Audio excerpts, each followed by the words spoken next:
Tribios's memory has unveiled the very first prophecy. All shall bid farewell to one, and that person alone will witness the miracle. Such is the will of fate. If I take on Orynyx's trial, will the prophecy come to pass for me as well? Regardless, I must give Aglaia an answer.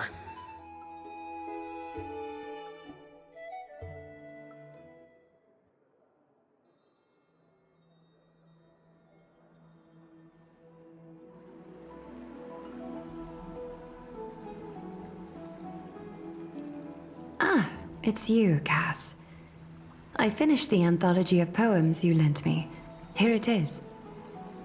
I thought you'd be too preoccupied to find time for reading. Precisely because of these obligations, I felt compelled to read it swiftly. Wouldn't all these preoccupations slow your pace? On the contrary, knowing that time is limited can push one to overcome their limitations. The weight of these responsibilities seems to have enhanced my reading efficiency. I understand completely. During my time at the Grove, the closer exams drew, the more efficient I became at tackling everyday mundane tasks. Anything but my actual studies. Precisely. As I remember, you and Finon were both disciples of the new sporists.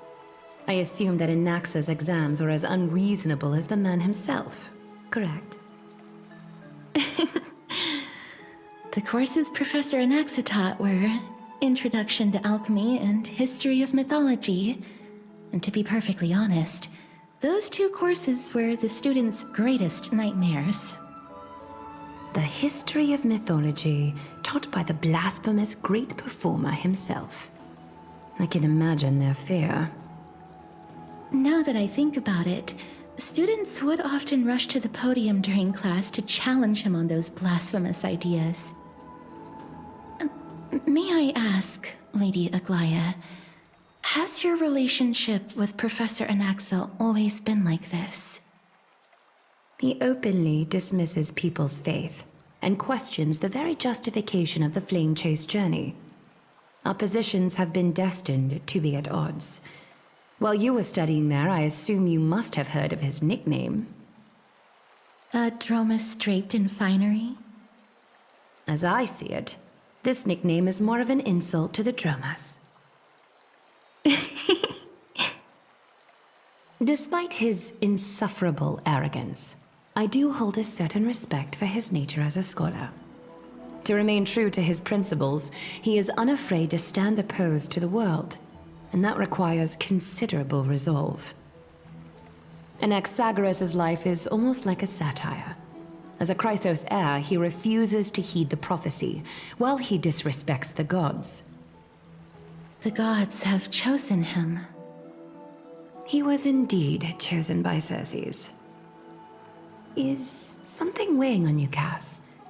The golden thread is quivering. I sense there's more to this exchange than idle chatter. With all due respect, I'd like to know what you plan to do with him. In light of his assistance in the battle against the Flame Reaver, I am willing to grant him some time to find a way to remove the core flame. However, if Anaxa decides to make any move that places us in danger, I will not hesitate to take extreme measures.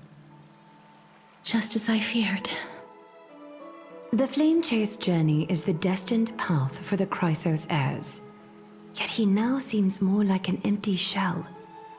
Given his strong sense of self-respect, I trust that Anaxagoras will make the right decision. Still, I can't help but hope for another possibility. Perhaps Anaxa will also overcome his limitations, now that he knows time is limited. I understand your stance. Let's continue this discussion another time. But now, let's greet our guest. You're here,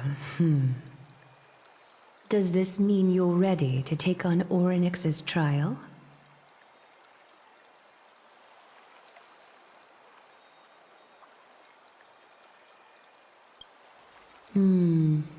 It seems that this sacred beast is just as indispensable, given their intricate ties to the Titan. Memmy mem, memmy mem mem mem mem, memmy mem memmy mem. Surrendering the core flame is a Chrysos heir's duty. Your selfless assistance is deeply appreciated. However, I urge you to carefully consider the risks of accepting the trial. Becoming a demigod means forsaking your humanity. You will inherit Orynyx's divinity and bear the time of Amfореus, all on your own. From that point onward, your fate will be forever intertwined with ours, never to be separated again, until the end of Genesis.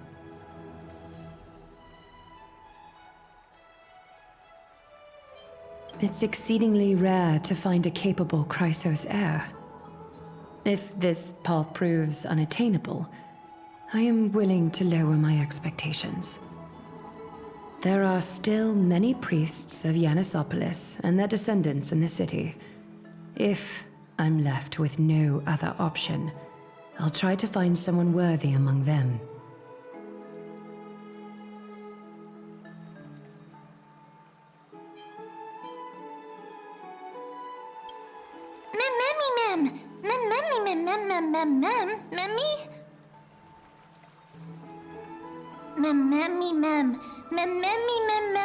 Hero.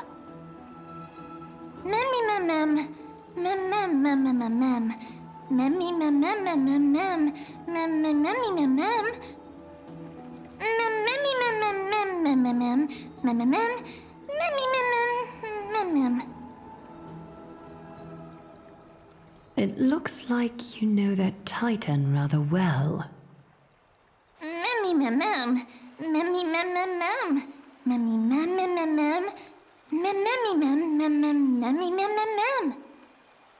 Memories that exist outside of your own experiences. I can't explain why, but I can vouch for Mem's words. When I was in the abyss, I heard the Titan's groans, full of pain and grievances, yet without any ill will.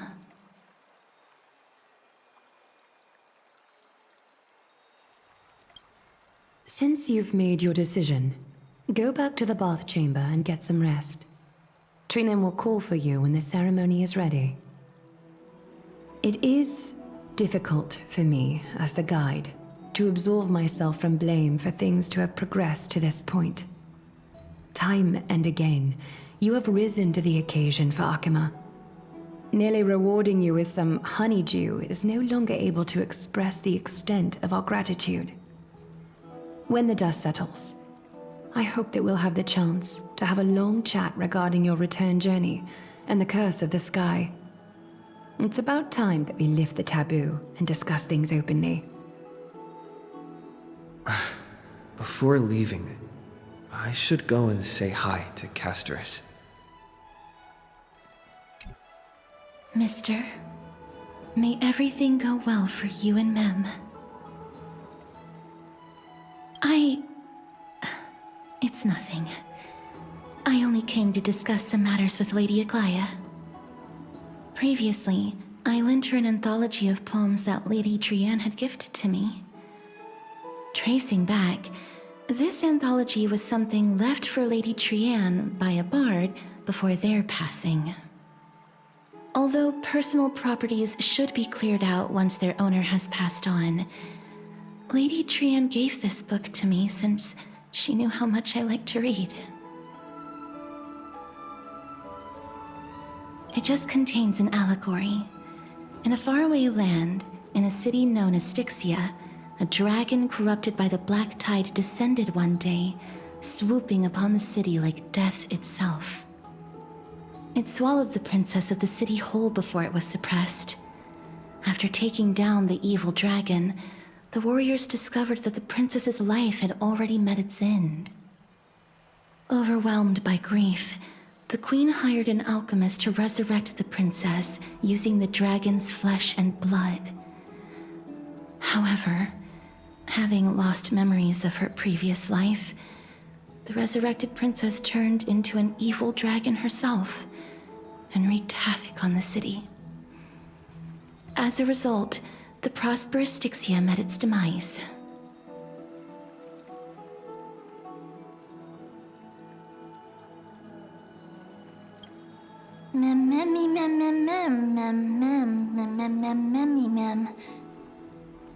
The author of this book is Archepia, a wandering bard who traveled to many cities. Among the things she left behind are poems, dictionaries, and many tragicomedy scripts. She even clearly underlined and took notes in books that covered myths with her elegant handwriting. While flipping through these books, I felt like I was afforded a glimpse into the life of Archepia. It felt just like I was traveling with someone that I'd never met before. It was as if she had yet to pass on and was still alive.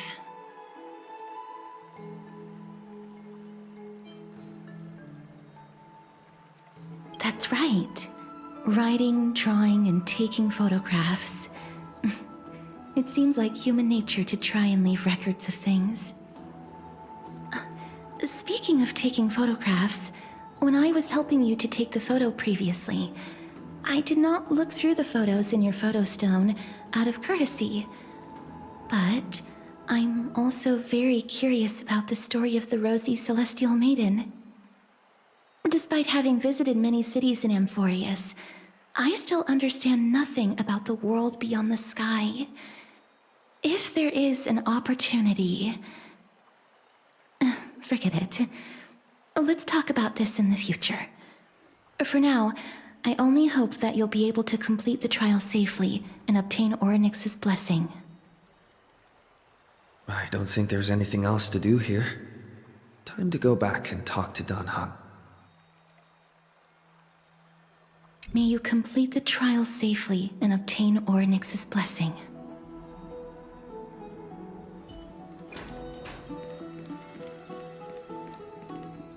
Citizens' Assembly?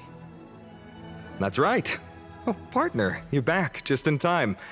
This is something that the both of you should probably know.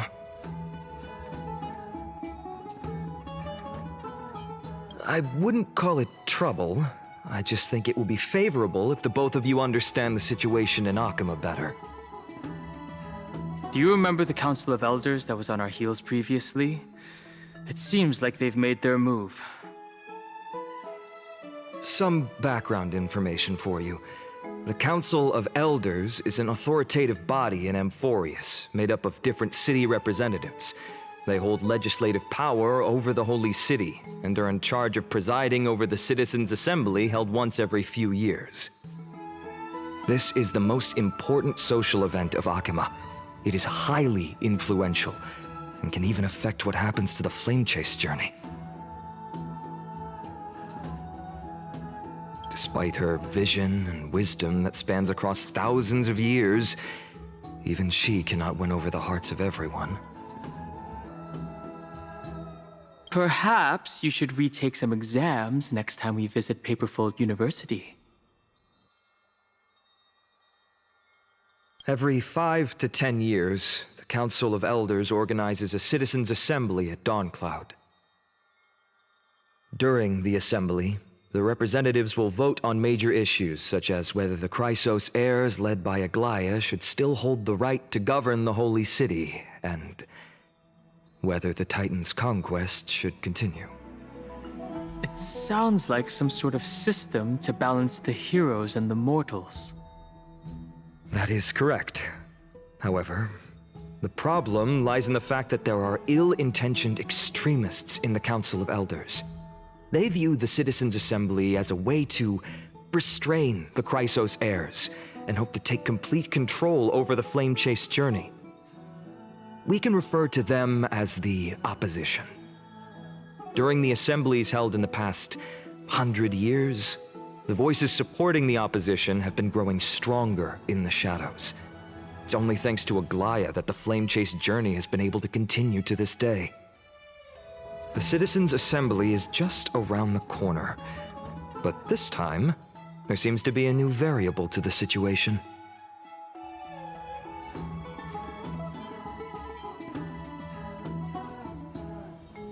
It looks like you've realized it as well.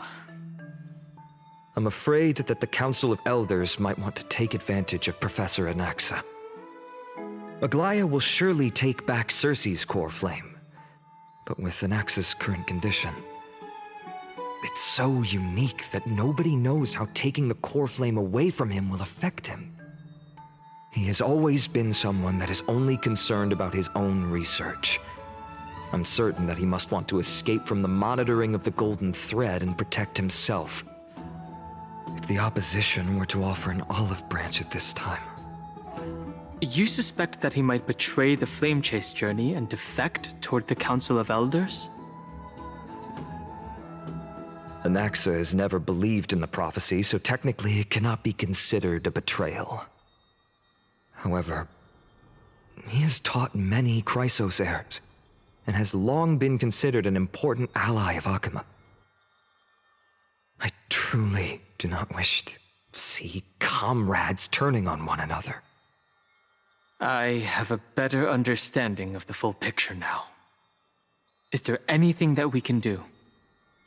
As I believe in his character, I plan to plead with Aglaya and try to buy more time for him. Then, the greatest way in which you can help is for you to know what I am fighting for. We understand. Thank you for being honest with us. Things are piling up again. You and Mem are tied up with Ornyx's trial, while I am preparing to visit the Grove to uncover clues about the world beyond the sky.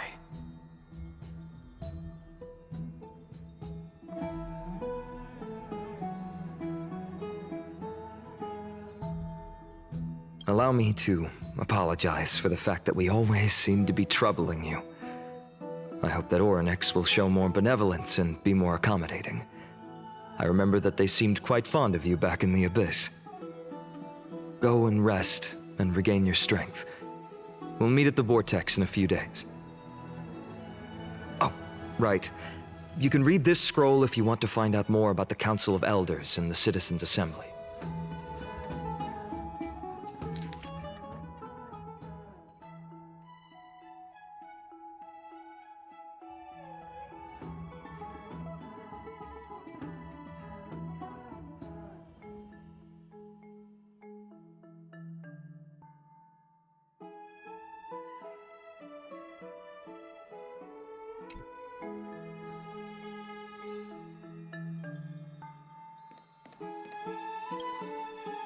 It's just as I suspected.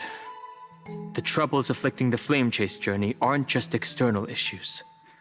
The complex internal politics and interpersonal relationships are also exacerbating the problem. We can't let our guard down yet. We have to find out where we stand in this large interwoven web.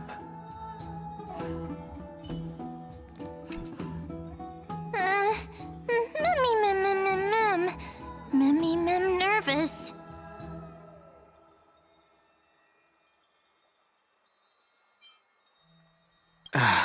Let's just hope that everything goes well. After all, as someone who has earned the gaze of an Eon, you should be able to overcome the trial of a regional god just fine.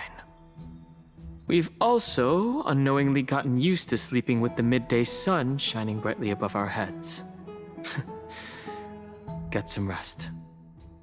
Perhaps a new phase of our trailblazing expedition in Amfореus is about to begin.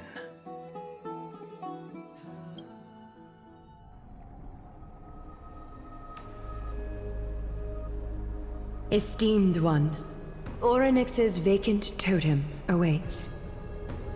If you have already made your preparations to become a pillar of Amfореus, please, step forward.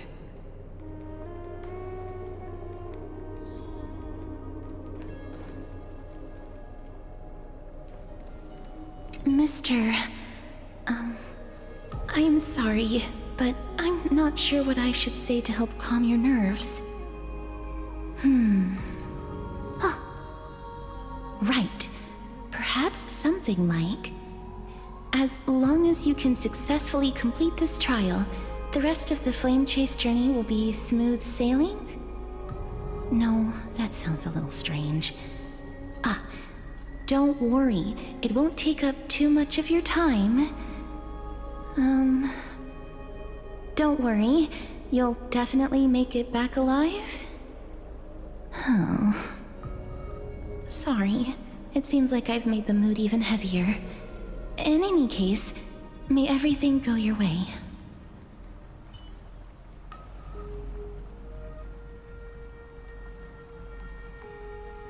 Accepting a Titan's trial is a very peculiar experience.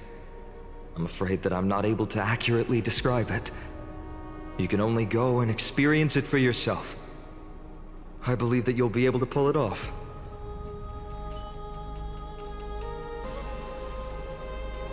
I can still vividly recall when you entered the vortex of Genesis for the first time. At that time, I could never have imagined that a guest from beyond the sky would shoulder the fate of Amfореus. Don't feel burdened. Just like during the trial of strife, Trinan and Finan will be waiting for you outside. If something unforeseen were to occur, they will intervene in the trial and rescue you. May Kefali bless you.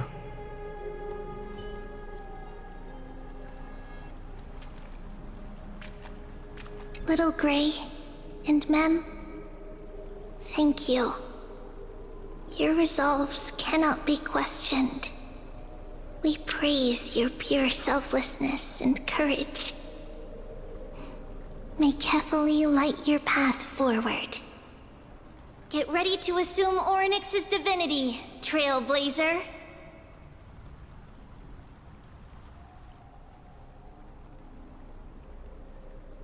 The divine position of Orynyx has already been vacant for some time. We can feel the space of the trial closing. As there isn't much of their soul left, we'll have to complete the ceremony before their soul completely dissipates.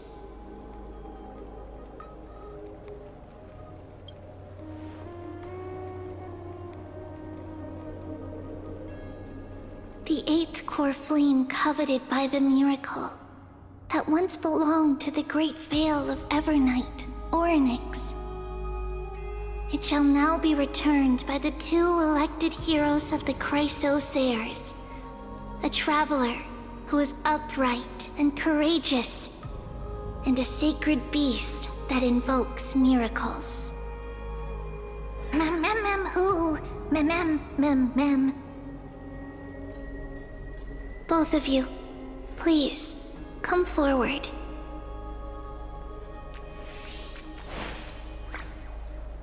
Recite along with us.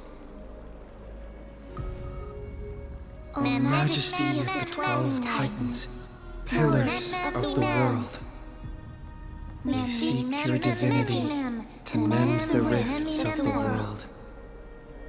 Fill our bodies with blood of gold, till we wither in willing service to the prophecy. I don't think I have gold blood. These are just words meant to make the prayer seem more solemn.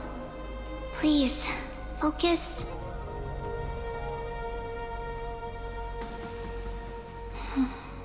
And surrender the core flame.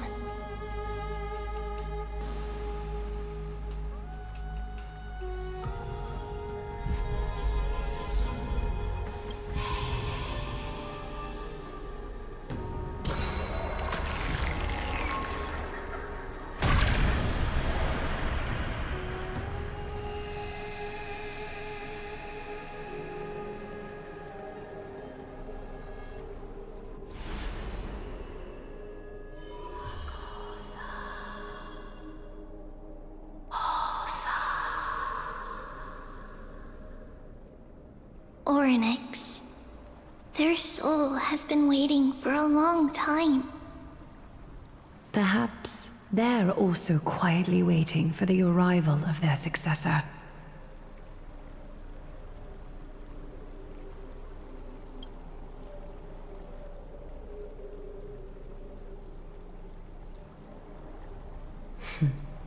The last time I heard this, things didn't turn out that well.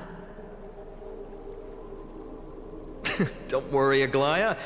He's tougher than I am, right?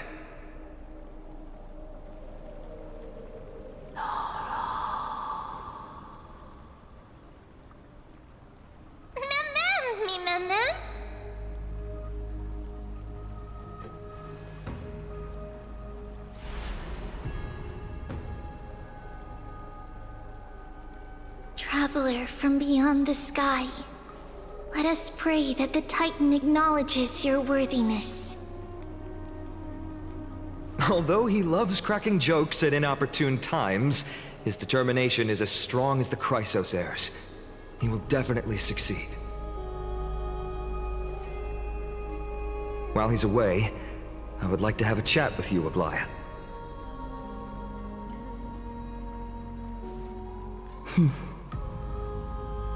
Speak. I'm listening.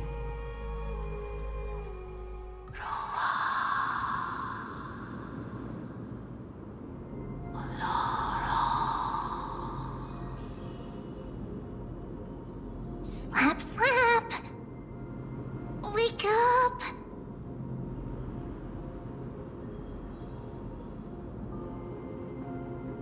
How is it? How do you feel? Right? I think that it's amazing, too! Testing, testing, 1, 2, 3! Testing, testing, 1, 2, 3! I have such a cute voice! It must be because of all the memories that I collected. They allowed me to grow beyond expectations. Also, listen. The words of the Titan are becoming clearer. Mother.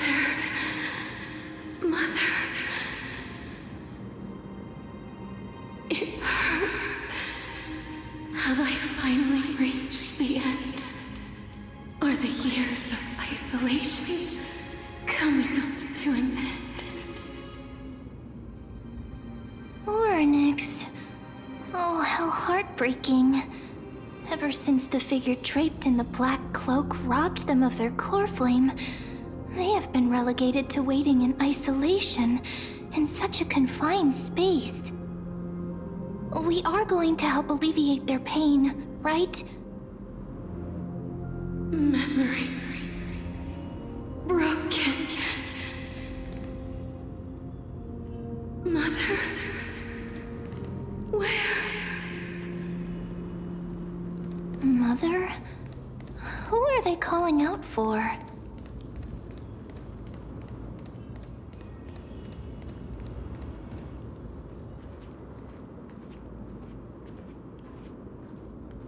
You. It's you. I remember you. Skyfather has gazed upon you.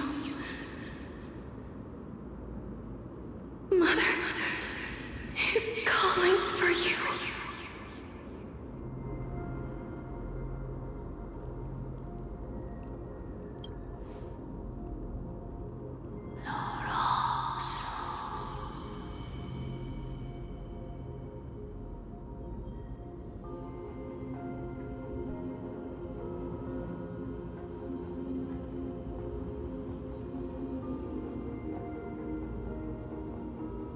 Skyfather has chosen you.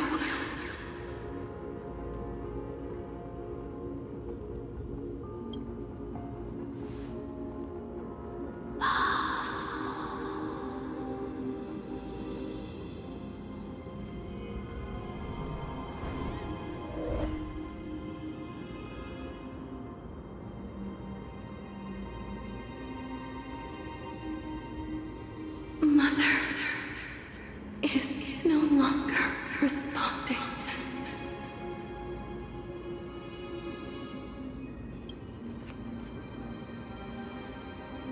Something important.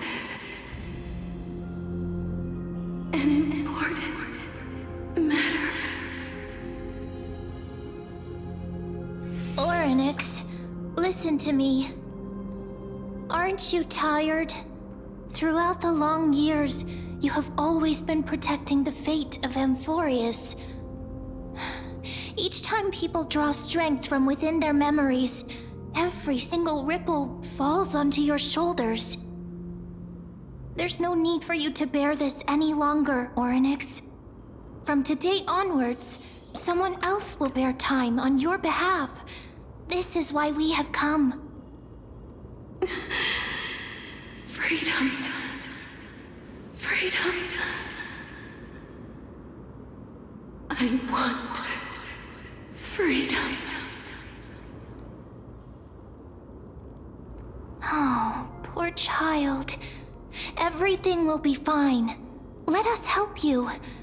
You can have a good rest now.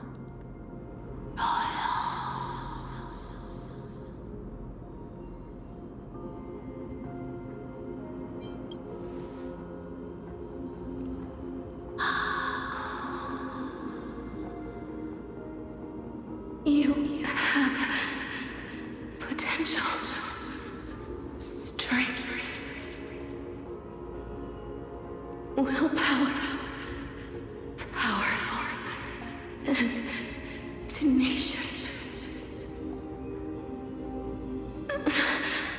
But you lack something.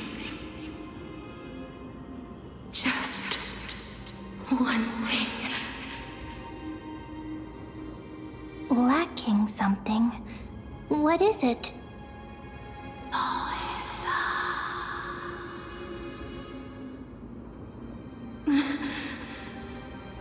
What you lack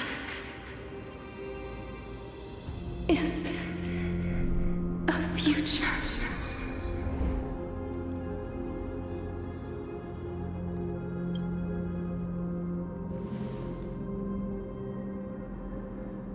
Future?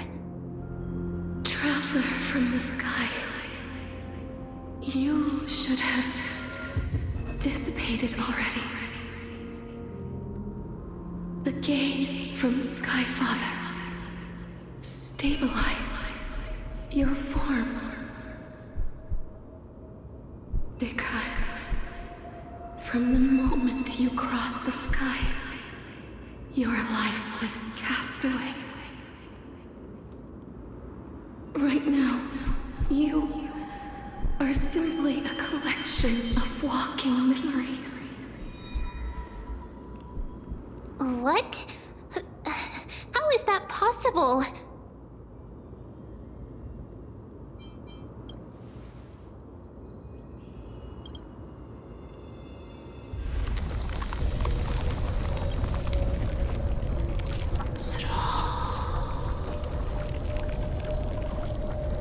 The space is collapsing.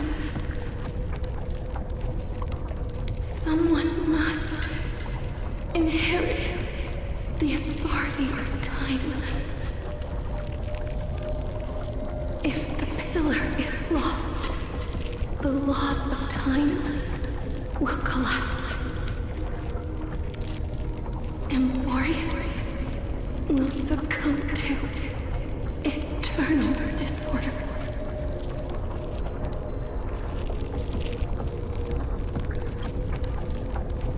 Time never compromises, never bears grudges, never forgives, never makes a choice. Child of humanity, Titans, Mother, Sky Father. Time restrains everything that exists in this world. Orynyx's divinity is dissipating? Is the trial coming to an end? Pathstrider of remembrance, my strength, I shall entrust it to you. The fate of the world, if you wish to, save it. Go and find Your future that has been stolen. Even if that means you'll have to cheat death. You'll have to challenge that hand of shadow clasped with unyielding fingers.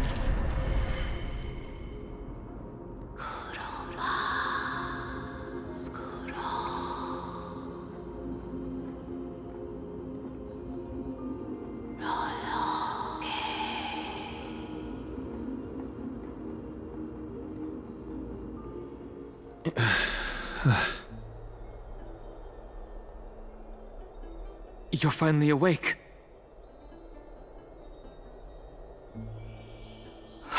I'll keep it simple. You succeeded. Orynyx has entrusted you with their divinity. Now you're no different from a demigod of Amfореus. However, Mem has told me about what happened during the trial. They're still explaining things to the others and told me to bring you back to your room to rest first.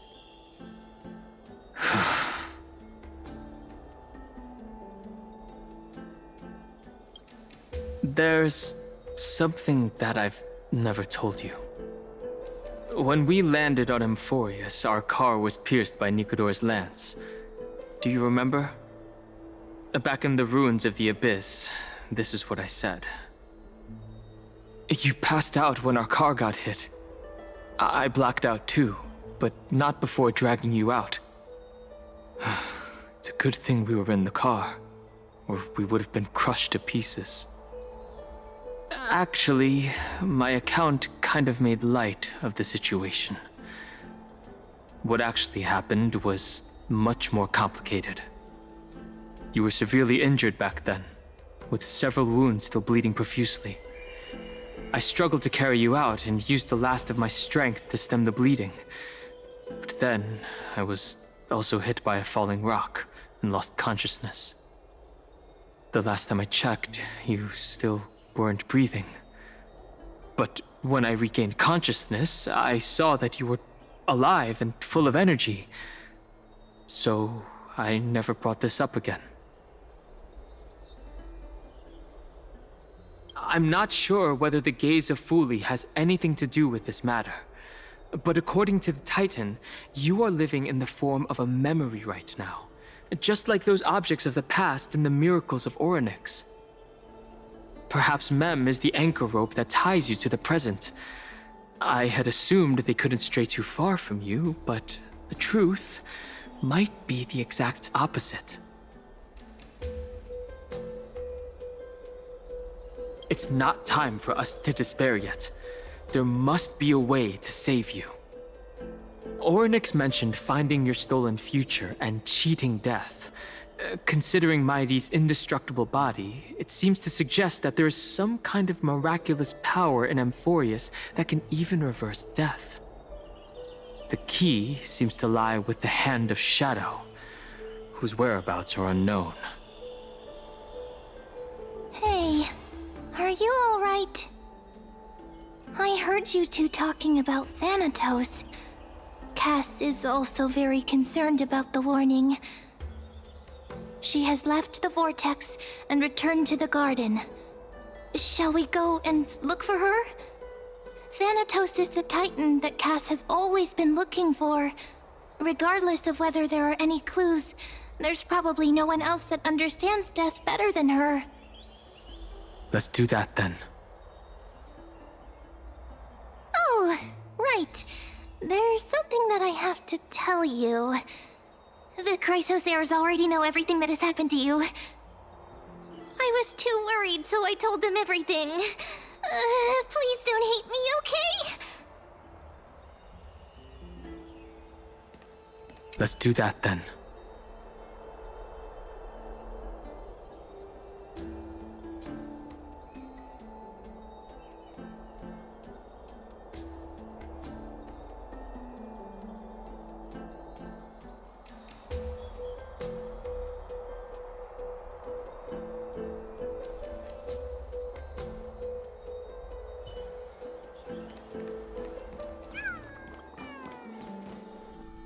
Mister, I'm right here.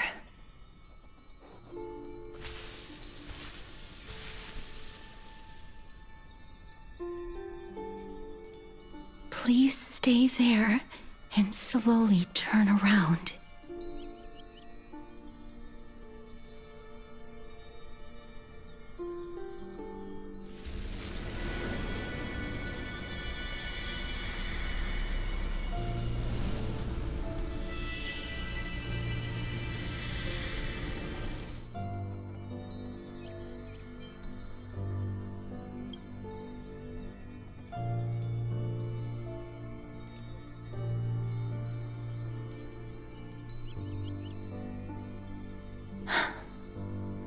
Please pardon me.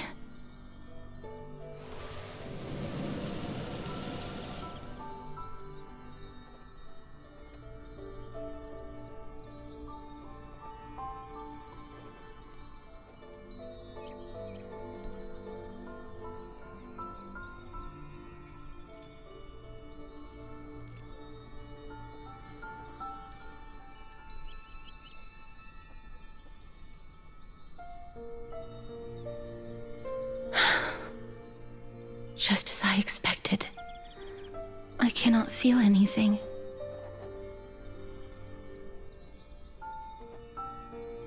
Back at the grove, I was puzzled as to why you were not affected by my curse.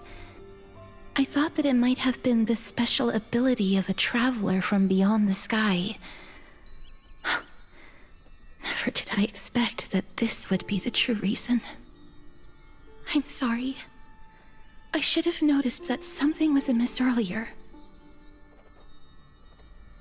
Mister, if my abrupt behavior just now offended you, I hope that you can forgive me. I'm just thinking, if your soul has really left your body, as a mortician, I might be able to trace where it has gone to. Cass! Did you find anything? My apologies. Not as of yet. Perhaps I have overestimated my capabilities. But, Mister, would you be willing to let me try again? This time, I'll increase the area of contact slightly. Perhaps the result might be different this time. I have never touched the living in this way before. If my actions are in any way disrespectful, I hope that you can forgive me.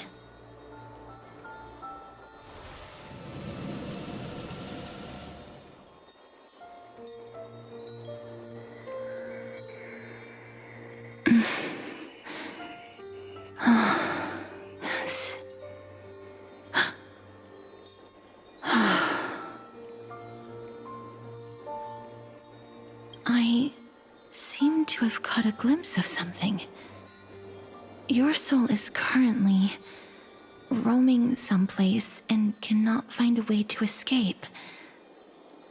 But perhaps it might not be a bad thing. If your soul is still wandering around, it means that we still have time. We have a chance to find it before the fingers of Thanatos sweep everything away. Clues. Just a few more. I need more guidance. The connection has been severed. With my strength, I'm not able to trace it. It was me. I was a little too hasty. Don't worry, mister. Although we currently have no leads, I will do my best to search for the whereabouts of Thanatos, bring back their core flame, and personally return to you the life that you have lost too soon. I know that I'm lacking in confidence, but I hope that you can keep this promise of mine in mind. Before I manage to deliver on this promise, please do your best to hang on. Amfореus needs you.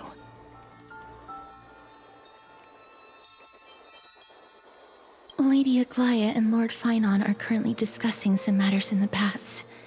They're worried about you too. If possible, please go there and let them know that you're well. Although, I don't actually know whether your current situation can be described as well. Also, please accept this Styxian fable. Reading can help one to focus and relax. I hope that reading this can help tide you through this difficult period. More species are disappearing. They're here. That partner! Hyacinth said you definitely wake up. How do you feel? I beg you, please forgive me. You've completed the trial of time, and I have to admit that the process went better than I expected. Even in the end, that Titan's heart still showed a soft spot for humankind. However, I never expected that. Two people who have cheated death would appear in Akima at the same time. That's what we have been talking about. Mighty has been in Akima for such a long time, but has no one thought to study his indestructible body?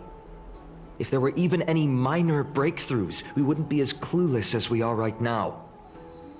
Many have had this idea, but so far, there have been no results. If it were successful, Thanatos wouldn't have disappeared without a trace. Nevertheless, now is not the time for us to give up.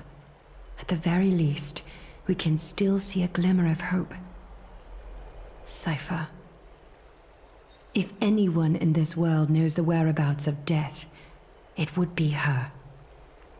I'll try and get her to return to Akima, but do be prepared for a less than ideal outcome. Please understand that throughout the history of Amfореus, no one has ever managed to escape the clutches of death. At the end of time, Thanatos silently awaits all. It is my duty. We too require you to bear the divine position of time. But before that, just... What's wrong, Aglaya? Omens always come in pairs. A tiny air current will eventually brew into a storm that tears the sky apart. It's Anaxagoras. He has initiated contact with the Council of Elders. In the end, it has still come down to this. I earnestly hope that your assessment of him is accurate, Finan. Otherwise, the efforts of my teacher and I of the past millennium might be reduced to dust because of that great performer.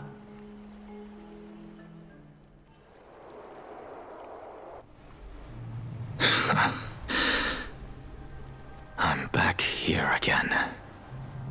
I remember this dream. This realm is covered in a silk-like fog, and the land is barren and harsh.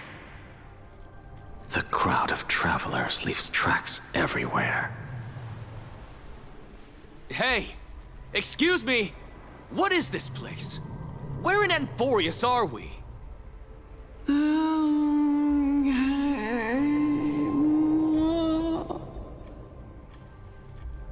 The mutters of the traveler are in a language I'm unable to comprehend. Or perhaps they're just distracted and ignored my question. Tell me, which Titan reigns over this land? And how do I find them?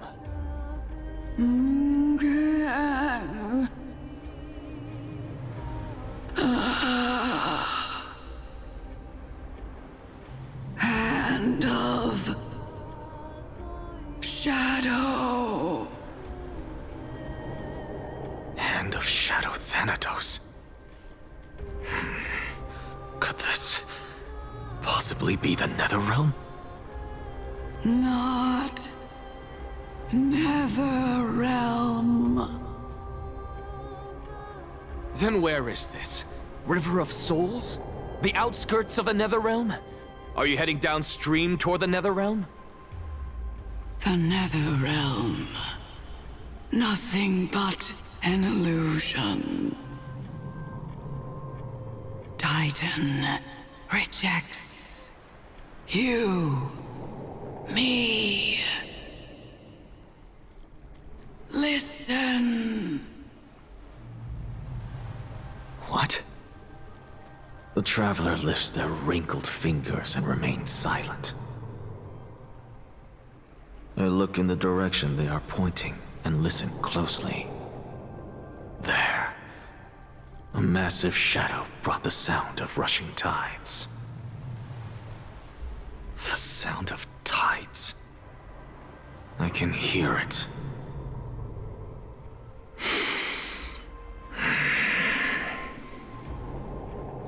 I hear it, deep within the tides, beyond the closed gates of the void world. A voice, about to recount something. Child of humanity, is it death's embrace you yearn for with such urgency?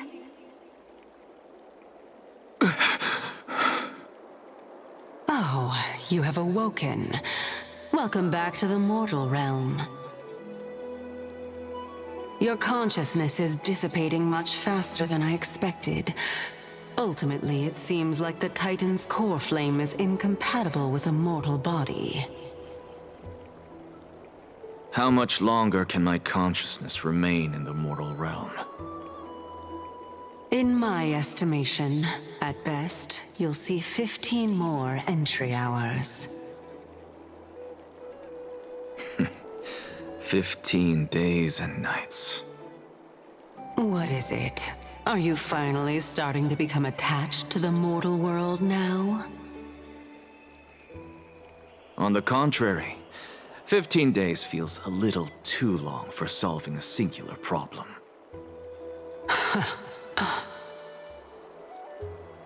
Stop giggling. It's time for us to go. The messenger from the Council of Elders is almost here. Let me ask you one more question. Are you really planning to betray Aglaya's will? What betrayal is there to speak of when I was never loyal to her to begin with? What about that white-haired student of yours? Acting so recklessly, do you not care about what might happen to him? There will be a price to pay for blind faith. This is also a lesson for Finan.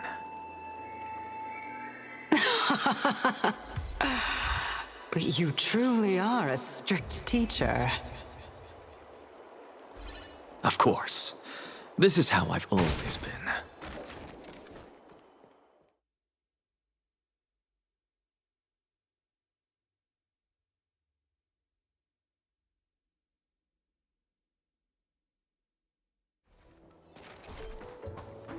Sorry to keep you waiting, Lord Enexagoras.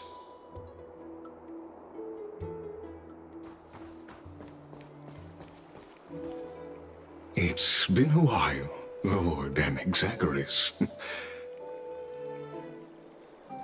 I greet you on behalf of all the citizens of Akima, and express my deepest regret about what happened at the Grove of Epiphany. It's you. I never expected that you would personally come and meet me. By carefully into Lantern above, I have come as a testament to the justice of the Council of Elders. There are Anti-Catherans here? They have been a rare sight ever since the Chrysos War. I extend to you my utmost respect, revered Titan. I am Lycurgus, though you may call me Lygus, holding an honorary position within the Council of Elders in Akima, and as the Theoros, I stand to protect the right of all upright citizens to express themselves freely. You can see them too? You know about us. We Antikytherians perceive the world through the amplitude and frequency of souls. Just as I am conscious that Lady Aglaya is secretly listening in on our private meeting from afar, if necessary, Lord Anaxagoras, I can sever the golden thread to protect your fundamental rights. The demigod should know better, for such is her station. Spare those poor threads, and just let her listen to my words. They shall serve only to unveil her own folly. May I interpret this as you having a countermeasure? I need not any plan, because she can do nothing other than petty espionage. As the Citizens' Assembly approaches, and with Orynyx's fall, any attempt to capture the core flame within me will only usher chaos and calamity. A truth she undoubtedly comprehends.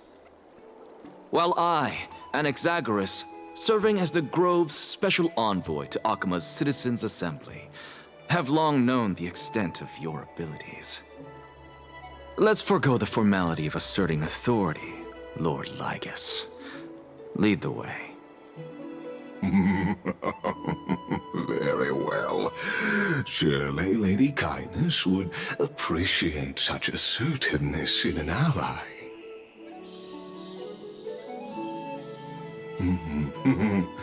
She's been waiting. Follow me, please.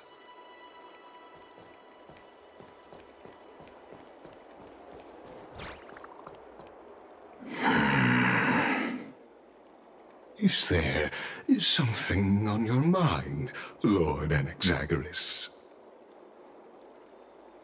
Nothing, really. It's just a question that I contemplate every time before I ascend to Dawncloud. For the Titans, does the falling equate to death? Ah, a pondering truly deep. Time is on our side. Do you mind sharing your reflections with me? While all living beings must ultimately face their demise, Kefali has yet to meet theirs. Their journey continues unhurriedly along this long path. Are you suggesting that Kefali may not have truly passed? Yes. For dying implies an ongoing process, an action, whereas death signifies a static state, a definitive termination. In contrast to mortals, Titans exist on a grander scale of space and time, thus elongating their passage into death. The notion of their fall is but a misinterpretation born of mortal ignorance. Ah, an intriguing concept, albeit challenging to substantiate. After all, Kefali has maintained a profound silence ever since the era Arasa, while scholars and priests alike have conveyed the message of the gods' imminent fall. Perhaps the gods in their arrogance deemed it beneath them to reveal their perspectives to mortals. Could you elaborate on your statement? Circes, the kin of the Sky Father as recounted in myths, now resides within my brain. Were I to inquire, Kefali would have no cause to refuse. Oh. That very well could be true. But what if the world-bearing Titan still chooses to remain silent? In that case, the myths crafted by the people of Amfореus are nothing more than pitiful jests. It's worth a try. I believe, and I'd love to witness the fruits of your theory and the change it may bring to this imperiled world. Because I completely concur with you on this aspect. If the Titan has indeed met their end, any response from them would be impossible.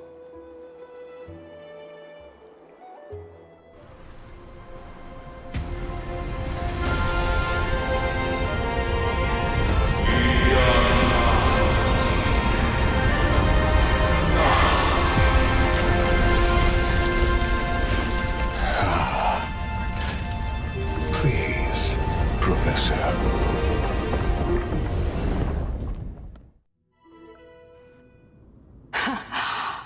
The children of humanity have indeed created a spectacle. Welcome to Dawn Cloud. The atmosphere here carries a greater sense of solemnity than the mundane clamor of the Marmorial Palace, with entry permitted only to the invited. Only esteemed beings grace this place, and among them I've received priests, scholars, warriors, and now we even have the honor to be in the presence of a Titan. Oh, what a joyous occasion. Once deemed a blasphemer, now a surrogate for revered divinity. The honor should rightfully be mine, shouldn't it? I'll notify Kindness and the others of your arrival. Kindly wait for a moment. A soldier will be here to guide you shortly. In the meanwhile, you're welcome to explore the vicinity, but kindly remain within the guard's view. Delaying the crucial meeting is something none of us wish to see, I presume. I'm well aware of Kindness's methods. There's no need to emphasize that. As you wish. Your cooperation is much appreciated.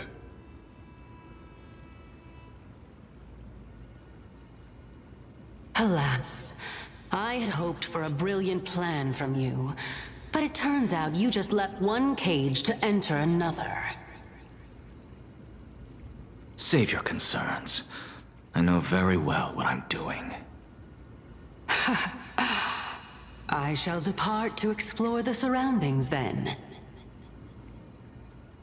Now that I look around, I wonder if there are any murals bearing my portrait around here. I'm quite intrigued to see how the children of humanity beyond the grove perceive another Titan. Off you go. I won't be joining you. This Titan appears to be quite at ease. I should investigate the Council of Elders' recent activities first. Be aware, I can hear you perfectly well from here.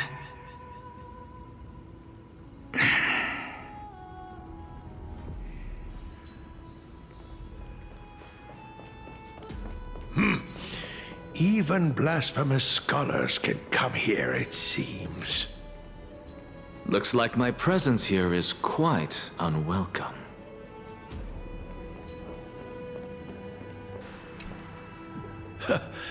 Anaxagoras, I thought that you had died to the Black Tide, just like the other scholars. As Kephales's priest, are you not aware of the decorum of respecting the dead? Surely you jest. You blasphemous heretics are not worthy of respect from the Supreme Being. Let me remind you that you're currently in Dawn Cloud, so you'd better keep your deranged language to yourself. I am no longer that altar servant from years ago who could only acquiesce to the commands of others. Now, I have plenty of ways to deal with people like you. I'm not sure whether I should laugh or cry right now. I can't believe that a follower such as you could have been made by a creation titan. As I see it, a dead titan can't provide you with this level of confidence, right? Then who is it exactly? Could it be kindness? You. Seeing how fond of you Elder Kindness is, I shall let that slide for now. Leave immediately, and don't impede us from receiving the Supreme Being's blessings. Seeing as we were able to hear of this matter from the mouths of others, it seems that kindness is indeed quite sincere toward us. Perhaps this affair will proceed smoother than I had anticipated. Oh my, what a thrilling confrontation. As expected of one of Kefali's followers. Are you praising or insulting him? Praising him, of course. As a believer of the God of Deliverance, it is only natural that he detests evil. Didn't you hear me? I asked you to leave. Go as far away from here as possible. Don't mutter to yourself like some sort of madman and disturb my meditation.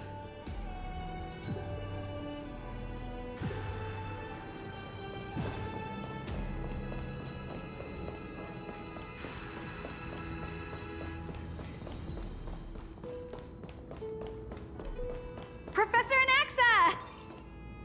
Over here!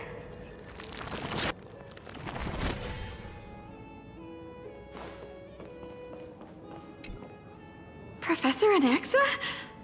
Word has it that the scholars of the Grove valiantly perished resisting the Black Tide. To find you here safe and sound, thank the Fates. You could say it's the Fates toying with us. It's only the Crimnoans and Idonians who chase glory through death. But your survival is a victory in itself. I'd settle for that gladly. So, are you here to report the incident to the Council? I heard that after the Black Tide devoured the Grove, Akuma would be next in line, even with the demigod of strife standing alongside humankind. Tell me, how much does the Council of Elders know about the Black Tide? Once Kindness and her followers learned of Circe's and Orynyx's fall, they proclaimed in the Council that the Flame Chasers could no longer stand against the calamity alone. Yet, when the Crown Prince ascended to godhood and repelled the Black Tide, she immediately altered her tune, declaring that all was resolved beyond Akuma, with the only remaining menace now being Aglaya and her adherents. They might well make their move at the upcoming Citizens' Assembly. No surprises there, those shifty opportunists. Thank you for your honesty, virtuous student. Being an opportunist could very well be a facet of wisdom. Shouldn't you be searching for murals of yourself? I've had enough of your prattling. I was really curious to see how you would find the middle ground between both factions, so I came to listen in. But it seems as though this Kindness is much more ruthless than Aglaya. If so, why do you want to work with her? Could it be that perhaps you've decided to readily surrender this hollow shell of yours, just because you feel like death is fast approaching? I'm afraid you'll be sorely disappointed if that's what you truly think. I've had enough of this. Could the 15th entry hour arrive any faster?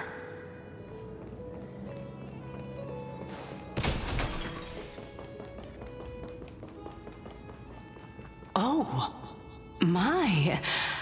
Could it be that the great tree painted in this mural is actually depicting me?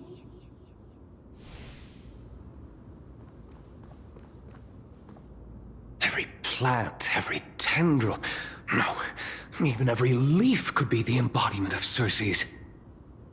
As a result, mere mortals who did not know what the Titan actually looked like chose to paint them as a giant tree instead. Their wisdom was portrayed as fruit, to symbolize how they shared their knowledge equally among the masses. Such exquisiteness indeed. This mural is quite abstract. I really can't tell whether you are praising or demeaning yourself. Now I'm quite curious whether the Reason Titan has studied figures of speech before. Of course I find such stylistic devices interesting. For all we know, this could be the answer to the question, what exactly are we? I, for one, am not willing to admit that I could look this ugly.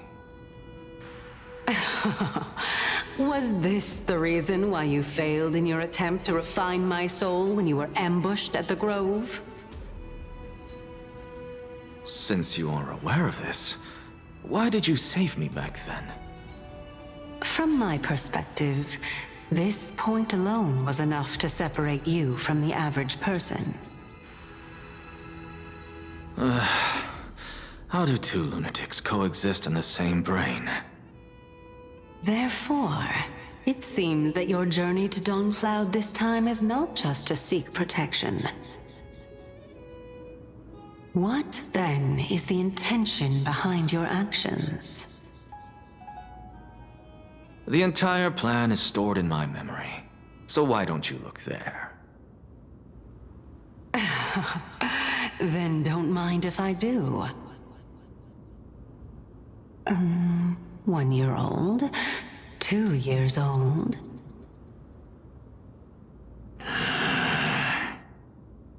Oh my! Even a member of the preeminent 7 sages must hug his droma stall to sleep? How interesting. That's enough. How unusual. Your soul is actually trembling.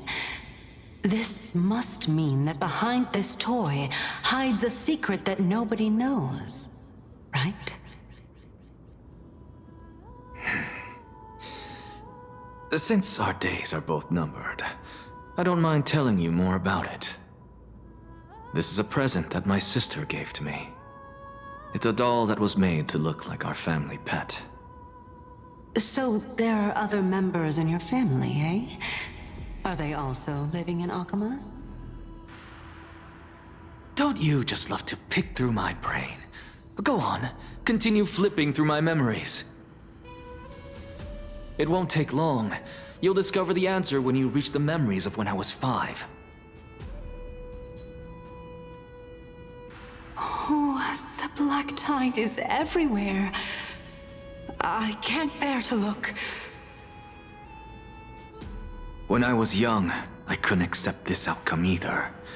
Georios, Aquila, Kefali, and you, of course. Although I prayed to every Titan that I could think of for help, my efforts were ultimately futile. This...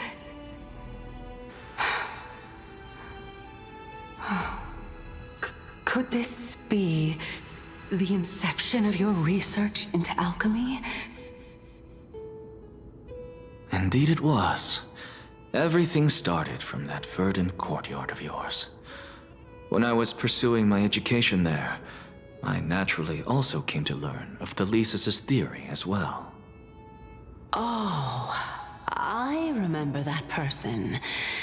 He was the one to come up with the concept of souls, right?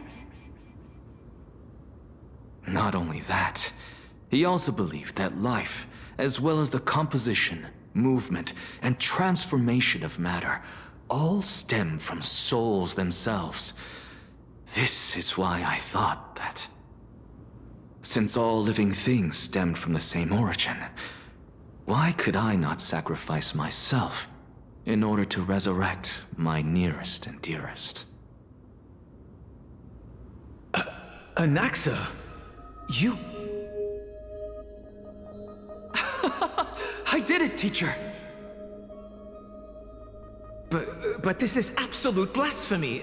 Regardless of how much freedom the Grove provides, such an act could cause you to be burned at the pyre. Your beloved, where is she now? Send her away from the Grove at once, to a place where nobody will ever be able to find her. Otherwise, the both of us will be judged by the Council of the Seven Sages. Calm down, teacher. My sister, she's still not in the mortal realm, even to this day. What do you mean? It was naive of me to think that I could snatch the deceased from Thanatos' grip by merely sacrificing one eye.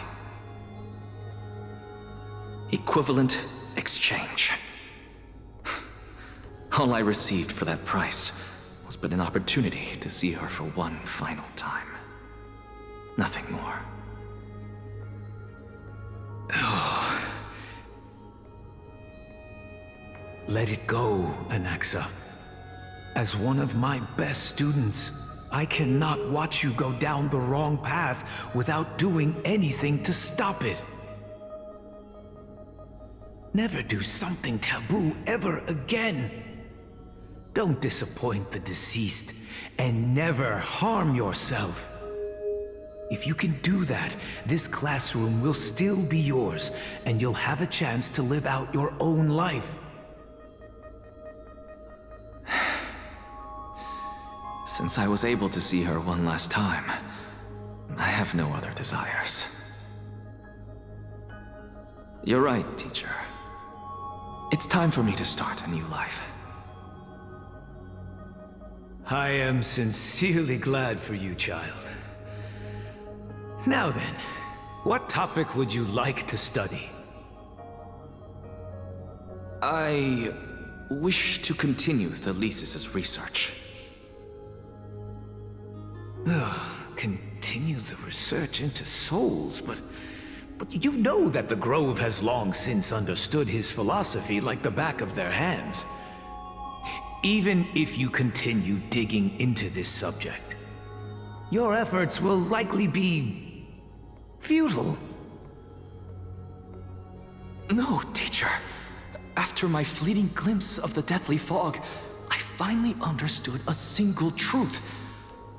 Since ancient days, our understanding of the souls is but the tip of the iceberg. I may have lost an eye, but my view of the world has become clearer than ever. I have grasped the truth with my bare hands. Watch as I turn this farcical world upside down.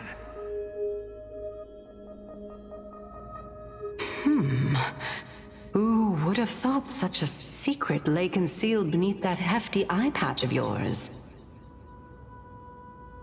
However, this story doesn't seem to be connected to your plan.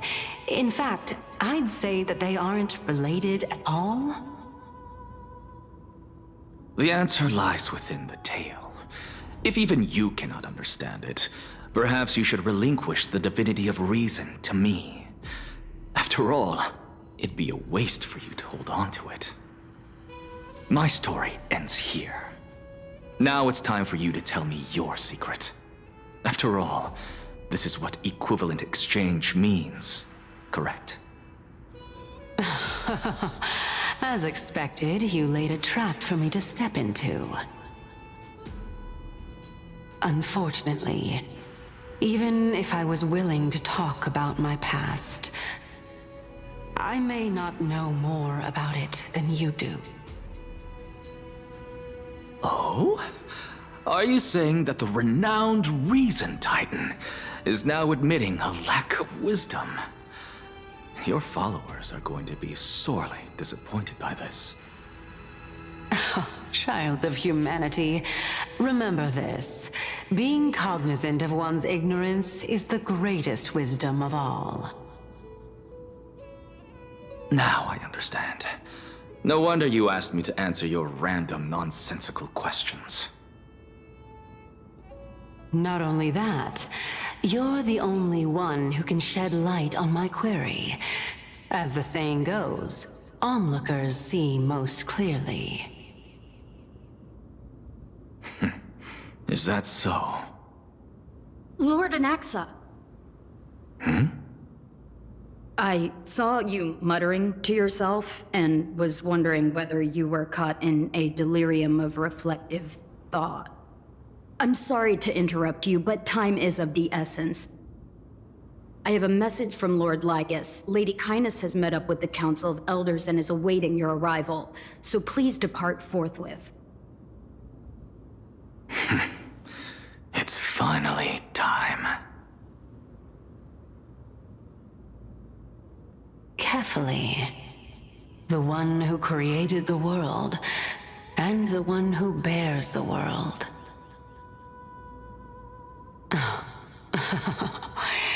If you truly have not met your end, how will you answer the challenges of those who defy you? I didn't expect you to agree to Lady Kindness's invitation. What a wonderful turn of events. To tell you the truth, there are many people who hold grudges against that Lady Goldweaver.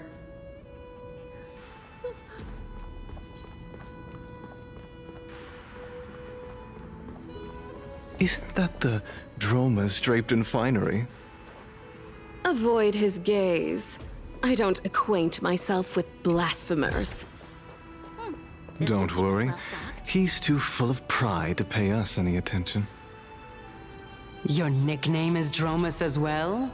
You must really like those creatures.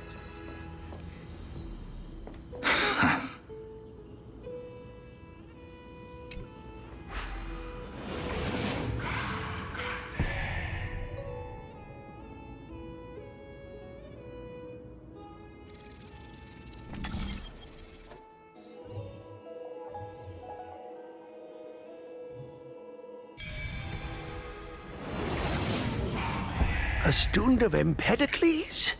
I hear that his views run counter to the Venerationists. This is what being a scholar is about. A collision of ideas only occurs when there are differences in beliefs, and it is such collisions that lead to progress. Yet, in my view, there are only right and wrong perspectives, neither of which can coexist with the other. What radical thinking. I guess this is why the children of humanity always squabble with each other. How boring. You seem to be avoiding that Goldweaver person. Why don't you address her face to face? I have nothing to talk about with her. Since you're in my brain, you can look for the reason yourself. Oh, the leader of the Flame Chase journey and a demigod of Nestia. You're really searching through my brain. What are you treating it as? Some sort of toy? Regardless, you think quite highly of her, no? That's because I'm a teacher who grades everyone fairly.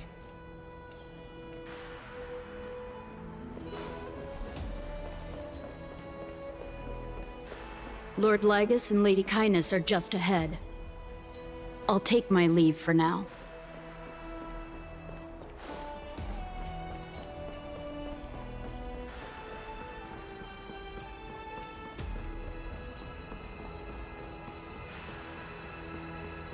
Welcome to the Demigod Council, esteemed guests.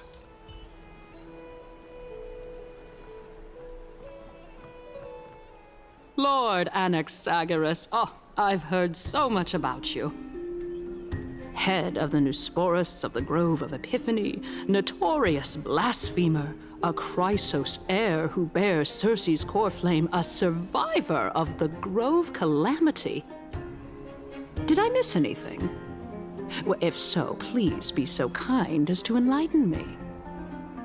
Since Lady Kindness is already well acquainted with me, I won't waste any effort introducing myself again. But then again, perhaps the customs are different here. Back in my hometown, there is a form of etiquette known as honoring guests. The host will welcome their guest with warm hospitality by treating them to fine wine and a cozy bed. And yet, ever since I arrived, I have not been welcomed with warm courtesy or ceremonial gifts. Instead, I am met with intense scrutiny. Even more absurd, the host has sharpened their blade and instructed their servants to lie in wait in the shadows. Perhaps you intend to cut open my heart, retrieve the core flame, and then hold a grand feast for all of the guests. Everyone, stand down. Thank you for understanding. I am but a feeble scholar who is not used to the stench of avarice and blood. No need to be humble, my lord. From my perspective, your courage and gumption are worthy of the reputation of the Seven Sages. Your bravery is more than adequate to accomplish our perilous endeavor. So, you wish to start a war? Well, since the Chrysos heirs are calling for war, we will respond in kind. Conflict is inevitable. Since Aglaya endeavors to suppress the virtuous commoners with blood of gold, we will not hesitate to display the rights and metal the citizens of Akima are so entitled to. As to your question of whether peace is still a viable option, well, to that I can only say this. Everything hinges on the next citizens' assembly and whether they have a sudden epiphany amid the clamor of the masses. And since you, as a Chrysos heir, accepted our invitation, you have indeed given us a glimmer of hope. What brazen arrogance. What you're saying right now is worlds apart from what you were saying before you retired your cleaners. I don't deny it.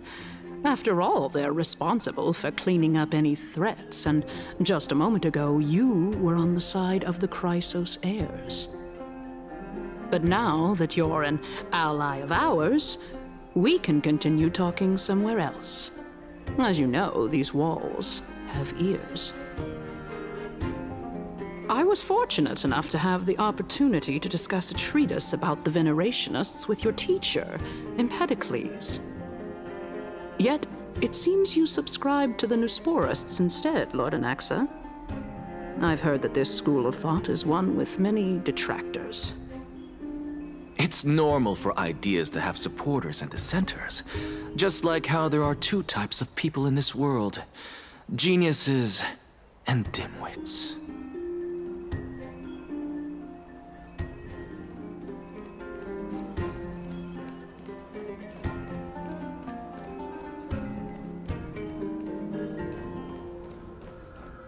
Welcome back to the hub of the Demigod Council, Lord Anaxagoras. Surely you remember that countless eloquent orators have stood in this spot before and emerged victorious by stoking public sentiment with their words. And yet there have also been innumerable blasphemous philosophers who set themselves up for failure because they refused to defend their actions. This tiny stage is the most profound embodiment of Akima in centuries. In 15 days, this site shall also become the most important, as well as the final turning point in Akima's history. May the both of us carry out our duties with honor and lead the masses back toward the Erechrysia, a golden age with no death, strife, or trickery.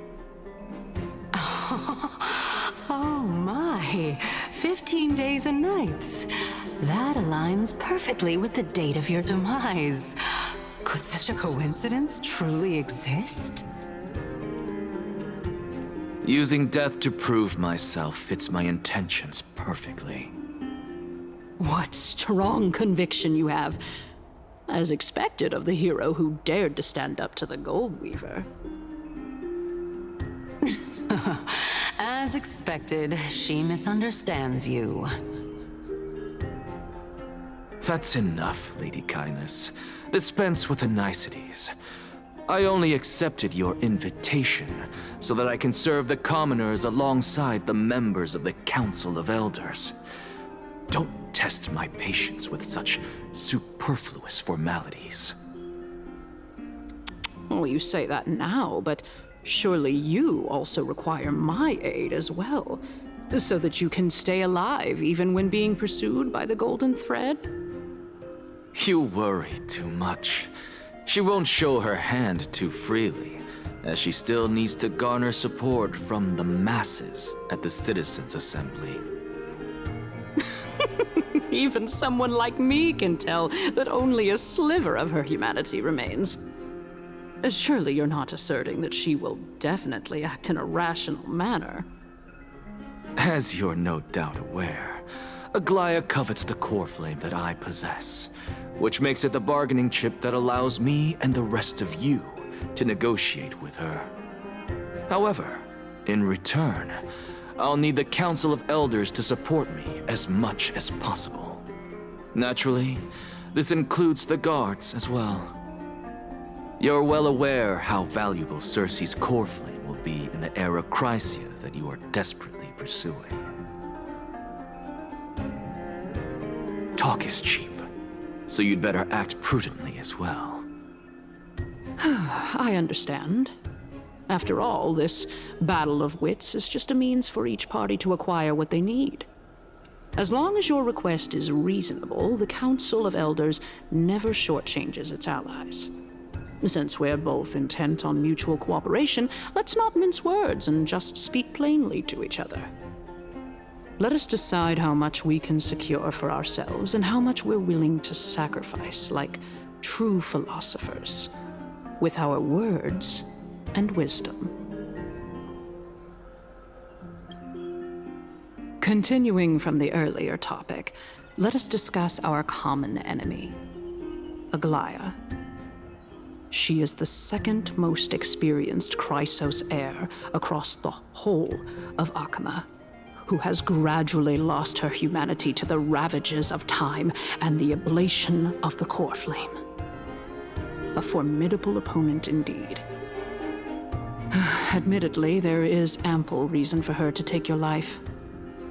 Yet your previous reasoning is quite sound. As a seasoned political animal, it's unclear whether she will actually cross that irreversible boundary. Moreover, she still needs you alive so that the Titan's trial can be completed. Is there anyone present who can swear by the sacred vow of Kefali and guarantee that you weren't in league with that woman before coming here?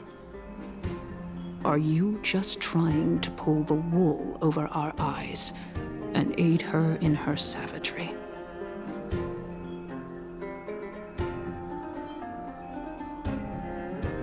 If Aglaya required a suitably intelligent Chrysos heir, then I'm the best fit for her needs. However, it's quite evident that she has no need for a Chrysos heir who could break free of her control at any time. Since I believe in neither Titans nor the prophecy, there's no way that I would willingly walk on the path that she extols. Given how rigorously she enforces her principles, how would she ever accept a heretic such as me? I understand what you mean. At the very least, the both of us agree that this tyrant who wallows in extravagance and greed is the greatest threat to achieving peace in Akama. The Council of Elders is willing to defend your right to live, just as we defend every oppressed citizen.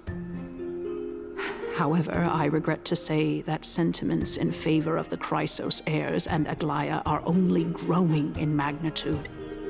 The peace that we are aspiring toward, as well as everything that we hold dear, will be destroyed completely. The city will be burned to ashes, and the citizens' blood will be shed. Tell me, what are you willing to do for our esteemed citizens so that they can vanquish the enemies of our fine city? Aglaya's authoritarianism, conceit, and arrogance have granted her unfettered control for the most part. Yet these traits are also her greatest weakness. If I can render her helpless by forcing her to experience the agonizing pain of betrayal, I am certain she will never recover from such a setback. Surely you don't believe that such a tiny betrayal will be enough to push her to her wit's end. What's more, there are many who remain silent, merely watching to see how much chaos I can unleash. Not to mention, you know full well that the Chrysos heirs have never been a united front. In the name of Kefali, Akama thanks you for your sincere and valuable thoughts. At this stage, it's clear that you and I understand the benefits to be won from this discussion. Let me put it plainly. The Council of Elders has always been renowned for its fairness, and that fairness is built on a foundation of sincerity. The Council of Elders has vowed to all citizens of Akama that it will always remain loyal to them. As for you, my lord, how will you guarantee that you will be able to live up to such earnestness and will not betray Akama's indomitable citizens when the opportunity presents itself? Just as you now betray Aglaya when it suits you. Surely you jest. My loyalty does not need to be proven. The fact that the Council of Elders is asking for proof of my loyalty is itself akin to a form of betrayal. I am incredibly honored to have witnessed the both of you bury the hatchet in a civilized manner. However, I am afraid that I must interrupt for a brief moment. As the Theoros, I have observed the following. Lady Aglaya, the Goldweaver, is currently on her way to Dawncloud. Oh. Well, I do believe that we might have a slight overabundance of guests today. Feeling dissatisfied, Lady Kindness? Despite the Council of Elders' lofty residence on Dawncloud, it must still tolerate the whims of the Chrysos heirs. So you were holding back just now. Seems like you are better at playing this game than I. In any case, I'm glad that she's arriving here. So tell me, Anaxagoras, now that you're an ally of mine, if Aglaya were to demand that I hand you over, what should I do? You can do as she says. Tell her that the Council of Elders merely wished to chat with me and had no intention of offending her. However, by doing so, the authority of the Council of Elders will be as thin as papyrus that has been soaked in blood. Not only can it be destroyed at the slightest touch, but the Council will also lose possession of a valuable core flame. No, more like 2 core flames. After all, at the next Citizens' Assembly, that young lady who is synonymous with death will also be standing on our side. Oh? How can you be sure of that? Is that of importance to you? All you need to know is that I have a plan. In my opinion, you should be more worried about the impending threat. If Aglaya can seize me in full view of the masses today, she could also dismiss the entire Council of Elders in one fell swoop tomorrow. If that happens, the discussion that we've just had will turn into an utter joke instead. Is this the outcome that you wish to see, Lady Kindness? Fine. I will handle this matter appropriately. But you do best to remember this. Fool the people, and karma will be on your tail. I'll overlook it this time, but don't count on there being a next time. Unless, of course, you crave cruel punishment and consider suffering the perfect state to ponder the true nature of souls. Well, what do you know? That happens to be one of my rare talents. We shall see, then. Ah, I've got to say that you've managed to really impress me again. But shouldn't you be going after more? Dying to know what I'm after, hmm? I mean, I'm the reason Titan after all. It is in me to ask and seek answers. Easy there. You'll learn the answers soon enough. I didn't bring it up with her purely because she doesn't have the means to give me what I truly want. It's as they say, onlookers see most clearly. The true masters of Dawncloud have always been the Theoros, who watches over everything.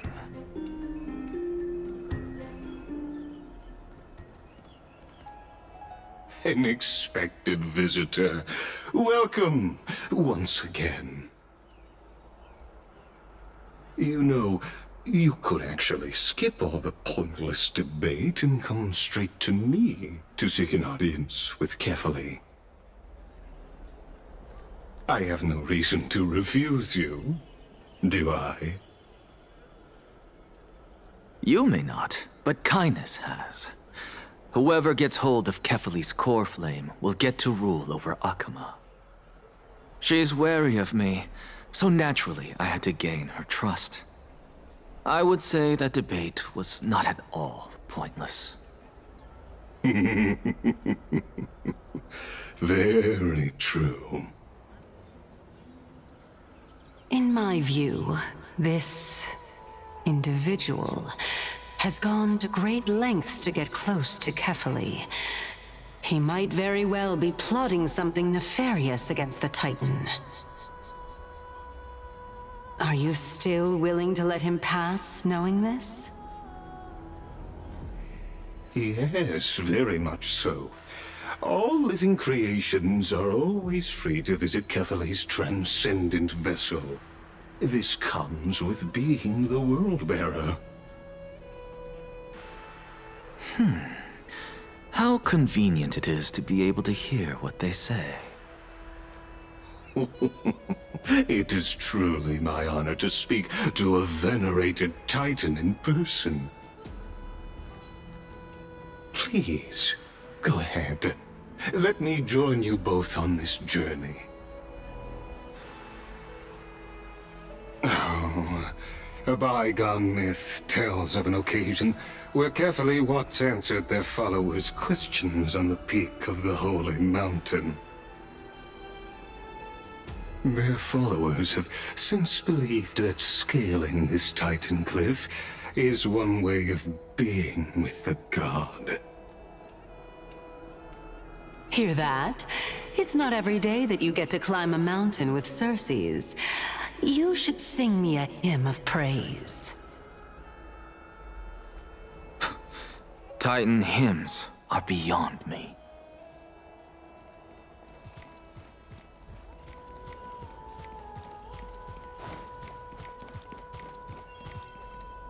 Go on ahead. Take this Yanis shortcut, and the long pilgrimage stairway will be waiting for you at its end. I have to admit, I never expected you to not ask me anything. Not even my motive. Because I know very well what it is you are after. As the saying goes, a gentleman helps others achieve their goals. I have a feeling that your theory will be validated at the end of this journey. I believe Kefali will not deprive you of your right to ask your question, especially now that you're on the brink of death. You must be closer to Kefali than anyone else. Wouldn't you agree? I hope things go as you say, then. Putting a child of justice into a farcical world is bound to turn it upside down. It is my hope that you bring a much-needed change to this world which is on the brink of destruction.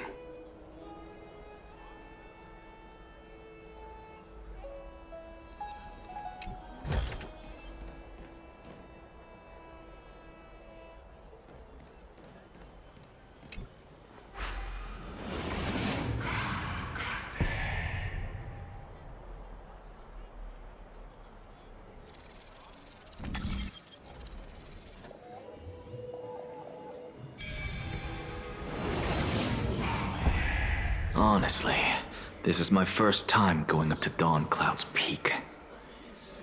What a splendid view.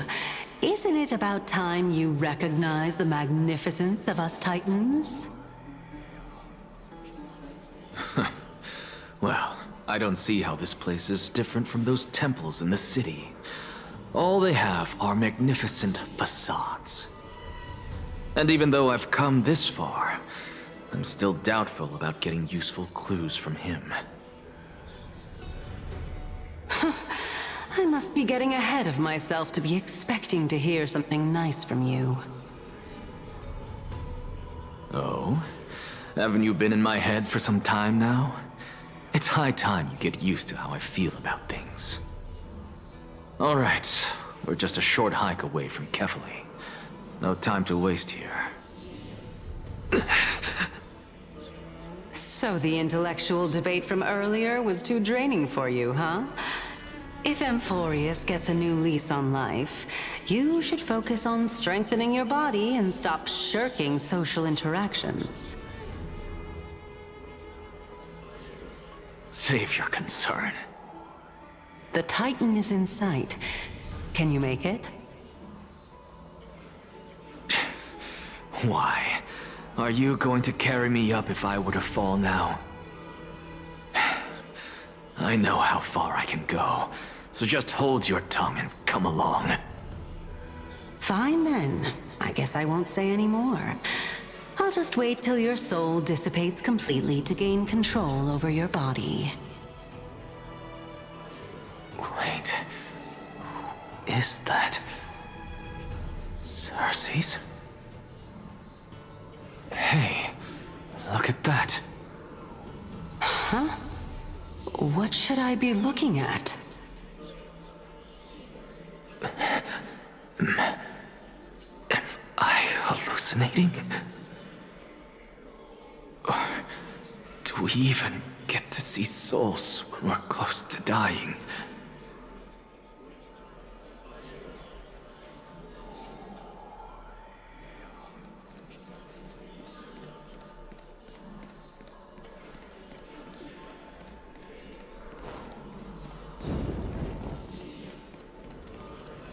Oh? Why didn't you bring your favorite spear with you on this trip, Nias? Nias? I know I've heard this name somewhere. It's unfortunate. The Black Tide destroyed every last inch of my calyx.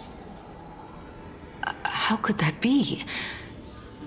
Even a creation of Georios, from their prized ores and molten fire, couldn't escape the fate of destruction? Hey, Cersei's. Do you know a certain Nias? Nias? No, not that I remember. How did you even think up such a strange name? I just saw him. Nias. A warrior-like figure who was just chatting with you here. No, I have no such memory. Could you be hallucinating?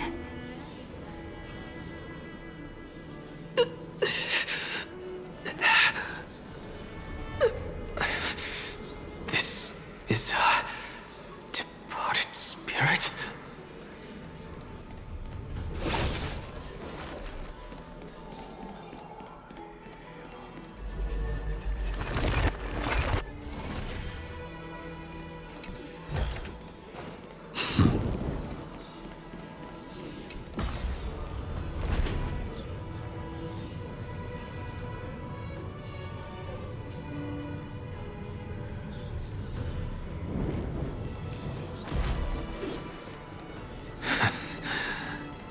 to again. Enough about me. Did Kaos ever reply to you? Well, regrettably. Seems like the price of becoming a demigod is a lot heftier than we thought. Kaos. Demigod. I've never heard of this person. Which Titan's authority did he inherit? Look on the bright side, Nias. Since we've come all this way, I doubt he'd snub his old friends, would he? Let's just hope we mean as much as the world to him. Hey! Are you seeing that same hallucination again? Yes. It's still you and Nias, but you're now talking about a certain Kaos. I'm guessing he's one of your companions? Kaos? This name sounds just as strange to me. Never mind. I think I know what this is about. If things are as I thought, then they aren't hallucinations, but the souls of people. What? But if those are the souls of the dead, then what am I? Beats me. For all I know, you're just an illusion I conjured up in my dying moments. Let's just keep going. As long as I take in more sights and hear more stories. Know your limits. Wander too far among the dead, and even I might not be able to save you.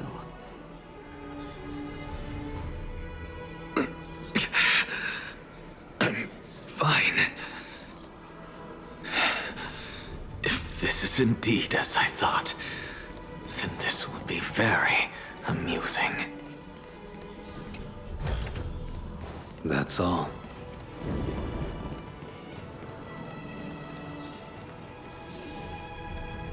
So, we meet again. I'm sure you wouldn't mind a snooping ear.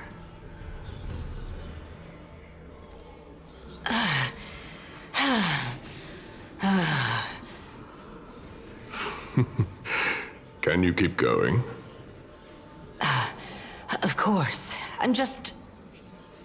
If I knew we had to climb a mountain, I wouldn't have come along with you. I guess this also counts as one aspect of the world-bearing burden. If Amfореus does have a next life, you may want to get your body in shape. Keep your sarcasm to yourself. I'm not getting anything of value from them. I would sooner throw myself off this cliff and hit rock bottom than exercise even a little. I am Calypso of the eminent Seven Sages, after all.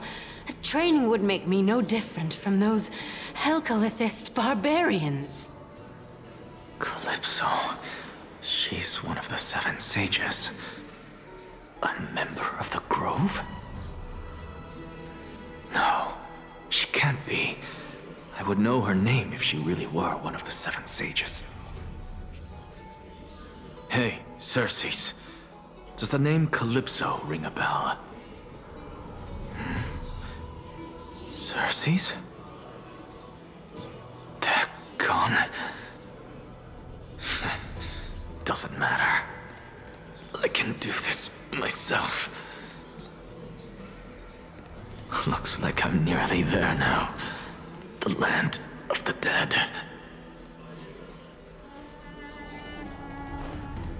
Oh, beautiful old world. Where are you now? Oh, legendary era Chrysia, return to the mortal realm. Splendid gods once walked the paths we walk. Alas, all that's left of that warmth is a hazy mirage. Why are you chanting that too?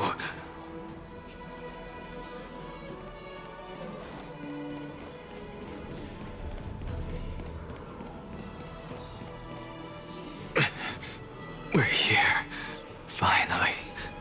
So, I don't get to ask the Titan my question, but all of you make for a pleasant surprise, nonetheless. Very well then, let me uncover the truth for myself. Did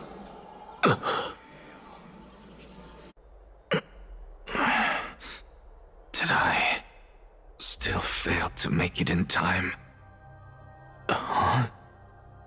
So, I'm back here again.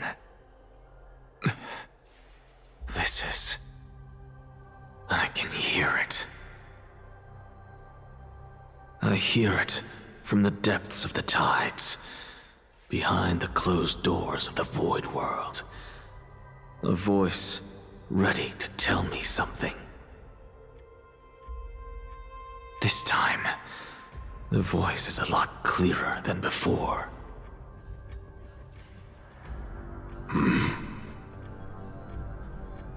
Since we've come this far, let's just wait.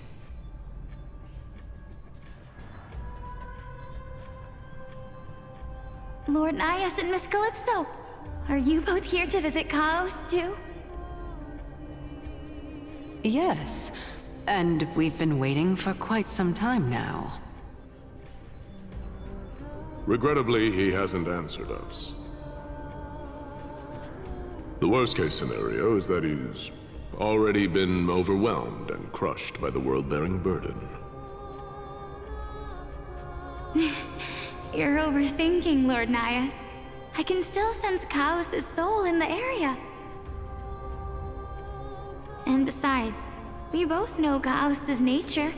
A deliverer like him wouldn't fall so readily, much less give up on all that he holds dear. Isn't that so? Yes, I have faith in him. That reminds me. Why are you making this trip alone, Polixia? Oh, my sister needs more time to make sure the flowers are fine.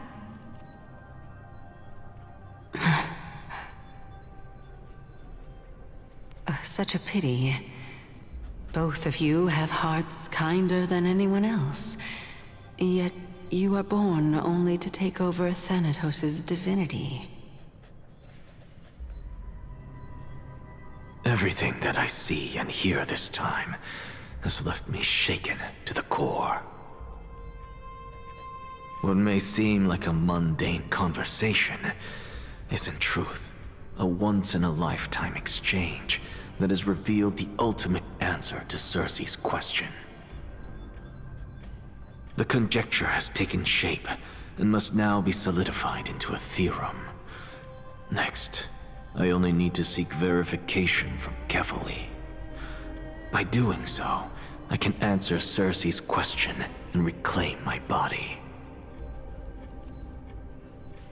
But no, I will not do that. That isn't important. Because another one of my conjectures, one that I have always dreamed of proving, has been proved right this very instant. Fusing a mortal soul with that of a Titan to replace said Titan is not a ludicrous idea after all.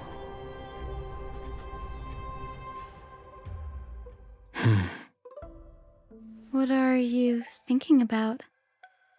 Just amazed at how this towering tree is Circe's divine body. It's a majestic sight. Is that so? You don't look the slightest bit amazed, though. Plus, you seem to be strangely familiar with the city around the great tree. Merely something from the past that I won't go into.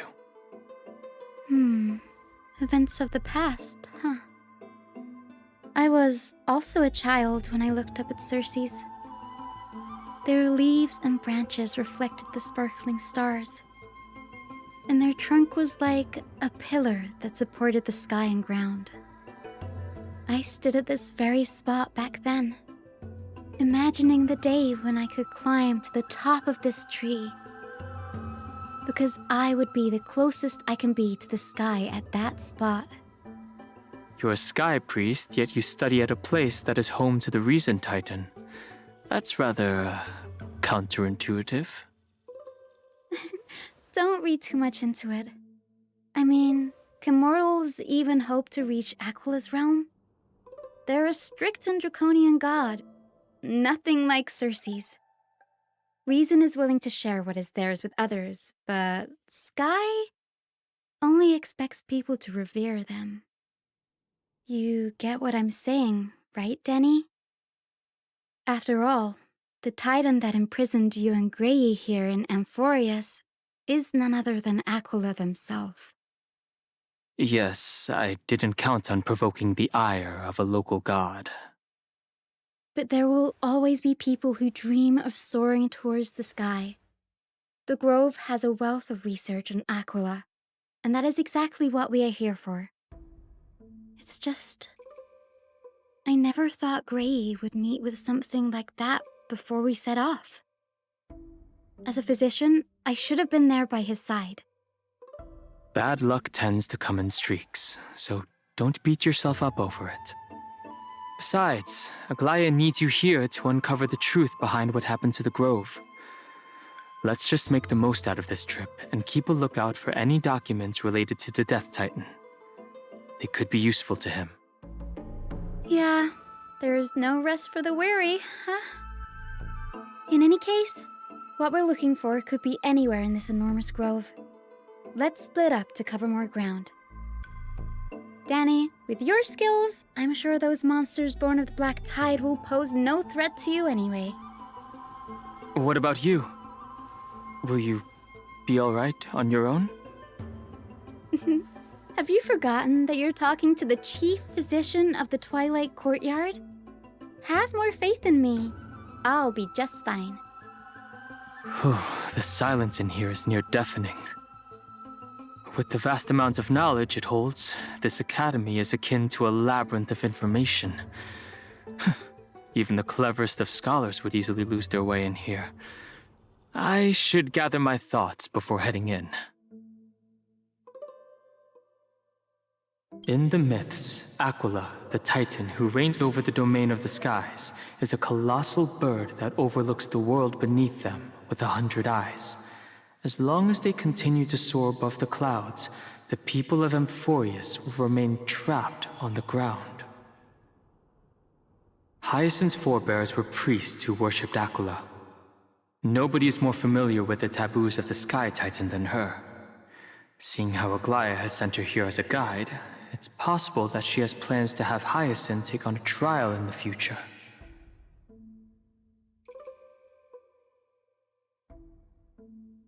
In Amfореus, Titans are a common topic of discussion.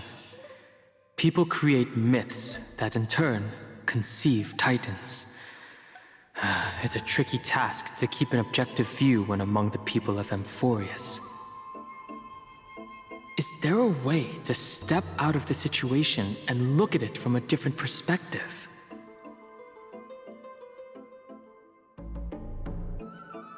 Titans and Eons are two distinct classes of beings. Titans can communicate with us humans, and it is not impossible for us to overpower them. Upon their demise, we can even take over their divinity. In this regard, Titans can be said to be a lot more similar to humans than Eons are. Chrysos heirs are humans who possess heroic qualities, with most of them demonstrating extraordinary combat prowess and strength. Upon clearing a core flame trial, a Chrysos heir can even ascend to a demigod and inherit a Titan's divinity. Wait. Something about that feels off. Is this a selection process of some sort? Guided by the prophecy, the heroes are on a quest to reclaim core flames and usher in the Era Nova. Their efforts have seen gratifying results to date. As I expected, the prophecy is the hardest to make any sense of. But with barely any information to go on, no matter how much I ruminate on it, it won't yield any results. I should leave this for another time. I should probably turn my attention to something else. Nobody could have ever imagined that his life would be forfeited the moment we landed on Amfореus. I should have done more to keep him safe. But it's not too late. We still have a fighting chance. The unique rules that govern life and death on Amfореus might just work in our favor and save him. The Grove is a veritable library of knowledge. Maybe they'll have records on a similar case? Please let there be one.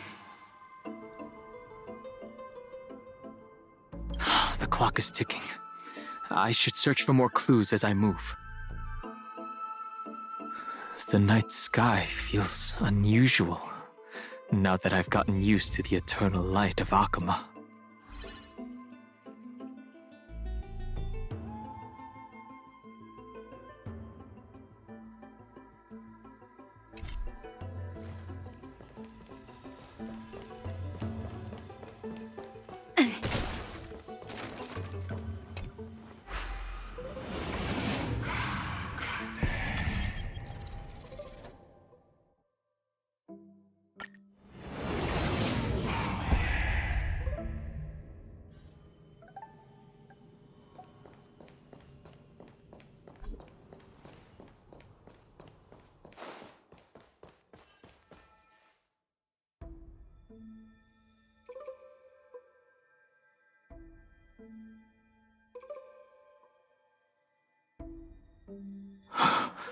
These are the remains of a black tide monster. It does look different from the Titankin from up close. What's that underneath it? A scroll.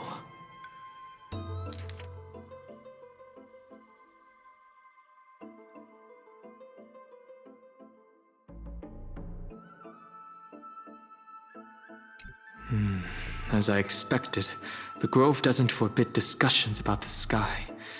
It's a debate between two scholars about the sky ships.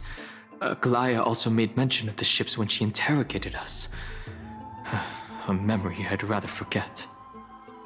I'll hold on to this for now. With any luck, this journey won't leave us empty-handed. Huh?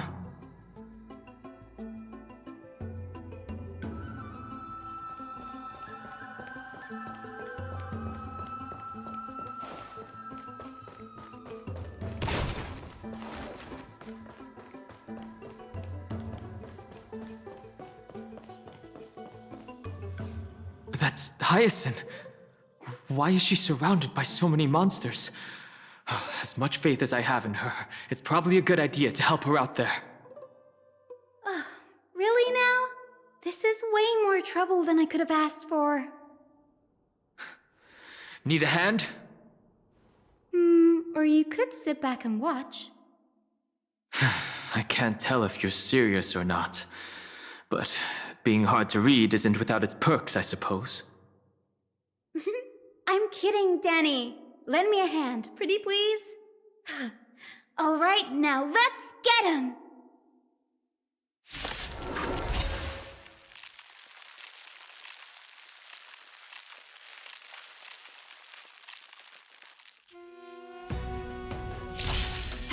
Lend me your strength. I failed to send you. Savor it for me.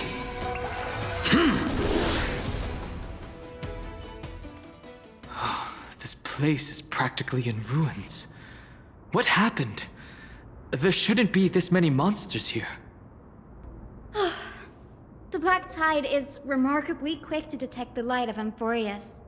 So or rather, the blessings of the Sky Priest in me, might have unknowingly called them to me. Anyway, never mind that for now. Here, you might want to have a look at this. I found it around here and thought it might be of interest to you.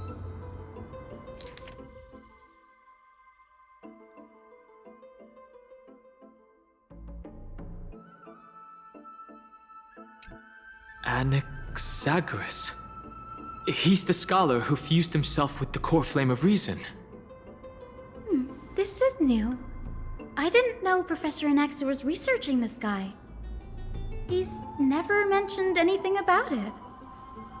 Finan said Anaxa might be opposed to the flame chase journey. Might is an understatement. Anaxa has never been one to venerate the gods, nor has he ever found it within himself to put any faith in the prophecy. People have come to think of him as a heretic, even in a place as liberal as the Grove. Yet, it is also this very blasphemer that Circe's favors. Fate sure works in mysterious ways.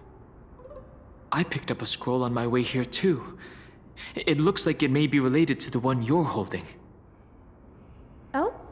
Let me have a look.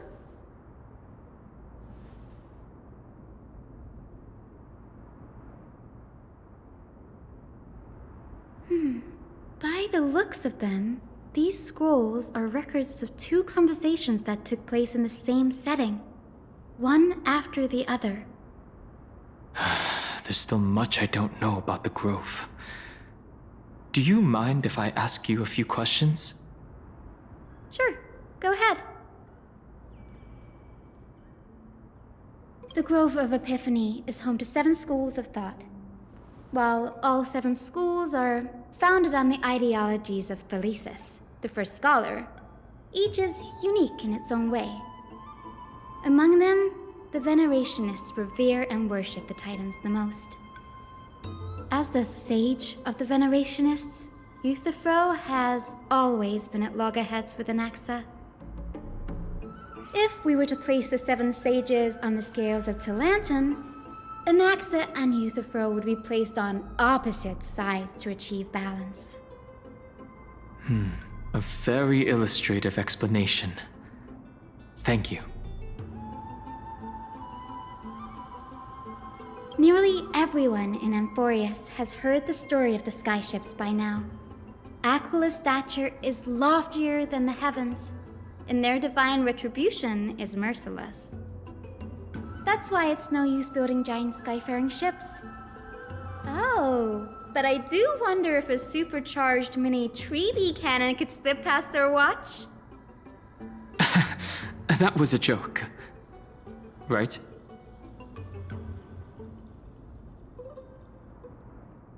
Newsporists primarily study the application of alchemy in soul repair.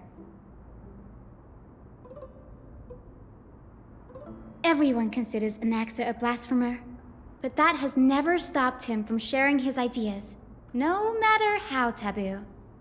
If you must say that he's hiding something, then it's likely what lies beneath his eye patch.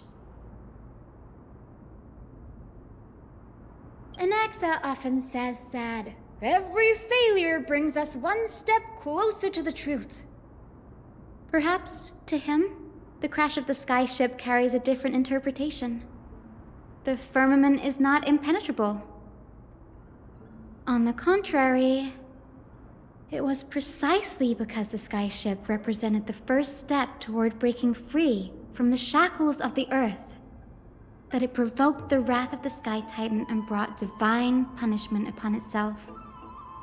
It's a shame that the majority of the Grove's research on Aquila was headed by the Venerationists, with sacrificial rituals making up a predominant part of their findings.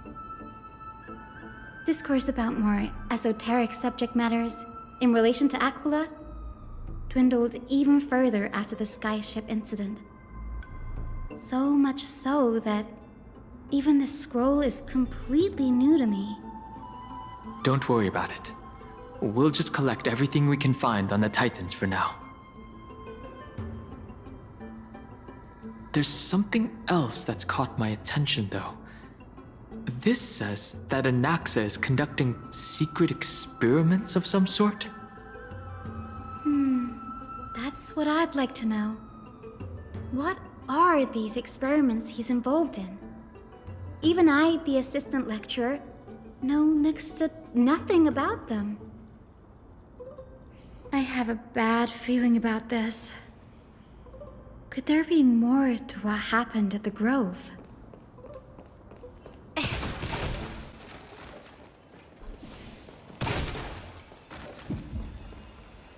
This is the Library of Philia, a place where the Grove stores its collection of tomes.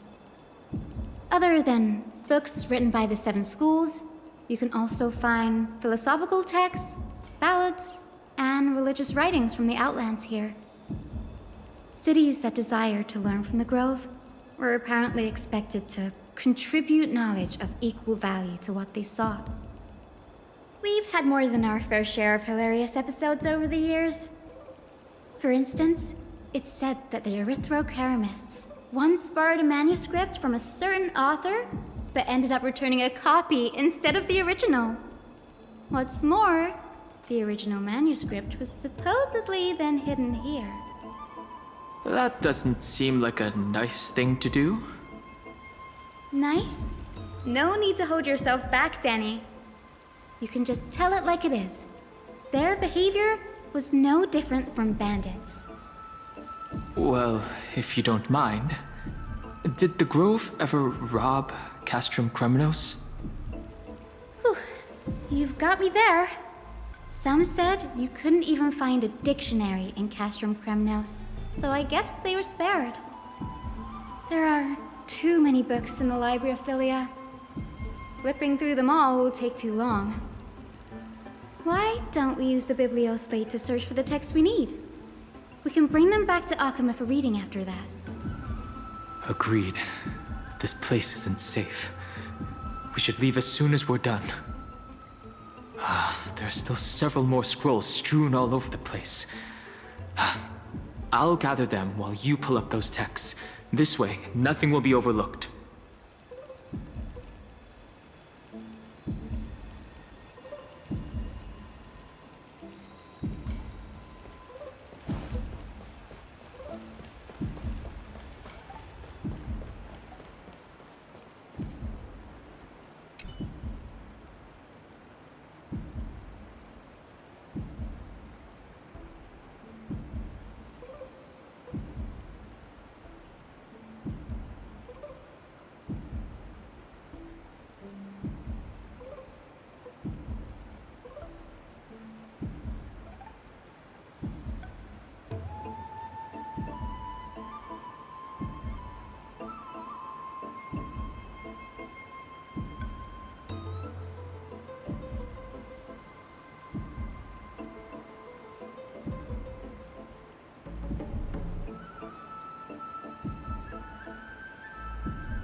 Impressive tenacity.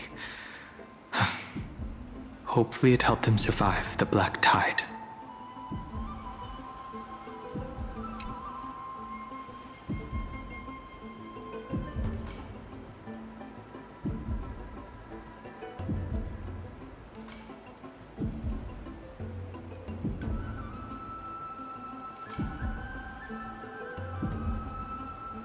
This is about Anaxa. I should read this.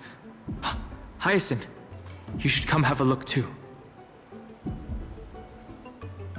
Ugh, it's so dusty in here. Whoa, are these all complaints about him? I can already see what they must have written. Anaxa has no respect for the gods. His very existence undermines order in our society. They're probably all things like that. Does Anaxa hold that much influence? Why else would they call him the Great Performer? When Anaxer established his school of thought, the first thing he apparently did was read his own work to everyone. Are the Titans truly an accurate reflection of what humans think gods should be? Worlds created by gods are indubitably perfect, but what of Amfореus? Only foolishness and insensitivity everywhere you turn. An uncanny impersonation. What happened after? They marched him straight to the seat of judgment before he could finish. Though what he took on in the end was more of a debate than an actual trial. He had to address every one of the scholar's allegations, or face expulsion from the Grove. The first allegation was... Do you agree that since the Titans created the heavens and earth, so the mountains, rivers, and seas must likewise be their creations? Am I supposed to put myself in Anax's shoes and answer that?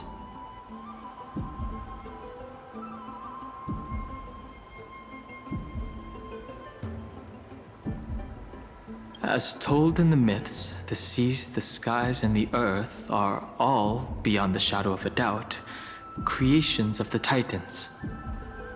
Anaxa would have probably been spared a lot of trouble if he had answered this way. Instead, he quoted past instances of the flame-chased journey and posited that humans have the potential to take over the divinity of Titans. Needless to say, his critics didn't take kindly to his answer, so they followed up with a second allegation. You claim to be studying souls, yet you are, in fact, defiling them and committing acts condemned by the gods. Do you admit it? That's a serious allegation. Did he really do that? Anaxa always wears an eye patch, never removing it, even when alone. Some say he used one of his eyes as an alchemical ingredient. Every being in the world owes their safekeeping to Kifili, and this is even more so for the Chrysos heirs who have divine blood coursing through them. If he has really done something of that nature, then it'd indeed be sacrilegious. Thankfully, they had no way to prove it, so it amounted to nothing more than an allegation in the end. One by one, Anaxa engaged in wars of words against those who would challenge him. Toward the end, a scholar asked him, Anaxagoras, have you any respect for the gods? It was only after a brief silence that he answered, I have never denied that Titans are meant to be noble constructs. Oh, what he didn't say, that the Titans are not noble, rings louder in this case. Yes.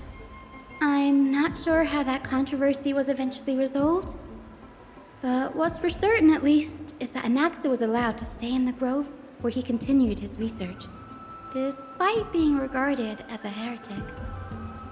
By the way, this stack of complaint letters has reminded me of a place in the grove. We may find clues there that aren't on the teleslate. I'm talking about Anaxa's alchemy lab, hidden between the cornerstones. Given the Grove's meticulous approach to archiving, could there really be such an oversight right under their noses? It's a well-kept secret. Among the 7 sages, excluding the nominal chief sage, each has a private sanctuary where they can conduct research undisturbed in their free time. Even the administrators of the Library of Philia are restricted from accessing those places and documenting the sage's research. But with the grove in this state, I'm sure Anaxa won't be mad even if we sneak into the lab for a short while. Right? These trees, they're like a maze.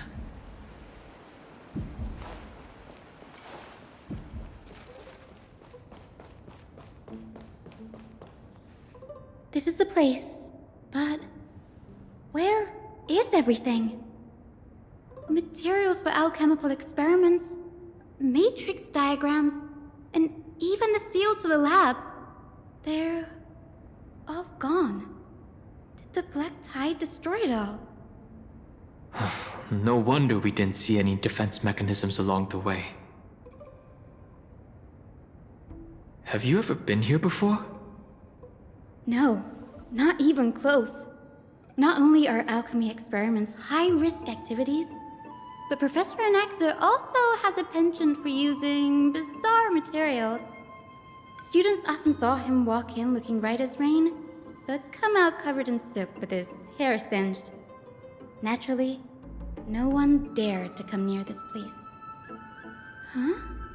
That bookshelf over there seems to be the only thing still intact.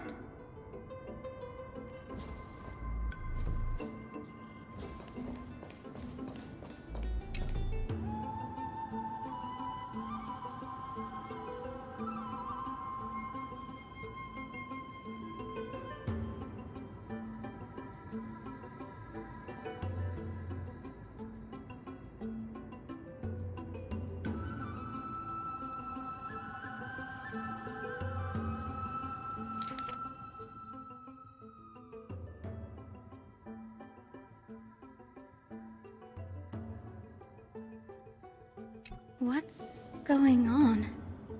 Anaxa is conducting research on our friends in Alchema and... me? This journal contains several intriguing points.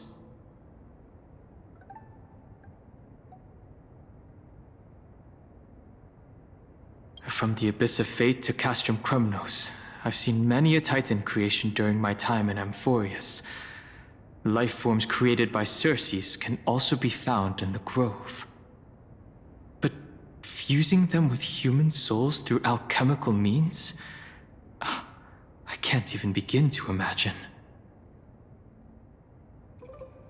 Anaxa seems to hold special interest in the divinity coursing through the Chrysos Heir's veins, and has even conducted a thorough investigation into the heroes' backgrounds. It wouldn't have been so strange if he had focused only on Cassie, given her own curiosity about her origins. Plus, considering that the new sporists have crafted omnipotent medicines capable of curing diseases, it also makes sense that he would conduct research on immortal Chrysos heirs. But now, it seems Anaxa's objective was never to create medicine, but to identify the origin of the golden blood and figure out its inner workings.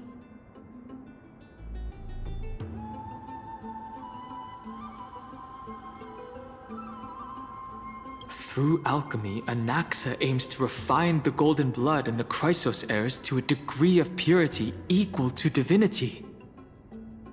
This must be what he means by close to true purity. But treating both Titan creations and the human body as materials to be used in alchemy experiments? That's rather extreme. Danny, look at this. I have a bad feeling about this.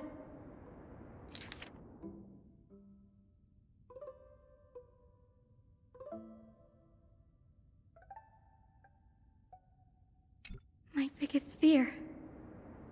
It's come true. After going through his notes, I think I can piece it all together now. Anaxa was carrying out experiments on soul transmutation. Do you mean he's trying to reconstruct human souls alchemically? Yes, this is what he was secretly conducting research on. Something he had to keep hidden from others. Compared to his public speeches, this is the real blasphemy. Oh, I just thought of something. What's wrong? Do you remember when the black tide was approaching? The Grove had planned to send Circe's core flame to a safe place. But an accident happened along the way, and Anaxa lost his life in the process? But Circes took over his body and resurrected him, which led us to the situation we're in now. That's right. But what if Professor Anax's fusion with the core flame of reason wasn't an accident. What do you mean? Put yourself in his shoes. Knowing that the black tide was closing in and your time was running out, what would you have done? I'd put my theories to the test, no matter the cost. Exactly. When the black tide came, the true reason Anaxa headed to the luminary throne was to transmute and fuse himself with the Titan's core flame. Did he succeed? No. Judging from how he reacted after the event, the results came as a surprise. Maybe he failed to consider the possibility that Xerxes would make a similar decision. The manuscripts detailing all the alchemical formulae have been taken away. His research is still ongoing. Could he have taken them for other purposes? Like what? There's only one Titan left in the world now. No. No way. To conceive an entity of perfection, one must first understand the principles of creation. If Anaxa is in Akama now, then that means he's after Kefali. Sir, this sky above us, it's not real, is it? Of course not. This is just an image from a projection device used for educational purposes. A simple trick.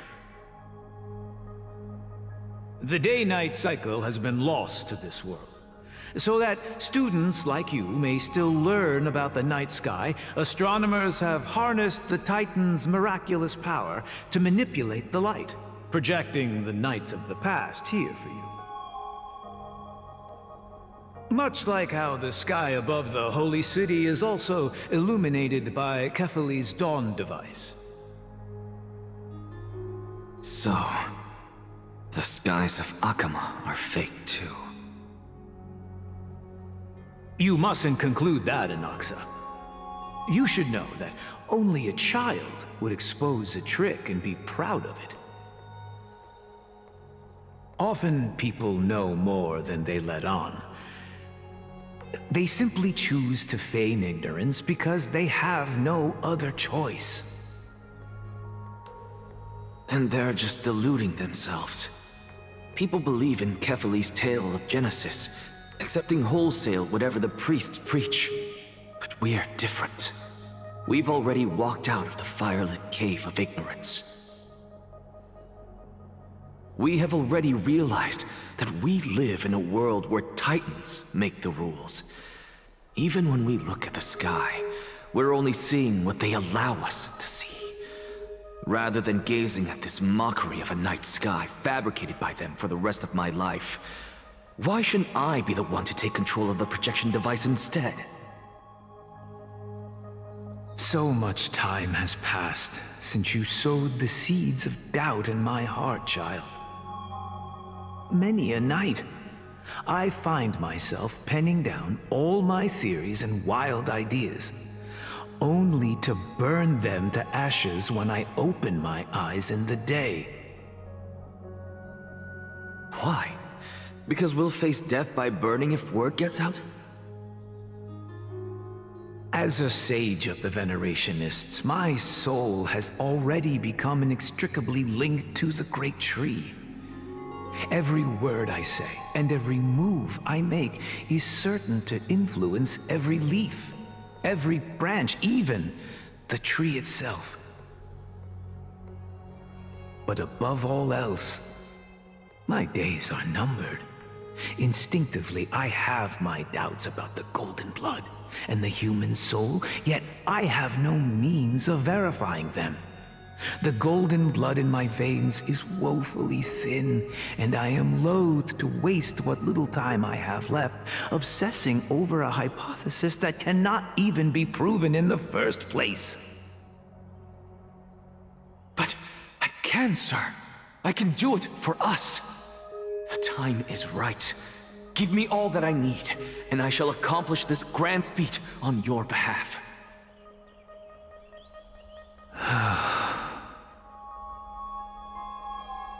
You're right. I shall do just that. In the next meeting of the sages, I will spare no efforts fighting for the rights you deserve. Go. Establish your own school of thought. Find out what we are. Become the one who conquers the ultimate truths of the world. Child of humanity. You didn't go to such lengths for an audience with Kefali. Just ask him a few questions, did you?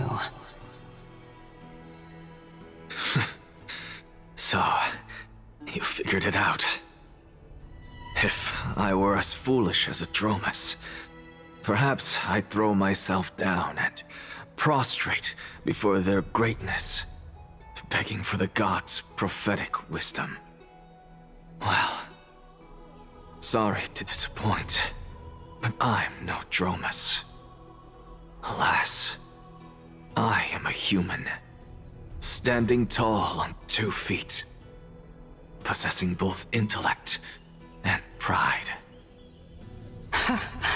Before such power, does it make any difference whether you're a human or a Dromus? I'm sure you're familiar with the story of the Styxians. When the raging waves threatened to swallow them, they didn't just give up and become sitting ducks. No. They constructed a dam that kept the roaring tide at bay, chaining down the mad Fagusa. They call me a blasphemer, Circes. But that doesn't mean I deny the existence of gods. It's just, as I see it, Titans are simply a force that mankind has yet to find a way to tame. Oh? If power that rivals the Titans is what you crave, why not conform to the prophecy and brave the trial? Why stop at harnessing the power of the Titans when I can do so much more? The source of life is what I wish to grasp, to understand what makes up the soul, and to learn what we really are. Thanks to you, I've had the chance to personally verify, in more ways than one, that the soul indeed ceases to exist in death. But where there is death, there is life. And where there is an end, there must also be a beginning. How then is a soul born? That was the only unknown variable left in my calculations. And by the sound of it, you have already formed a conjecture. No, I have already drawn a conclusion. In my journey unto death just now, I finally saw the answer with my own eyes. Professor Anaxa, I'm here. His life hangs by a thread. I must ask you to refrain from taking any unnecessary steps. Of course. I'll bring this to a conclusive end, and give you the answer you so desire. However, in accordance with the principle of equivalent exchange, I must also demand from you what I need. As you wish. Don't you care to know what the price might be? It's a matter of uncovering the truth about the Death Titan and his survival. This may be the only time I can ever save someone's life.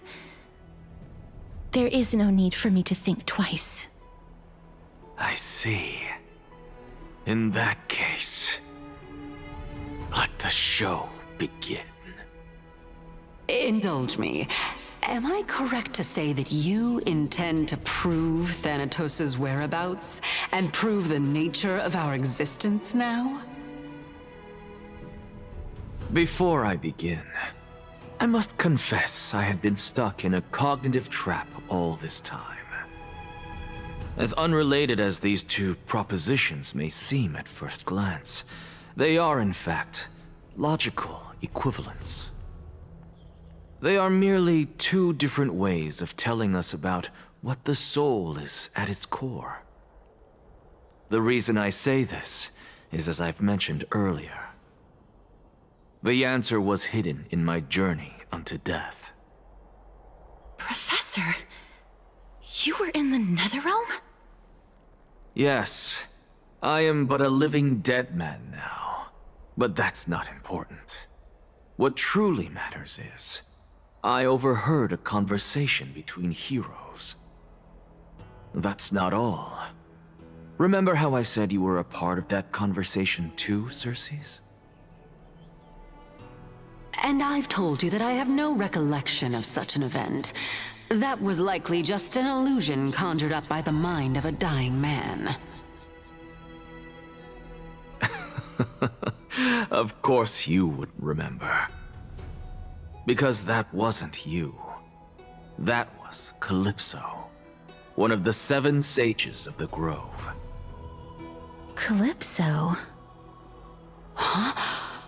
Oh, that's the name I made up on a whim when speaking to this girl. How do you know of it? And surely you jest. Don't you think I, of all people, would know if that were the name of one of the 7 sages under the shade of my tree? Don't you claim to know the Grove's past like the back of your hand? It seems you've lost even the memories seared into your soul. Use your head, Circes. Since all of this took place in the realm of the dead, it stands to reason their likenesses are of souls from the past. The living cannot step foot into that world, so who could they be? Think about Calypso. Why does she share your likeness, yet you have no idea who she is? The answer is evident, is it not?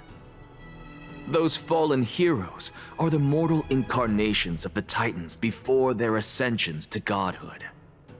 The gods aren't master creators born out of thin air, and they are no different from humans, because they all evolved from one.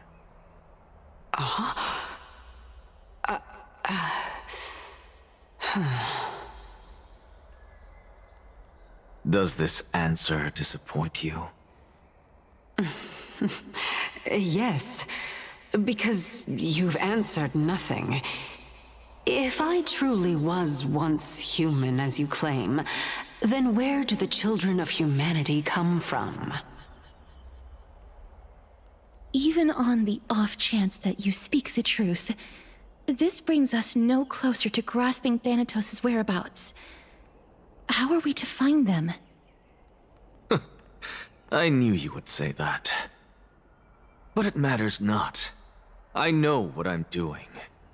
Actually, why don't we have this supreme being standing before us tell us everything? You can revive a Titan? Humans cannot return from the dead. Neither can gods. But all we need to do is look at this from a different perspective, and the problem will resolve itself. The solution is simple.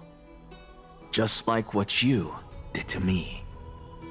If I'm reborn as Kefali, I can rebuild the world and all within it as they once did. Simple, is it not?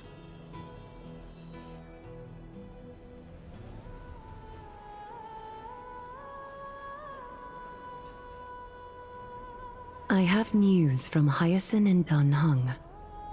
Anaxa might be trying to do something with Kefali's divine body.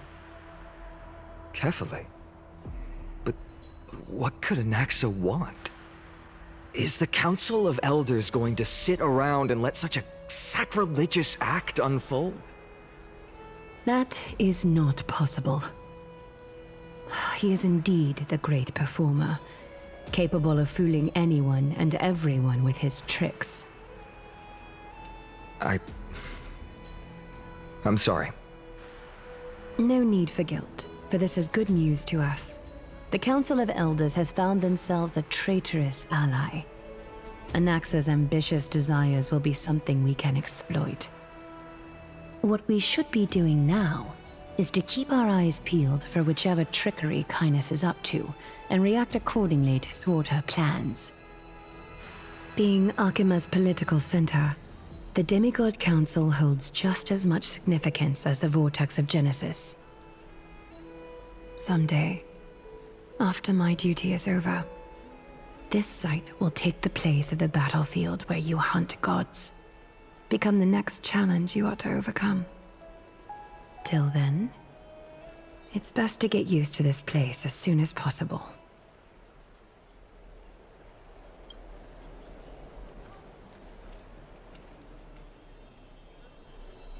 Preposterous! The Christos heirs only have their standing because of the Council of Elders! How dare they trample over it!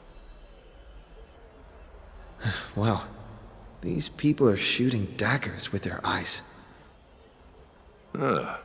It's been a while. That's fine. I recognize you. The young lord has nothing but good words about your courage.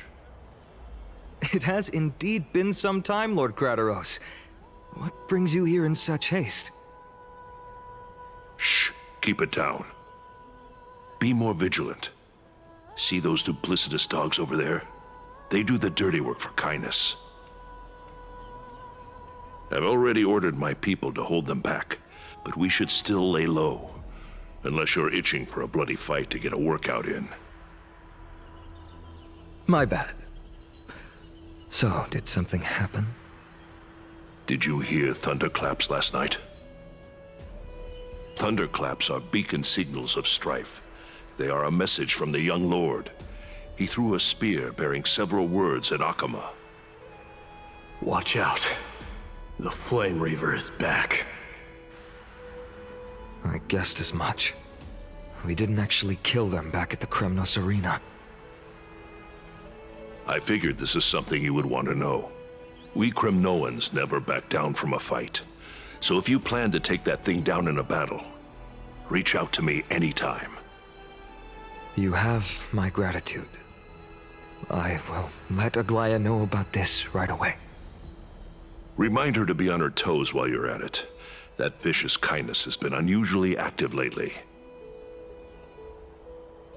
Those lackeys she keeps under cover have been going in and out of the city a lot more frequently these days. Some even seem to be getting Kremnoans to defect to the Council. Get off! Down! How dare you! Don't place that! That's... Looks like you can see it for yourself. We should get back. Thank you for the intel, Lord Krateros.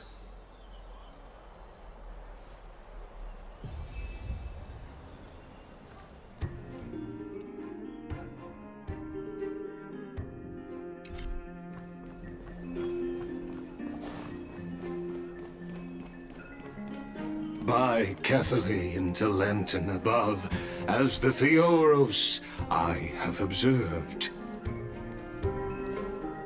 Virtuous citizens of Akama, Finan Vides, Elysiae, and the Outlander are heading toward us.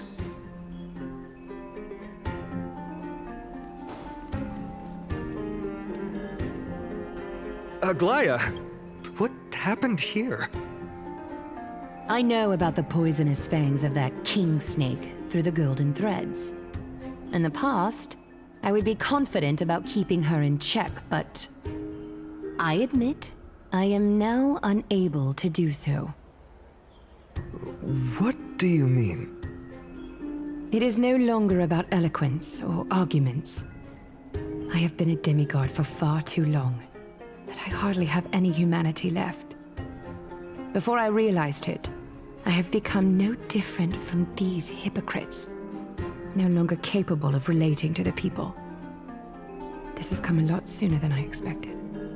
But perhaps it is time. I need you to step up, Finan, in order for me to retreat behind the scenes. Yes, this is my duty, but... It is far easier for the Council of Elders to fool many than just fool one person. Their so-called more support is no more than a ruse to distribute power using words instead of lances. There is no glory in winning this debate, but that makes having respect for humans so much more priceless. Finan, you are a Chrysos heir without flaw, capable of relating deeply with humans. I appreciate what you've taught me, Aglaya. I hope we'll live up to your expectations and win this debate.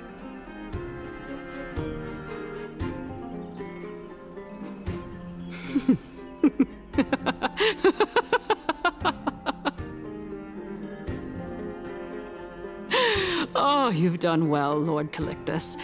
Let me take over and personally close this debate for today.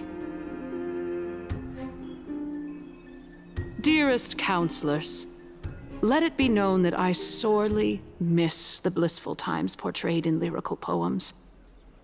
Back then, Amfореus was home to nearly 1,000 cities, each with their own local faith, while gods walked the earth and shared close bonds with humans. Yet, in the present, people from all over are forced to leave their homeland to seek refuge in the holy city, where they hope to rest under Kefali's protection. All of us have long been in the same boat, with no way out of this plight. We didn't have a choice in the past, but now, the Council of Elders brings to the table a new possibility. All I have left is one question for you. Would you rather strive toward the unheard of Era Nova, or return to the prosperous Era Chrysia of our past? Make your choice. Now, which of the two would lead mortals to an ideal future?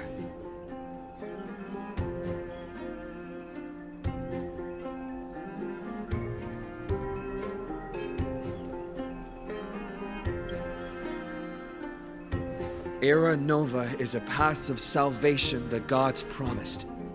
We should not have doubts in the flame-chased journey. We all know that Era Chrysia is a thing of the past, Lady Kainis. Please, enlighten me. How does the Council of Elders plan to turn back time?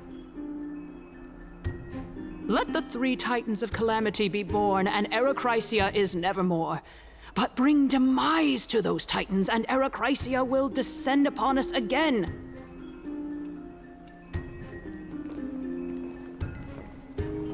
Know that the Council of Elders is never one to make empty promises.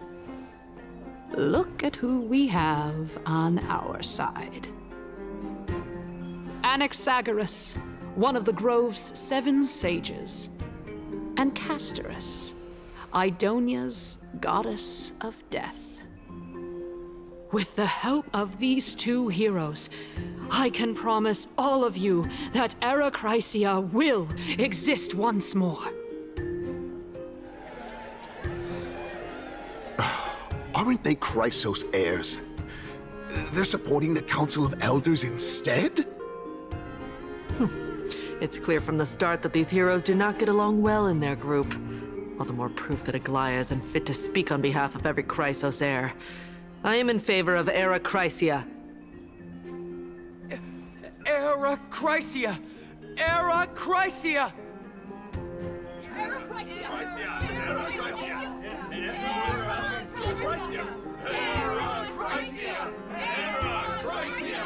Era Chrysia!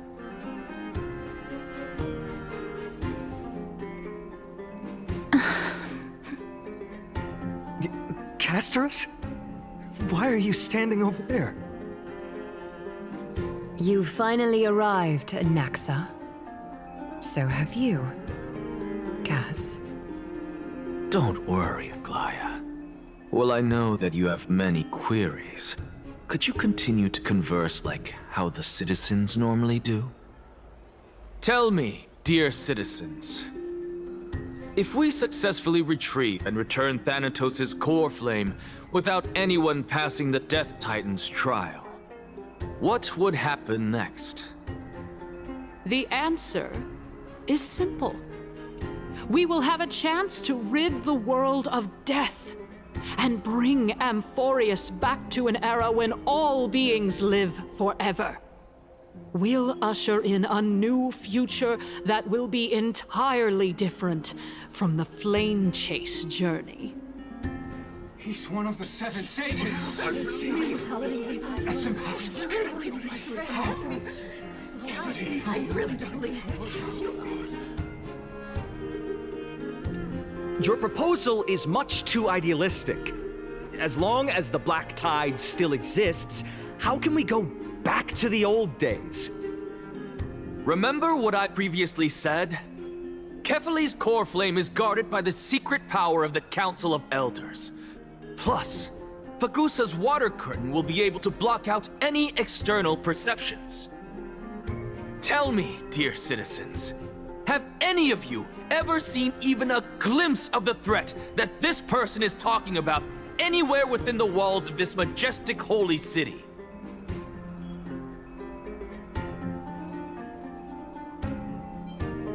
If we eliminate death, then there's no need for us to fear that flame reaver, right?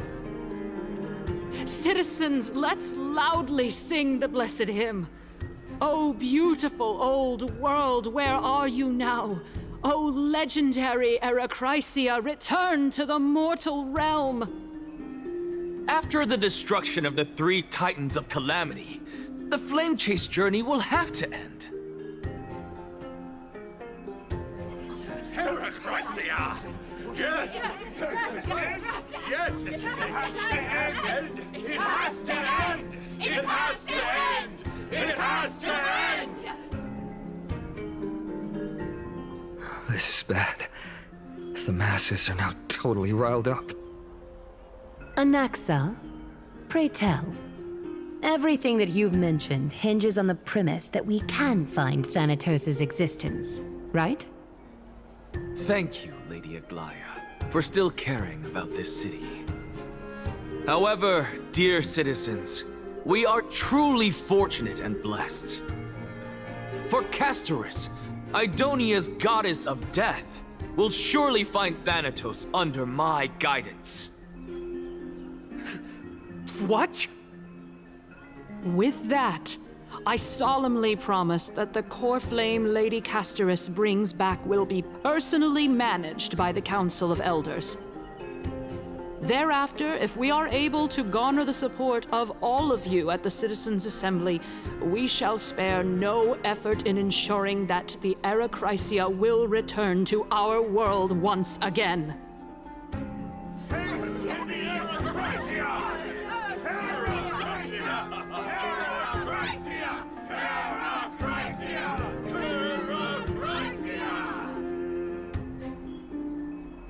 With the balance shattered, the result is clear.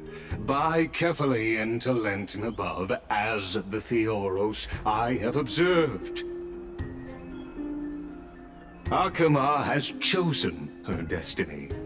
The issue up for discussion at this Citizens' Assembly shall be modified to the suspension of the flame chase journey. This resolution shall be put up on the Wall of Heroes, such that all citizens are aware of the city's way forward. Yes! To the future! Yes! I like this. Fantastic! Yes! Aglaya, dear Aglaya, what has caused your heart to soften? You also don't seem to be as quick-witted as before. Wag your tongue as much as you like. Since the flame chase journey has been preordained by the prophecy, our failure has never been on the cards. Well then, I guess we'll find out if that's true at the Citizens' Assembly.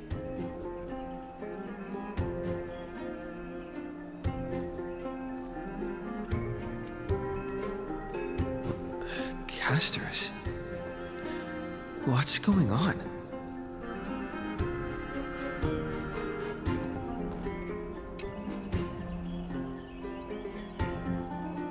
Well, it seems that when I sent you to look for Anaxa, I unintentionally facilitated your partnership with him instead. My apologies, everyone. I know that you have many questions to ask me. I will answer them to the best of my knowledge. In that case, please tell us as much as you can.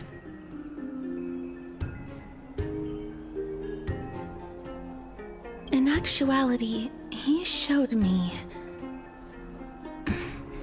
a past that was both long and heavy.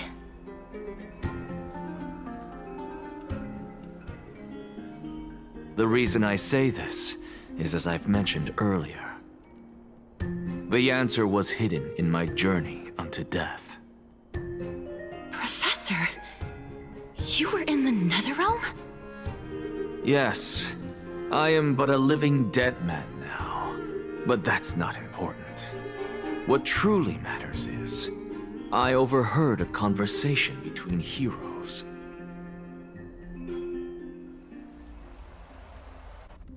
Have you heard of this tale before?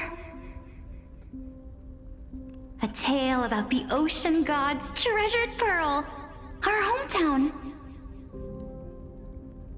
It was a seaside town which enjoyed the ocean breeze and glorious, peaceful times, thanks to the wisdom of its ruling queen. Until one day, an evil dragon descended upon the town. Its wings were large enough to blot out the sun, while its claws were sharp enough to rip the waves apart. It barged into the tall tower and devoured the queen's beloved daughter. It even settled itself in her bedroom, like a tyrant king. The queen assembled 300 warriors who managed to subdue the evil dragon by chaining it up. However, when the queen slit open the dragon's belly, she realized that the princess had long since been digested, and all that was left of her was a pile of bones. Devastated, the queen wept for several days.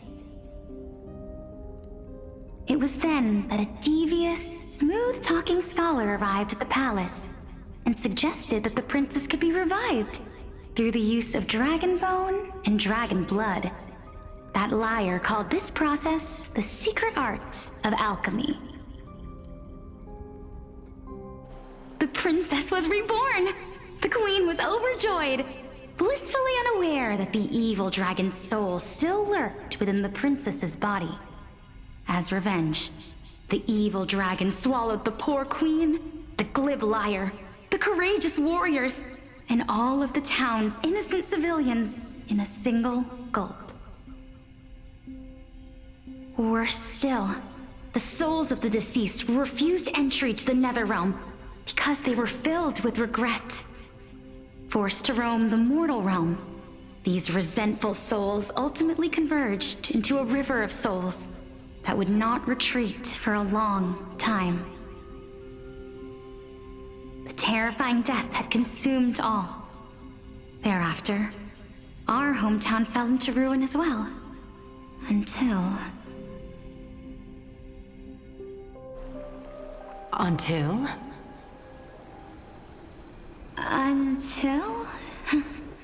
Actually, I don't know what happened next either.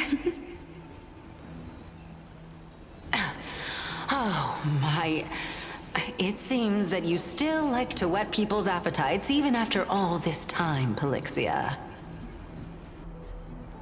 So, according to your story, This is how I used to look?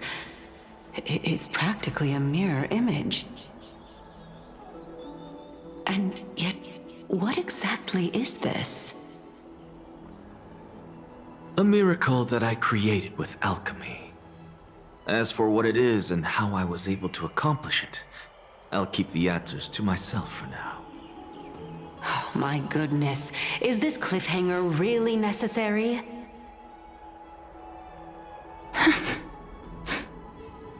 Quiet, Titan. Continue to enjoy this splendid play, and the truth will naturally reveal itself. Dragon, huh? I've heard this legend before. In that case, what do you think of it? I think that this so-called alchemy was a tenuous analogy added to the story by future generations. After all, you've never heard of a tradition of alchemy in your hometown before, have you? Indeed. Before I left home to pursue my education, I never even knew that anybody was looking into this area of study. Therefore, we can just treat this tale as a fable told to young children.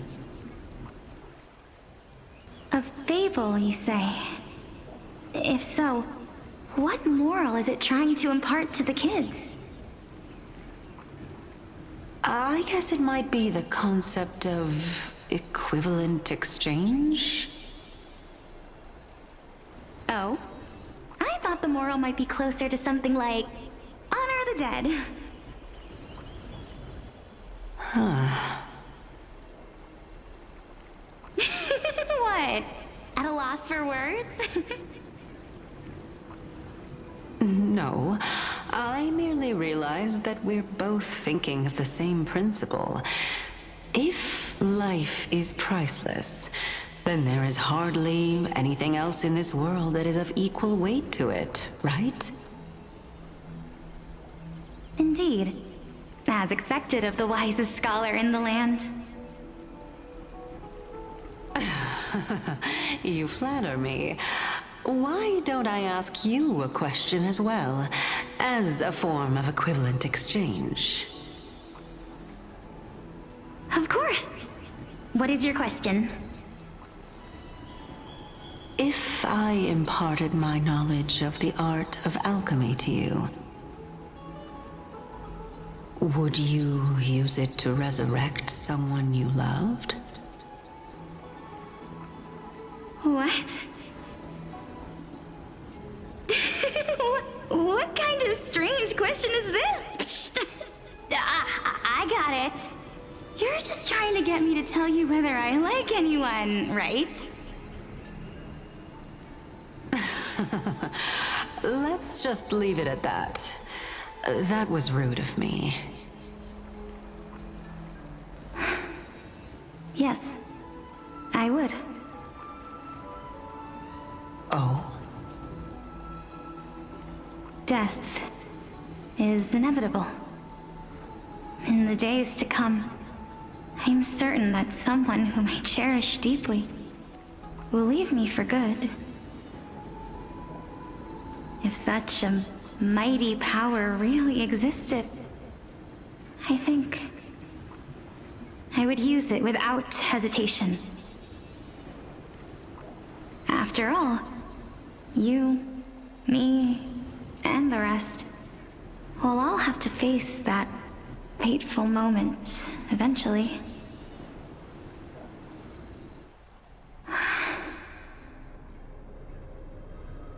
My time is finally here. However, perhaps because of my firm belief in the immeasurable value of life,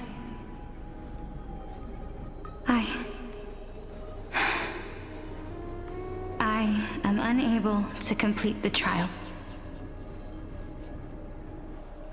You shall wither, and through that, the dead will sprout again from the remains and be reborn with the dead flame. It is a pity that fate is such a cruel mistress.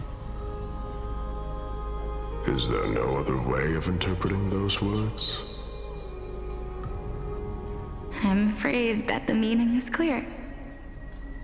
Between my sister and me, one must pay the price. Our trial can only be completed when the one chosen sacrifices her life.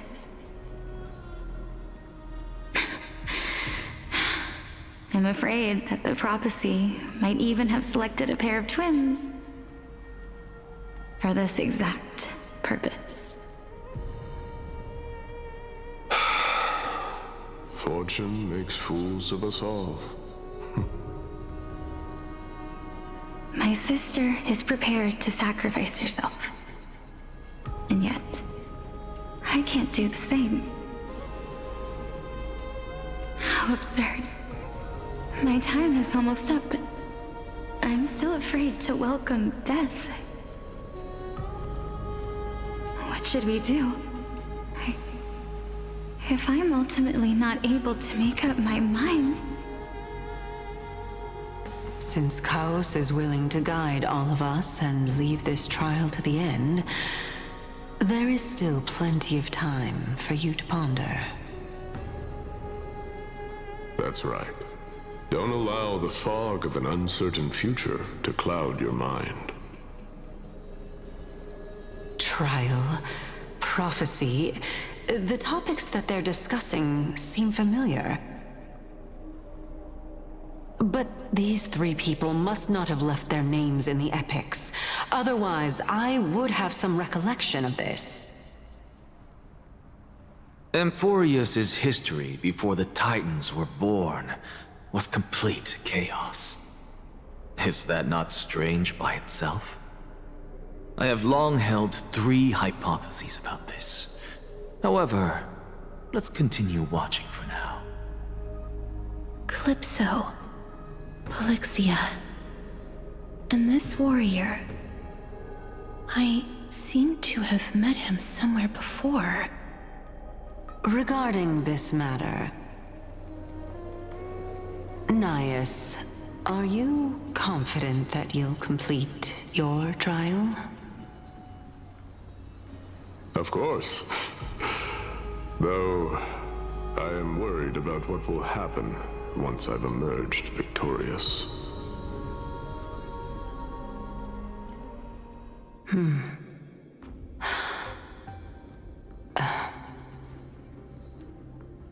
Looks like you have made up your mind.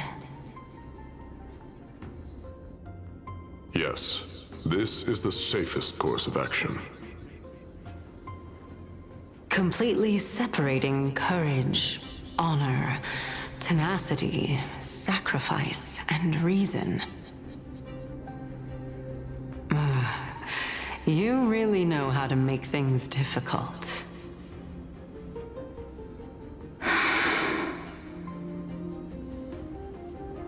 Please, young lady, witness my fall and demise. Lady Calypso, you shall host the soul-rending ceremony. I do not understand. Why would you dare to sacrifice yourself for a future that you won't get to witness? Because this is our destiny. The power that resides within me is so intense that I will one day be engulfed by it. Furthermore, a valorous death before glorious return has always been the path I chose to walk. A journey I began long ago. If your sister or Chaos were in my position, I believe they would make the same choice as well.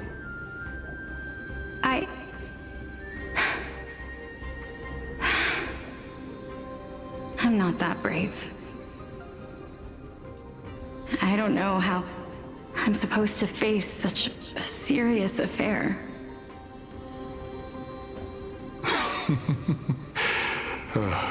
Despite being Death's chosen one, it seems you still don't know how to face it. Let's chat, young lady. Perhaps I shouldn't end my journey so hastily. Since there's still time, I'm not worried about letting fate wait a little longer. Of course. This warrior is Lord Anaias. As the embodiment of Nikador's divinity, he entrusted his life to us and allowed humankind to end his madness. That means that what I'm currently seeing before my eyes is, in fact... Looks like one hypothesis of mine has already been proven true. These heroes are the true forms of the Titans, before they attained their divinity. If so, the chosen one of death that he speaks of is actually... Polixia? Is the previous form of Thanatos? But her appearance... If this is true, as long as we can find out where she went, we'll naturally be able to figure out the location of the Death Titan.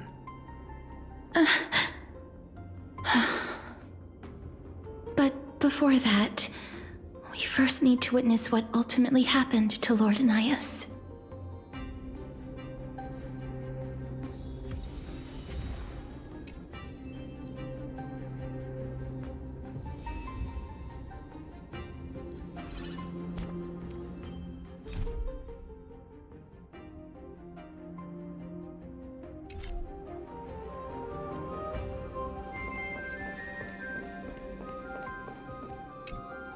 Honor, courage, tenacity, sacrifice. And finally, the only thing that remains is reason. Cheer up, young lady. There is no need to shed tears over a glorious death. All farewells in this world are sorrowful, Lord Anaias. No, young lady. As a warrior, I have witnessed too many bitter deaths.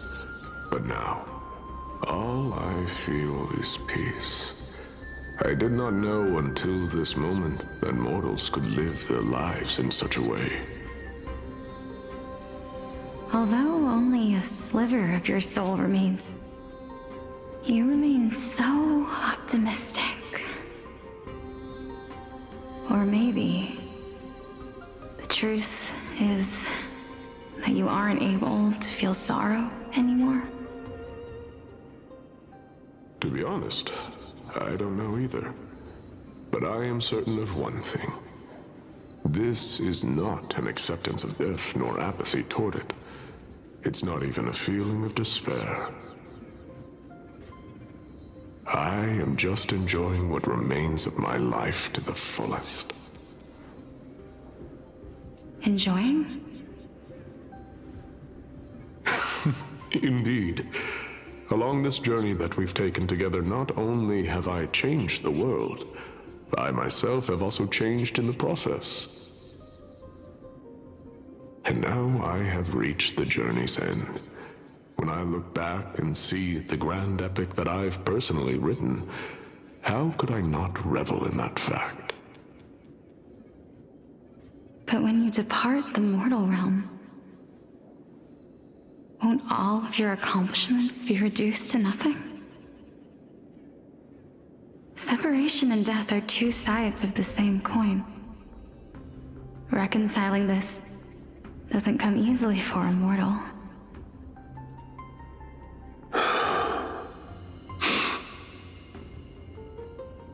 Finally, let me recount to you a story of mine, young lady. The first time I returned from the battlefield, I felt extremely hollow. The calamity had devoured everybody on the battlefield but me. When I returned to the city alone, the citizens held a banquet for me that was far from pleasant. I felt as though I was still on the battlefield, and the person who had returned was nothing but an empty shell. It was late into the night by the time the banquet ended. My head still reeling, I returned alone to the barracks. On the way back, I encountered someone.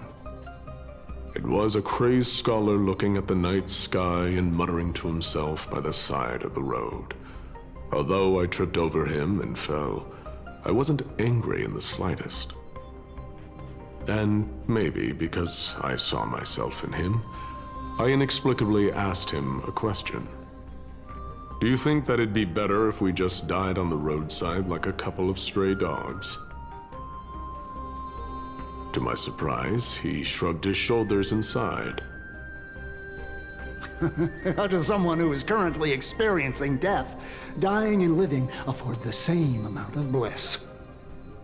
Now please go away and don't block my starlight. Are you trying to say that there is no difference between living and dying? For they are both journeys that lead toward death? That's exactly what life is, and death is, but a scale to measure how valuable the journey was. Journeys and epics are only glorious and magnificent because all things eventually fade to dust. Therefore, young lady, don't detest your fate. Instead, willingly and respectfully embrace it. The embodiment of strife telling me about the majesty of the world. Indeed. I believe that when the fated moment eventually arrives, you will be able to understand my words. It is time for me to knock on death's door. I will set up a long table at the end of the road and humbly await your arrival. When that moment finally comes, let us drink and be merry then.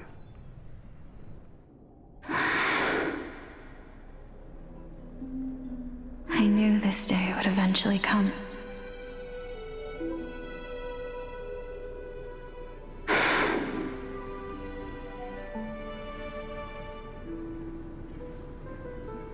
Are the both of you ready? Mm-hmm. Calixia. I'm here.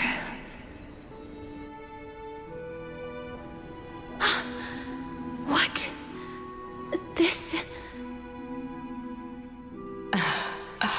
This is quite interesting indeed. Is this... Calixia's sister? Is it... me? Now, it's time for us to fulfill our promises.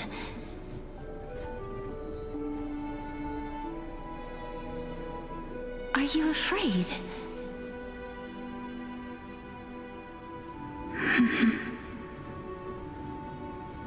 What are you afraid of? That I won't be able to do it.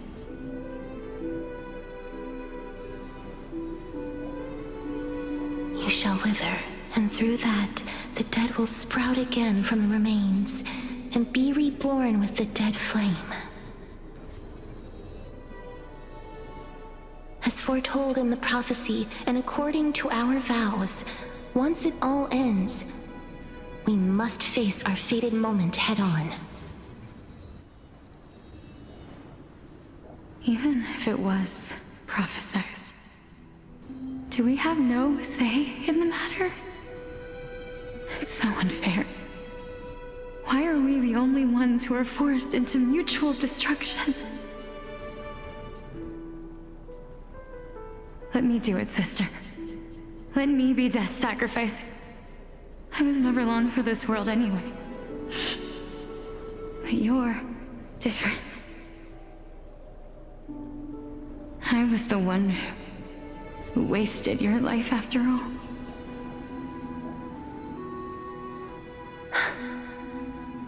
You're wrong, Polixia.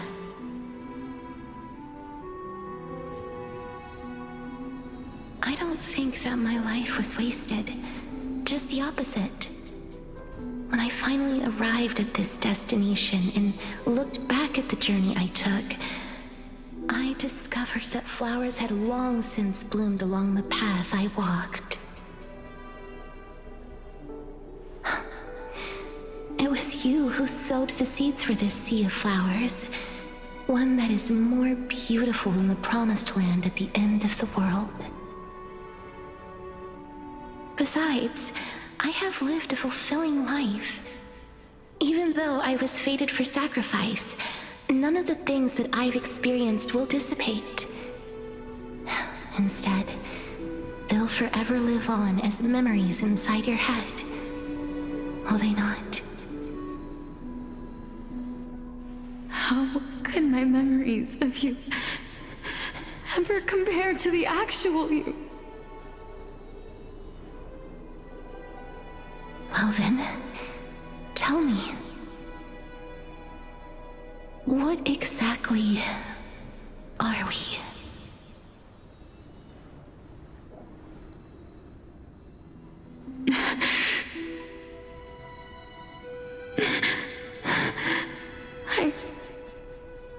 I don't know. I don't know either. But regardless of what the answer is, regardless of how we're shaped by others, or even by this world, ever since we were born, the fact that we existed was predestined, and nothing could erase it. This is why I will always, always be by your side. We're twins, after all.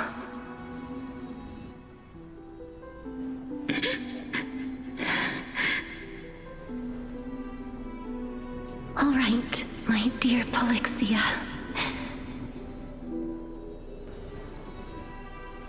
It's time to extract my heart and light the flame of death. After that, use it to plant the first bud in the prophesied new world.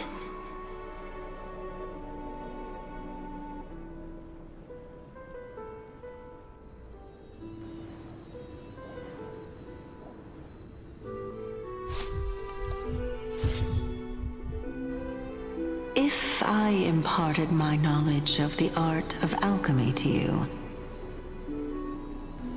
would you use it to resurrect someone you loved?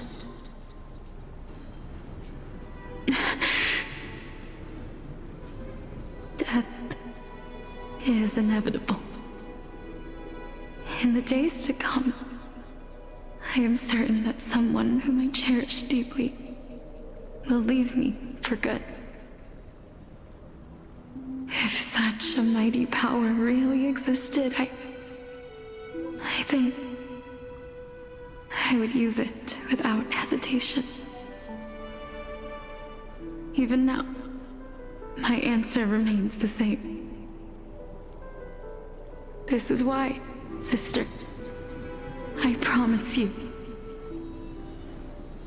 in the prophesied new world, I shall plant the first bud on your behalf. Go now.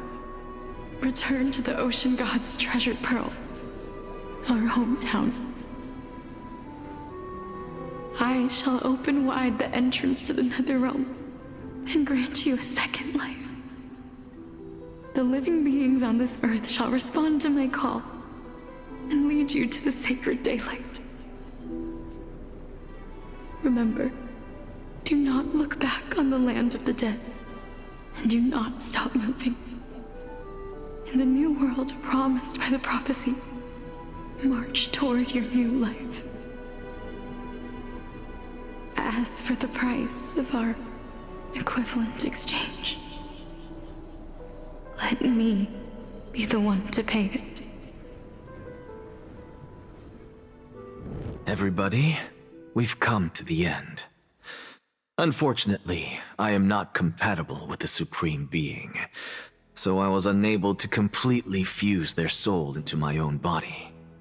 However, being able to glean all this from them is exciting enough. I'm certain of this now. Before the Titans that we are well acquainted with were born, a group of heroes roamed the land. These heroes followed a prophecy and took possession of divine authorities one by one, until they eventually became the pantheon of the New World. Just like the flame chase journey of today, Amfореus' history is cyclical in nature. Huh. What a startling revelation.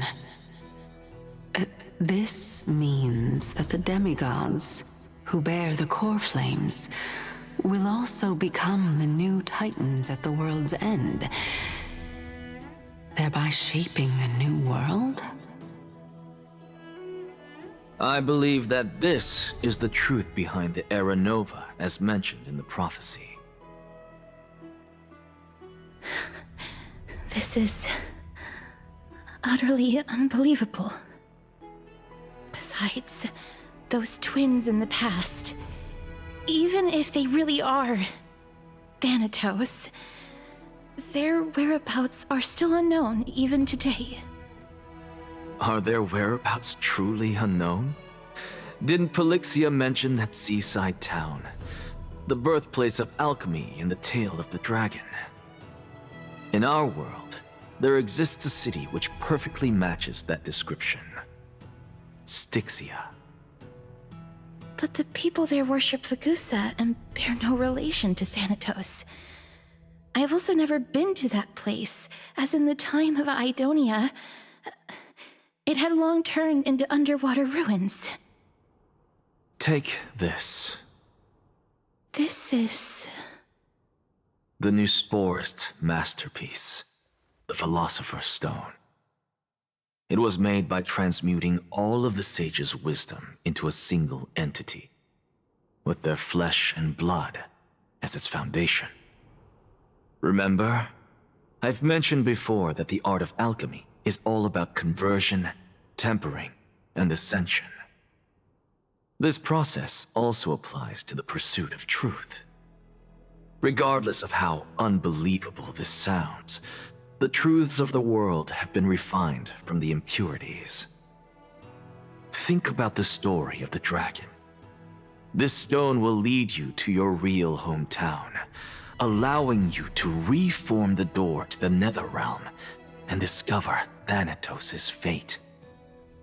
You still look as confident in your victory as ever, but what if your conjecture is wrong? Simple. I shall merely admit to the entire world that my experiment was a failure.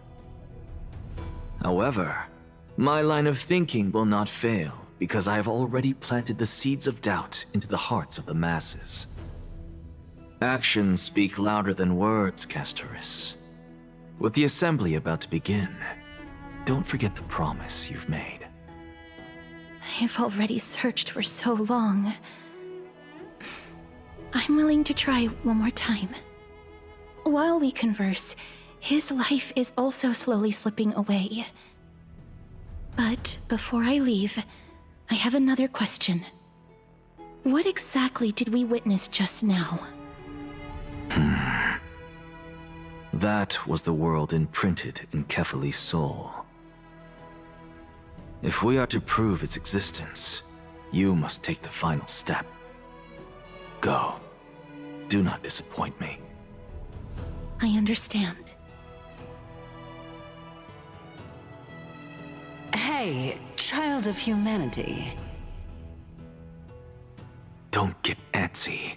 I still remember the question you posed to me. As a scholar, I do not wish to offer up ambiguous conclusions. Let's discuss this topic again when she manages to find the evidence. I merely wanted to ask, was that stone transmuted from your heart? If so, rebirth is no longer an option for you. Why not? When I was a child, I lost someone dear to me. When I was a teenager, I lost my faith. A while back, although you saved my life, I also lost my soul in the process. Now I'm merely forsaking my body. What's the big deal? Why are you always finding ways to die? Isn't it good to be alive? This is but a necessary sacrifice on my path to transform into the purest of them all. Can someone who's dead even claim to be the purest of them all? Furthermore, if your hypothesis is proven correct, does it not just confirm that the myths are true, and thereby invalidate all your theories? No, it's just the opposite. If my hypothesis is correct, it means that I can actually ascend to godhood and reshape this absurd world that you all have created.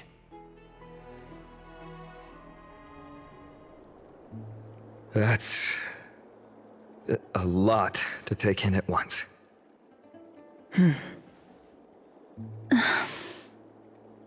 Lady Aglaia, please, let me explain.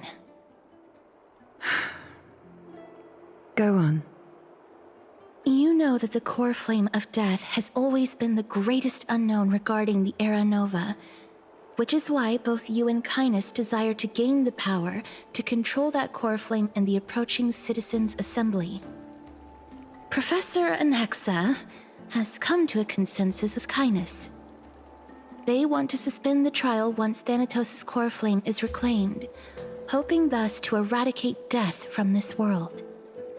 If they're successful, then the flame chase journey will cease, and Akama can enjoy everlasting peace.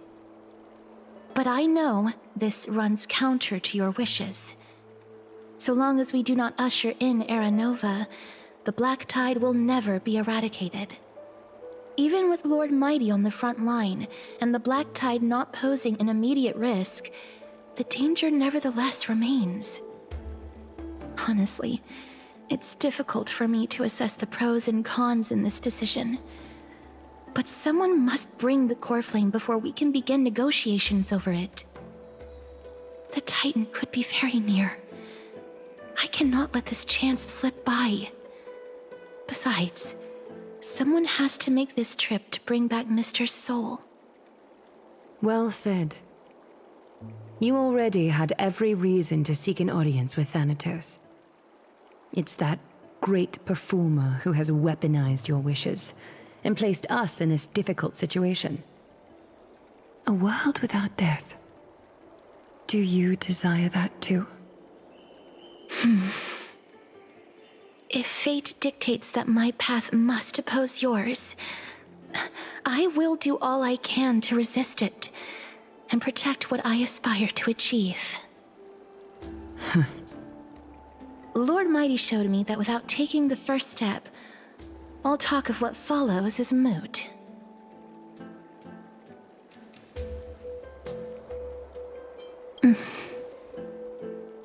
I have always hoped to hear you speak your mind, Cass. And I am glad to have heard your true thoughts. Styxia. I visited that place in the past. Though it is now an island surrounded by the river of Soul's torrents, it's not hard to see its former splendor. Go. I will not stand in your way. As for you, you are someone who has cheated death. I believe you have more than enough reason to make the trip with Casterus and meet the god of death himself. Casterus, I too look forward to your journey. I wonder what kinds of new interpretations your completed story will bring to the Flame Chase journey. Thank you, Lady Aglaia. I hate to put a damper on this heartwarming moment, but if Styxia is now an island surrounded by the river of Soul's torrents, then how do we find a way in? Lady Treby is probably... The answer is quite simple. In the myths, Zagreus once made the domain of the dead their treasure vault. That is to say, they could enter and leave the nether realm as they pleased. And if they could do that, then it follows that the demigod who inherited their divinity must be capable of the same. I'll see you at Marmorial Palace at Action Hour tomorrow. Cypher shall be your guide to finding that ancient city.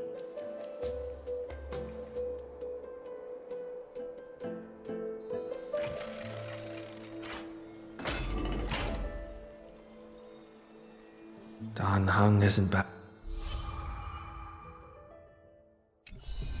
yet, huh?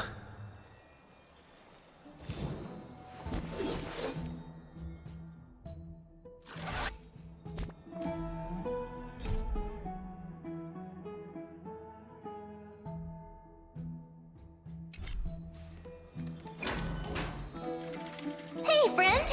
Is the debate finally over? Did you win?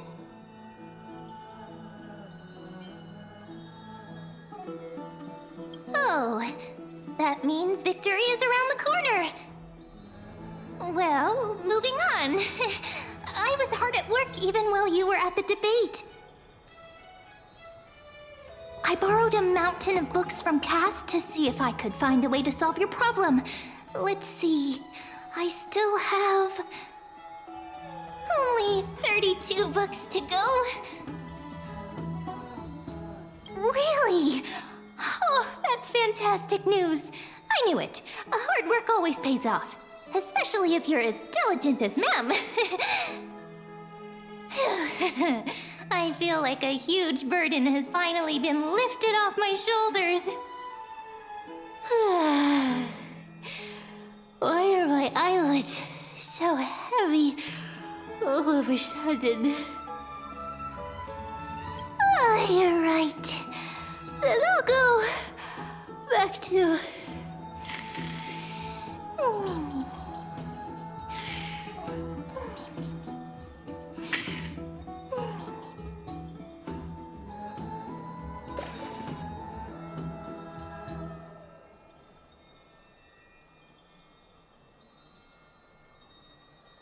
Good night, Mem. Good night, Akama. It is nighttime now, right?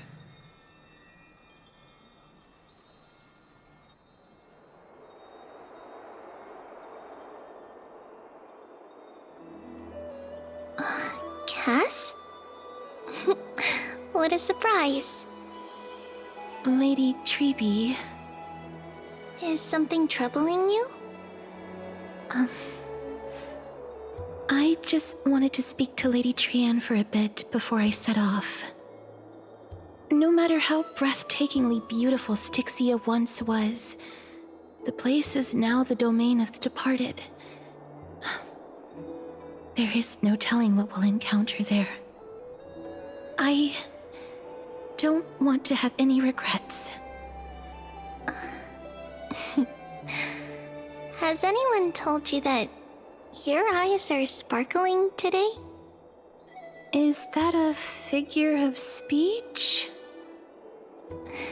In the past, when you did smile once in a while, all of us could see that your heart remained troubled even as you smiled. Lady Treby, you know perfectly well that see you tomorrow is nothing but a white lie. I hope your toughness is not a mask hiding a lonely heart. Cass, you hardly ever talked of your past. None of us knows what you went through, apart from Maggie. But we know it must have been filled with pain and hardships, as it is the fate every Chrysosaur is destined to live out. We are just happy for you that the core flame you're meant to inherit has finally surfaced. Isn't it a little too soon to say that? But you already know where tomorrow is, don't you?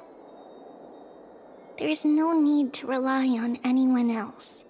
Just give it your all and leave no regrets.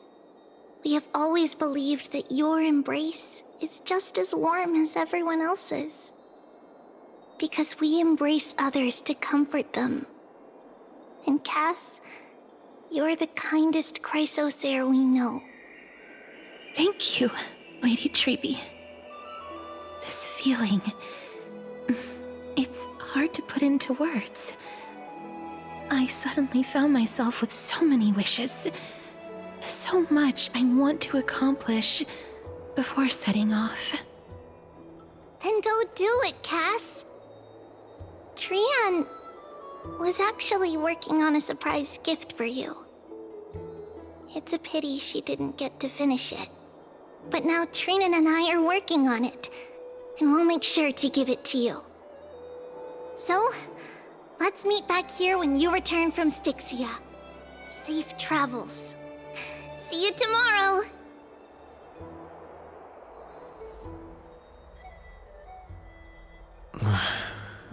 I can't sleep.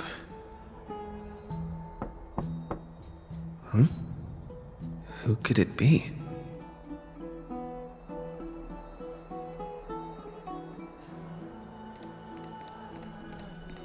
It's me.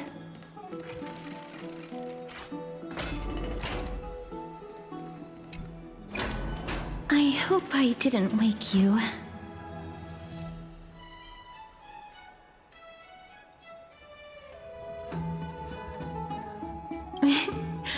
I'm glad to see you're as full of life as ever. I'm here because of private matters, actually. If it isn't too much to ask, I'd really like it if you could come along with me to retrieve something.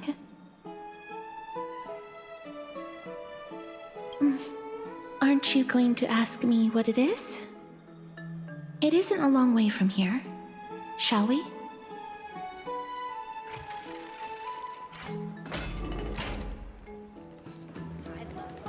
The streets are packed. It seems the vote to pause the flame chase journey has begun.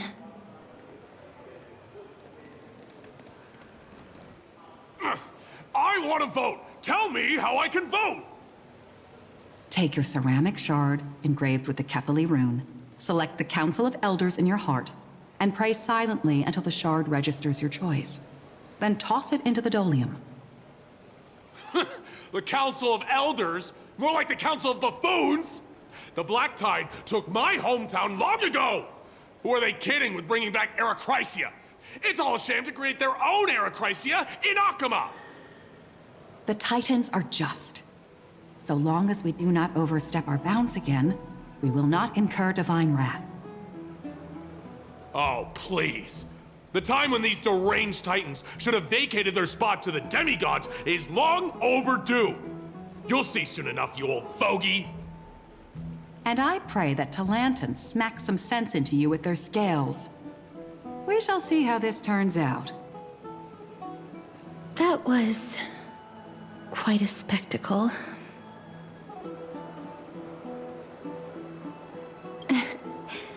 I suppose peaceful is technically correct if no actual violence happened. To this day, I still find it almost unreal that Akama is the only place illuminated by light amidst the crumbling ruins of Amfореus. And its people are even holding votes to reconcile differing opinions.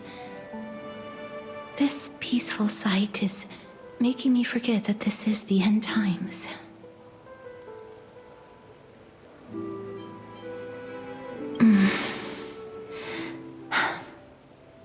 Before coming here, I had lived for many years in Idonia, a city of rime and frost.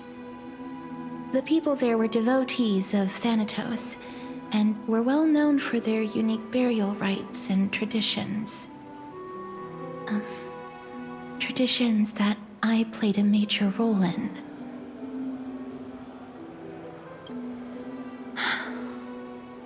Yes.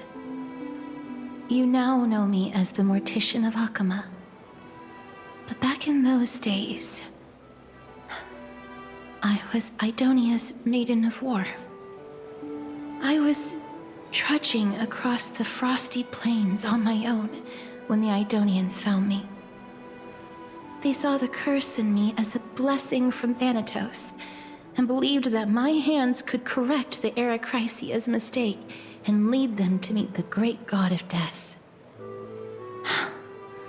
They provided me shelter, but in return, I was expected to grant merciful deaths to war captives, prisoners bound for execution, and heroes alike.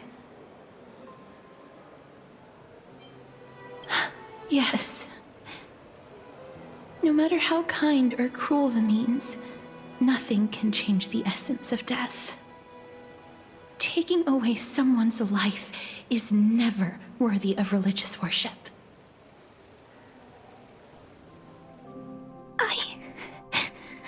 I can't do it.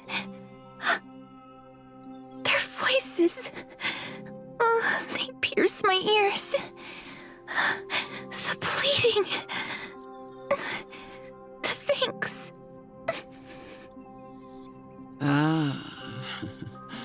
I know that feeling, child.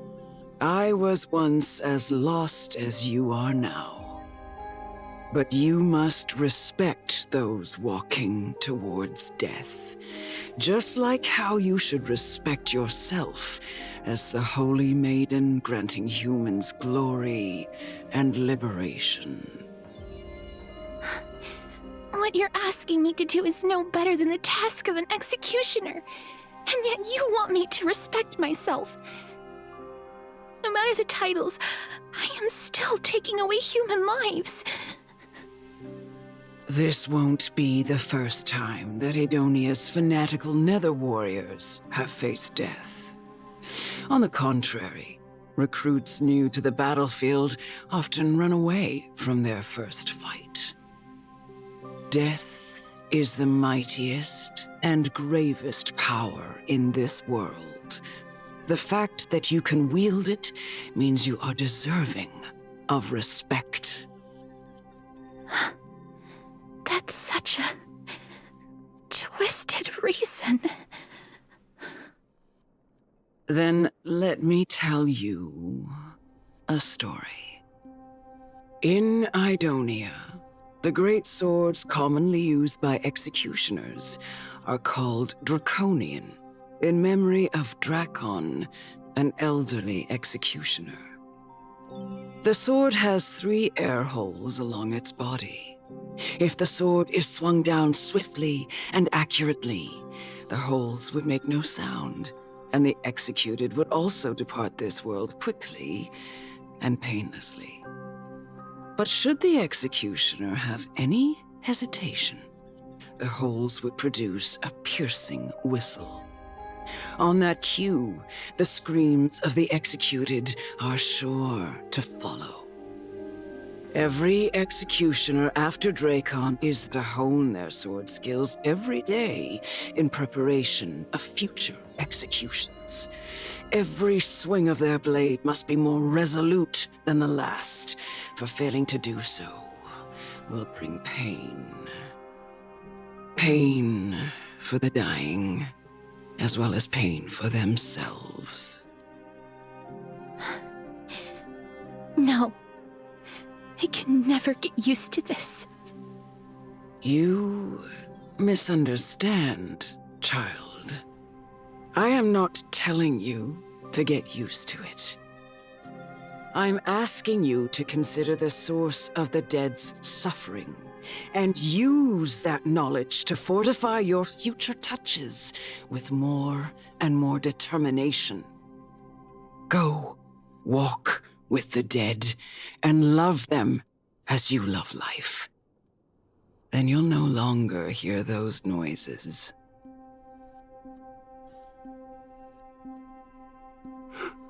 Please, don't kill me. I don't want to die. No!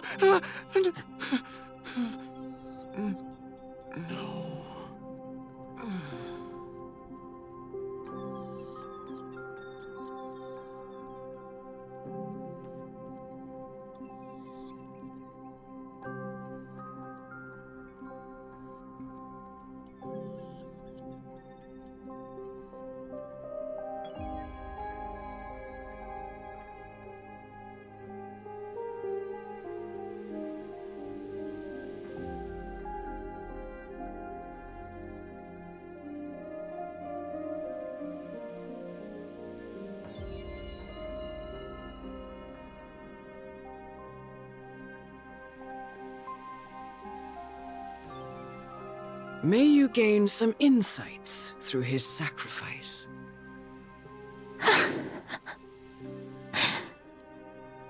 Is this all? No. Come with me.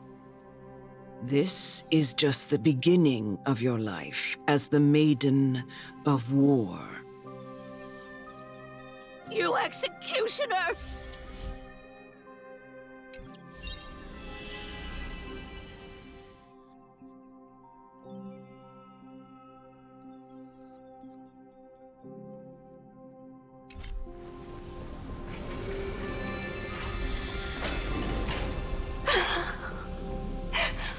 Holy Maiden! Go, grant her glorious death.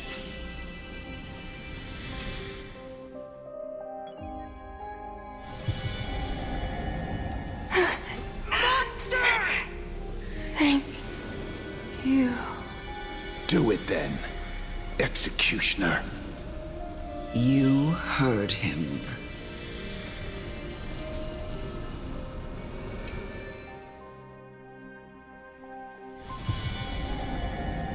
I curse you to live in eternal pain.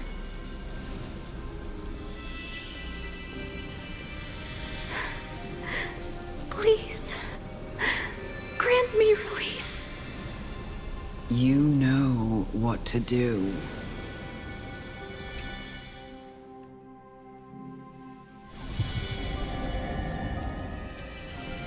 When will this ever end? You murderer!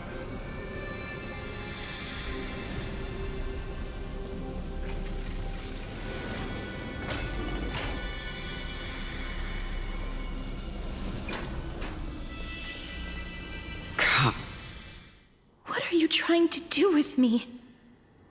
I have aged. The time has come for me to heed the summons of Thanatos and journey to their domain. The final resting place of every Idonian. You're not that old yet. You still have many, many years ahead of you. No. I'm already dead. For I have come to fear my declining health and impending death. Ah, Castoris. Will you give me one last chance to charge towards fear and prove that I am no coward? I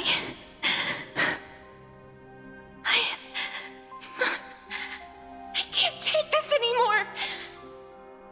Child, it was I who brought you here from the frosty plains and set your farcical fate in motion. It was also I, Chief Executioner of Idonia, who forced the heavy duty of executing others onto you. I've always known that you have doubts and even anger about my faith and about me. I never had a choice. Indeed. We essentially abducted you. Yet you can end any sinful life with just a touch of your fingers. Shouldn't it be easy for you to escape from here? I'll never do that. It doesn't matter how lightly the Idonians take death, or how readily they accept it. I simply can't do it. I knew I was right about you. What do you mean? I've taught you and cared for you as my own daughter all this time because of this blessing that's been with you since your birth. I know no one else in the world would understand the weight of life and death more than you do. In the eyes of an Idonian, death is the end of all life. A destination we will all eventually reach. Humans should not resist it, but learn how to face it. You can only live your life to the fullest after understanding this principle. And when you do, even if you eventually leave Idonia's protection,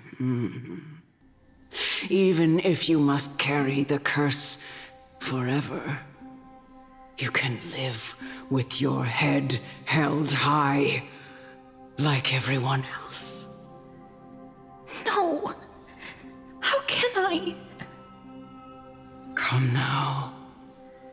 It's time. I've already taught you all that I know. Show me that you are a fitting holy maiden, or at least that you possess the resolve to become one. Come now. It's time. I've already taught you all that I know. Show me that you are a fitting holy maiden, or at least that you possess the resolve to become one. Emerge from your cocoon.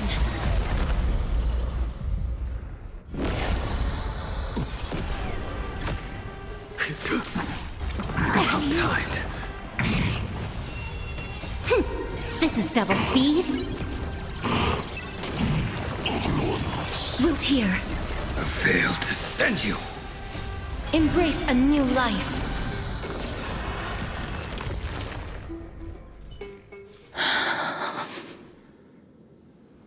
This was the last time I followed her command. I gently touched the elderly woman before me. The executioner, who had seen too much death, died the same way as everyone else. A gasp for air, a wistful look in her eyes, and a barely perceptible tremor in her fingertips. Elder Amunet, the person who tried to teach me about death, ultimately vanished like dew in the morning mist. She spent her life embodying the beliefs of the Idonians, and when death finally came, she embraced it exactly as their doctrine had taught. I have nothing but respect for her. I erected a cenotaph in her honor in the marshes outside Idonia's city walls with the others I had laid to rest. Then, I set out once more in search of Thanatos. It was a long, long journey. I heard so many discussions about death along the way. Life finds meaning in death. The world improves because there is an end. It seems the most terrible darkness in this world. Everyone talks about its heavy weight. Some resist it, some worship it, and some even revere it. How did a disappeared titan become the deepest fear of humankind? And why do they haunt my dreams? I continued my travels to seek an answer. Initially, I was running away. Then, I started searching for it. And now, at the end, I just want to know if my touch, if my embrace, can do more than taking things away. Can I make anything? Can I leave anything behind? I don't want to die. Please, I'm begging you, just let me go. I don't want to die, please. I don't want mercy. mercy like this. Just let me go. I don't...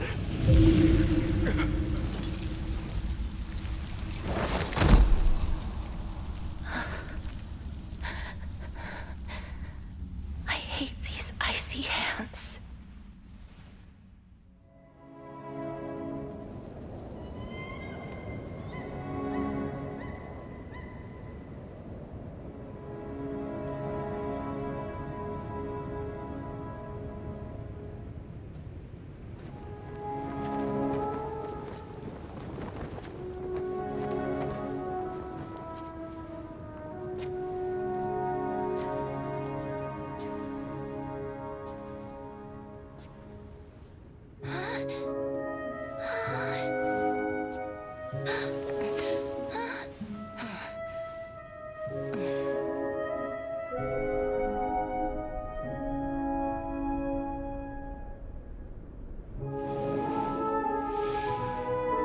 Get it over with.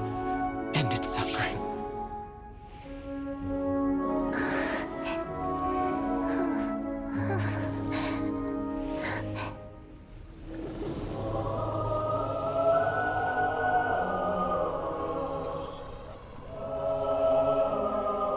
The Reaper has blessed your hands. Only you can grant them peace.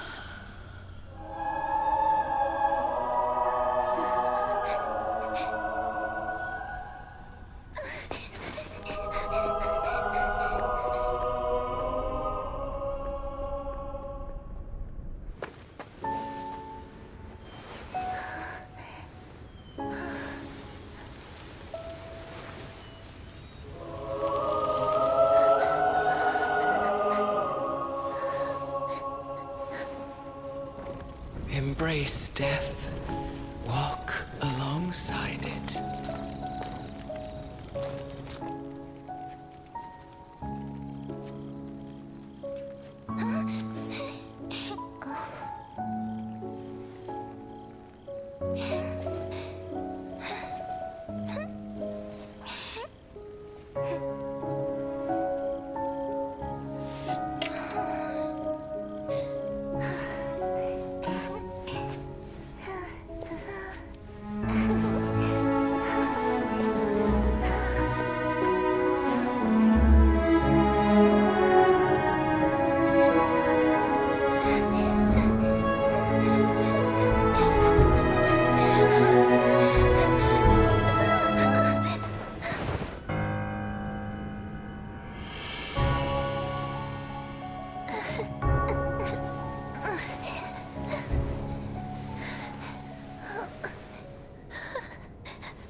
Is that you, Casterus?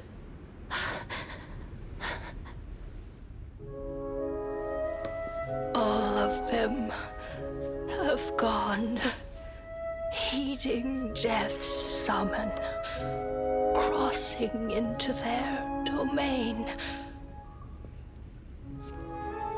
I must go too.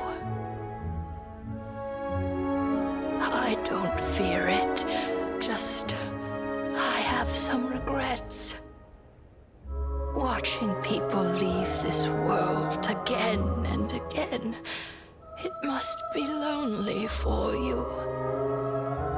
You to desperately embrace them before they go.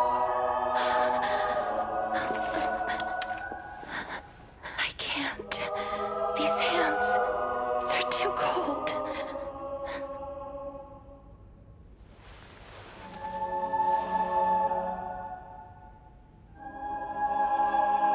But Big Sister Castoris, your hands are so warm.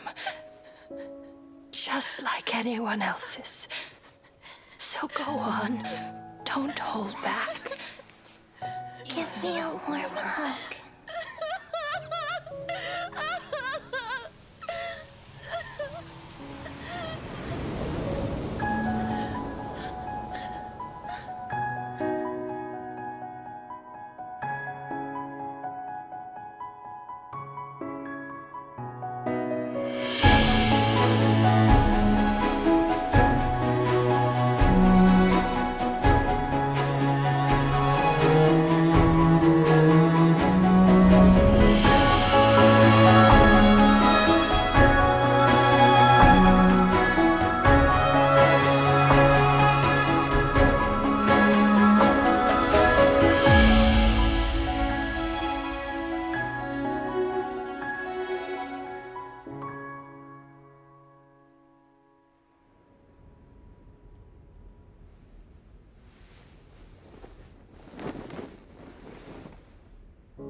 Can hands like these really be warm?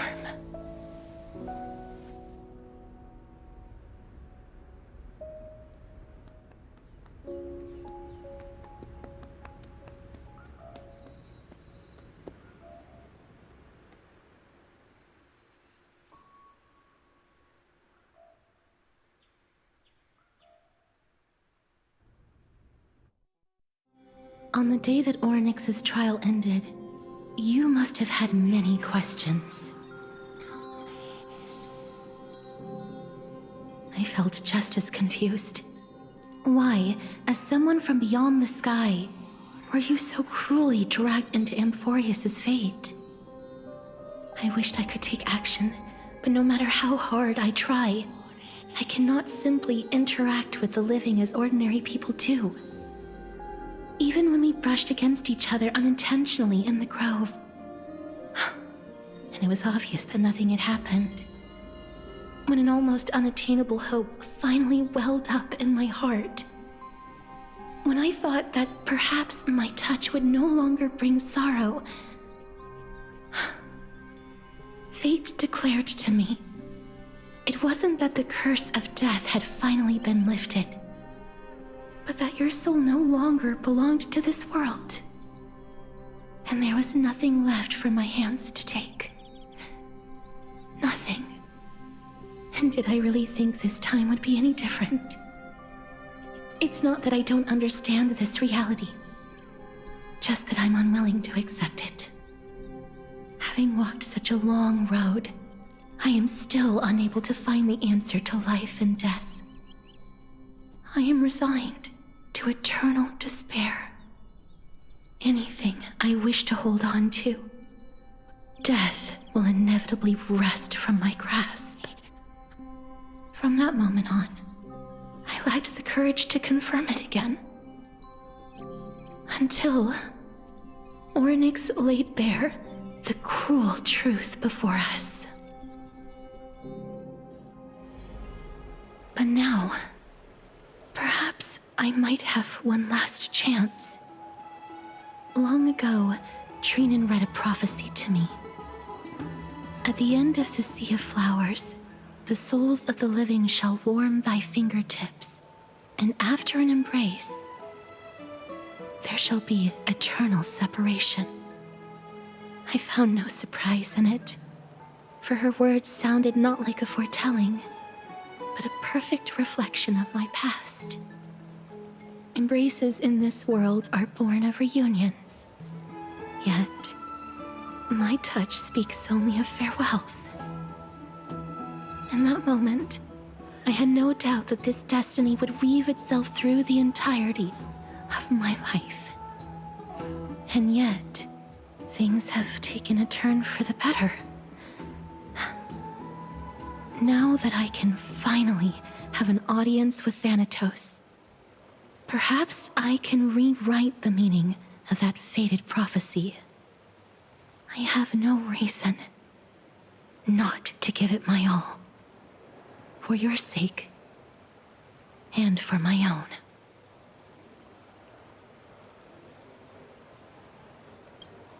With that, I won't have any regrets.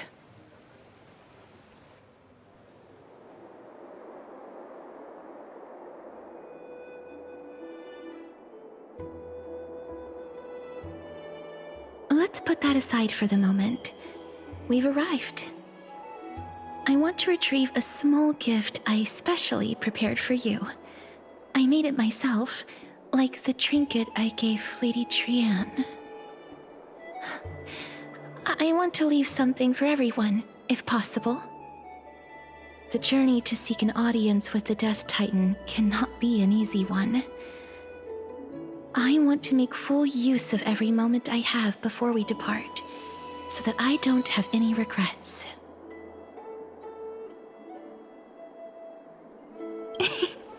No, it isn't.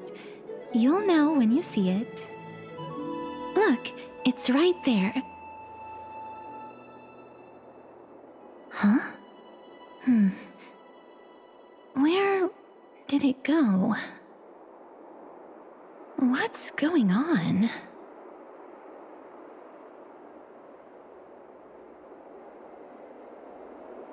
This is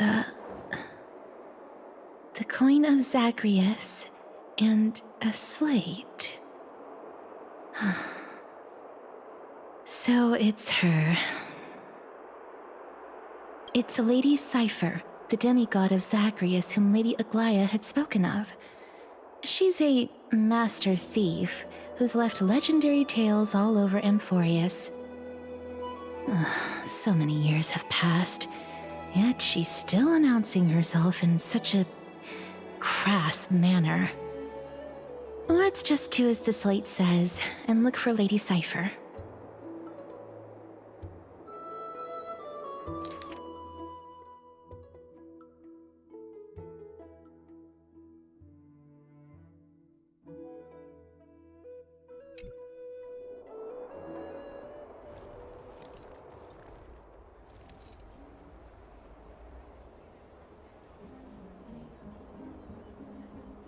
Look, it's right there.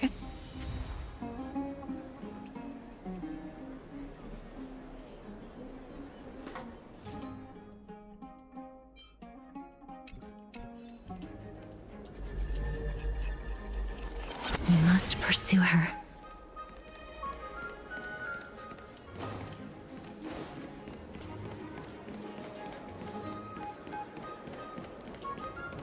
Huh? This is a trick she left for us.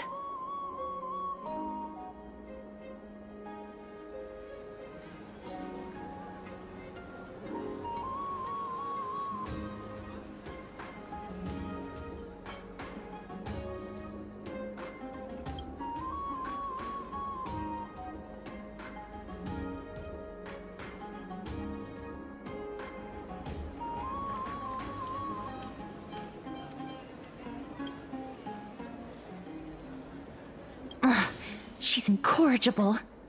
Follow me.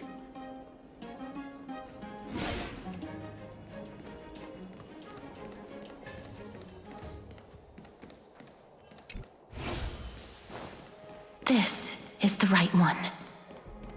We must pursue her.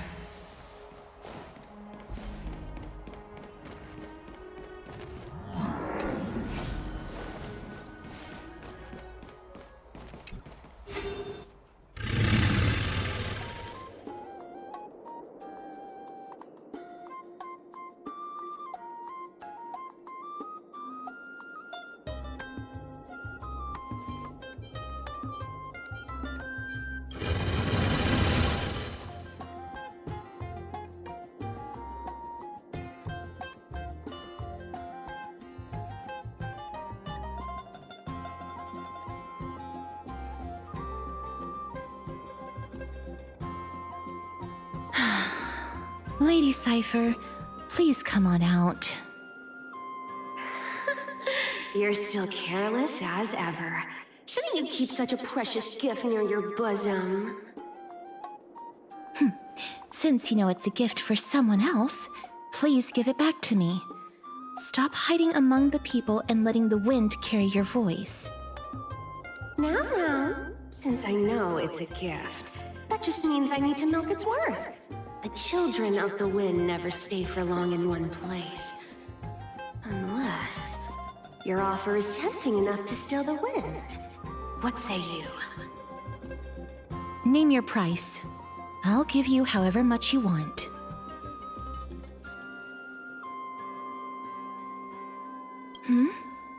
What's wrong?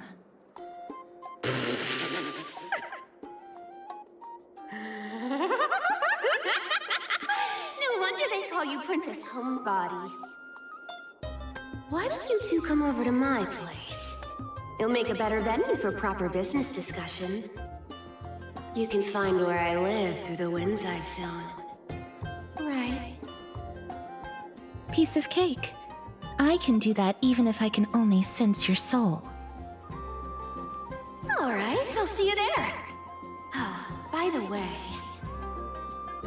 everyone cool with me collecting a deposit before we reach an agreement, right? Now, come this way.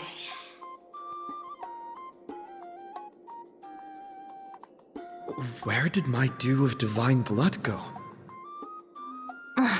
She's incorrigible. Follow me.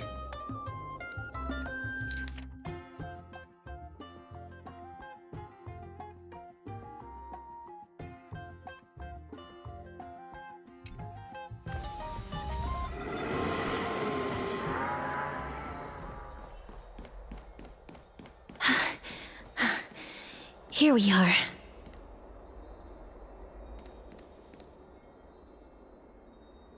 Over here! Over here! No, not that way! This way!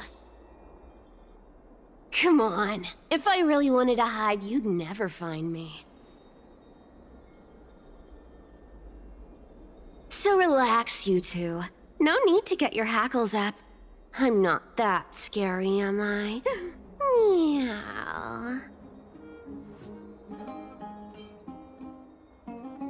Whoa, that upset?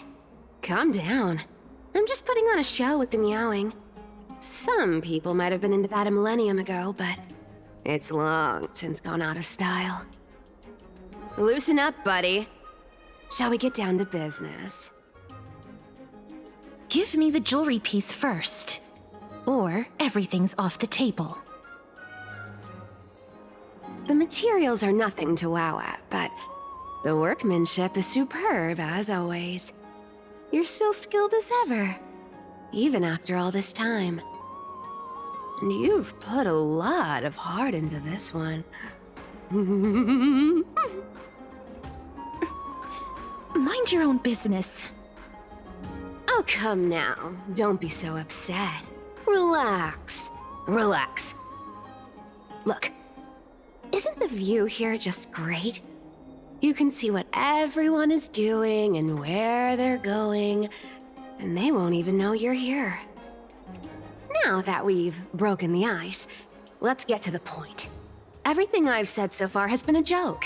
I'm inviting you two here for 3 things. 1, the seamstress found me and wants me to take you to Styxia to look for the Death Titan. 2, the Council of Elders also found me and wants me to make sure the core flame of Thanatos ends up in their hands. And last, but not least, I'm telling you that I'm not interested in doing either of those things. Don't go look for the Death Titan. The end.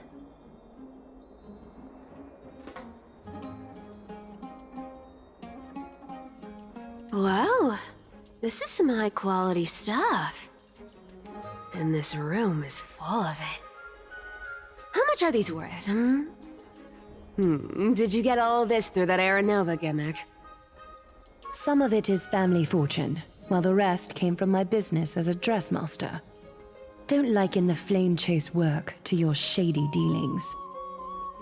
Wow. I should have busted down your door instead of going around like a thief. Well, spill. Why are you giving me so much money? Payment for doing work. You're worth this much. Did you forget my stance to all this? I thought I made myself very clear. You wish to run away. Run away from your responsibilities, from the prophecy, and from your destiny. You shall walk with greed and die over petty change. I understand this prophecy weighs on you immensely. That is why I have never reproached the demigod of trickery for running away. But I need you right now, so don't turn me down. You know, maybe the gods got your tongue with their golden threads, Aglaya. I'm not hearing any sincerity in your words. Give me a reason why you're bowing your noble head to me. We lost Trian. Oh. The divine power of passages is running out. I need another demigod to escort Casterus and help her fulfill her lifelong wish. Oh, I get it now. You're sending Casterus to her death. And you want me to die with her. This is Casterus's own request. I have never seen her so determined. She brought this up herself? You're not pulling my leg. She's also made up her mind to leave her confused past behind. As will you, Cypher, when you finally make up your mind. Don't be so sure. Time is hard in the likes of you and I. But Casterus remains pure as driven snow. She can always turn back before the end, you know? Maybe she'll remember Trian's sacrifice. Maybe she'll remember the countless martyred Chrysos heirs. Maybe she'll remember you, with your one foot in the grave. I ain't as optimistic as you about what she'll want to do. Tell you what, why don't I take this room of treasures as a security deposit, and we make a bet? Go on. I bet she'll change her mind and turn back. Now, if I lose, I'll do what you want me to do. Return this deposit to you, plus giving you another room full of treasures. How does that sound? You sound like you have all the confidence in the world. In that case, let's make a pact with those conditions. I hope you're prepared to lose it all. In conclusion, I want to win. So I hope you two can give up on going to Styxia. I'll give all the treasures in that room to you. And you can split it between yourselves however you want. What do you think? Tempting, right? Oh, please! Dear great mystery, I'm not giving you broken seashells people use in the markets millennia ago. I'm giving you gold! Pure, solid gold. It's a hard currency. You know what that means, right? It's not about the value of the reward. If we don't find the Death Titan, his soul will... Oh? I can't go into the details, but we have to go to Styxia.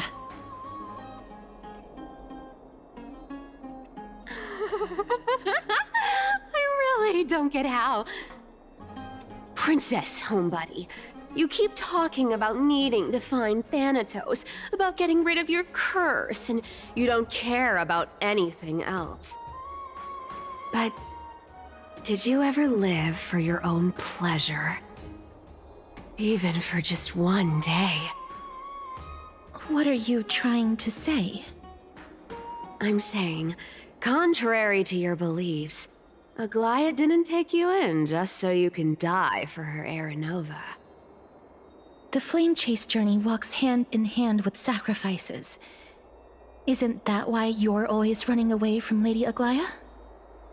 Fine. Never mind. We all have our own problems. I ain't gonna say anything anymore. It's not like I was gonna honor that bet anyway. But listen to me. Styxia is no tourist destination. Sure, the treasures buried in there are 10, no, 50 times richer than Aglaia's vault. Yet, I've never been there. And I never plan to. Because even a demigod can't be sure they can walk out of that place alive. And now I'm supposed to escort you to Styxia. Sure. Pay up.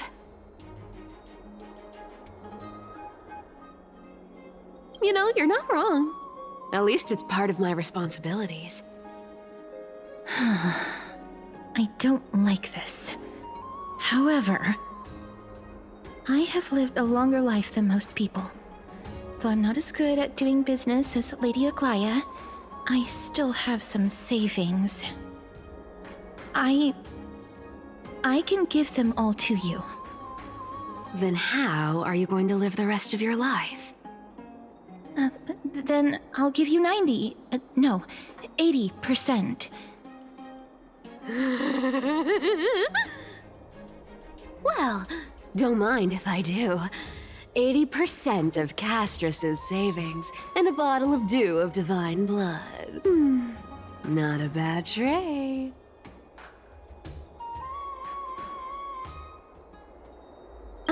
Okay. I didn't know you hold grudges, Gray Mystery. Here! Catch. Be careful with that! A minor change in plans, though. Don't go to the bath tomorrow. Come look for me at Akama's city gates instead. So, why are you changing the meeting place? Oh, nothing, really. Just a bit scared of the seamstress's frosty face. I wouldn't stay a second longer in Akama if it were up to me. Well, now that we've struck a deal, why don't I give you guys a lift back? It's gonna be a long ride, so have a good rest.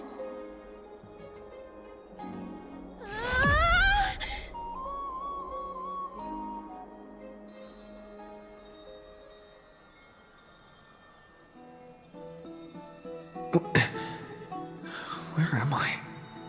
Is this my room? How did I get back here? This is a coin? It was Cypher? Had she even tucked me in?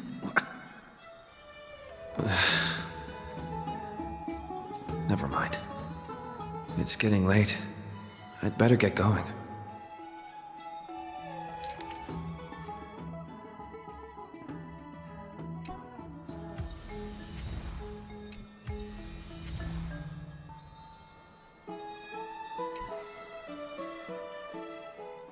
This is Castorus's gift.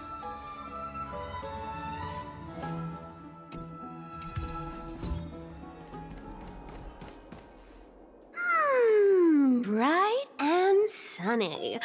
Just the weather for farewells. You're here? Totally. The trio team is the best set up to reach the finals. No need, I already told her. She's fine with it. You sure know how to put me in a spot, Castorus. I need to travel with you, but I can't touch you. What a bother. Sorry. Aw, I was just teasing. Don't take it to heart. Did you know that the legends say you have to put an obol into the mouth of the dead or over their eyes if you want them to successfully cross the River of Souls and enter the Nether Realm? That's the fairy fare for entering the Netherrealm. However, I honestly won't ask you to pay this time. I'll pay. And then we'll just have to go through the motions.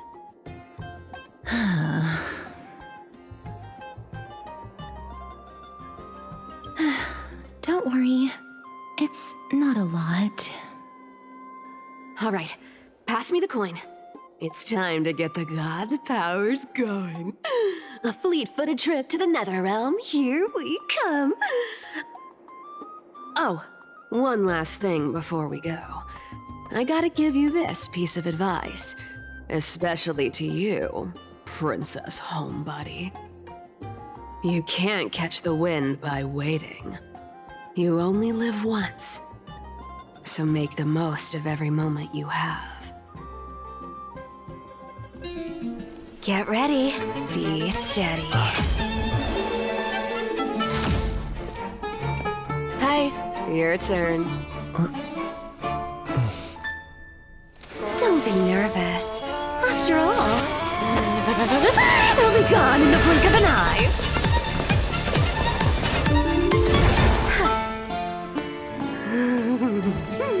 All done. Bye-bye.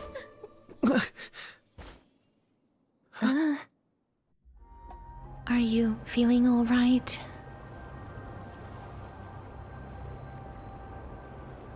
She's the demigod of trickery. When she flips the coin of whimsy into the air, she gains incredible speed that lets her travel anywhere in an instant. Just like how she clearly had no intention of lingering here for even a second longer. We can only depend on ourselves for the rest of the way. Don't worry, Mem's here to help.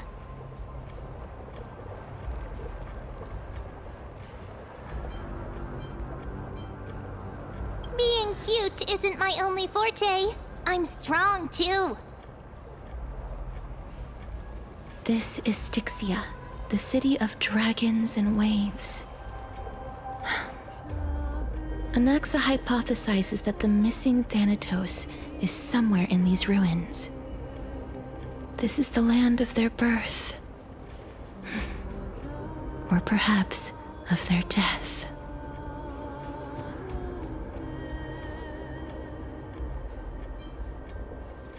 Anaxa had used a secret alchemical art to temporarily fuse his soul with Circe's and Kephae.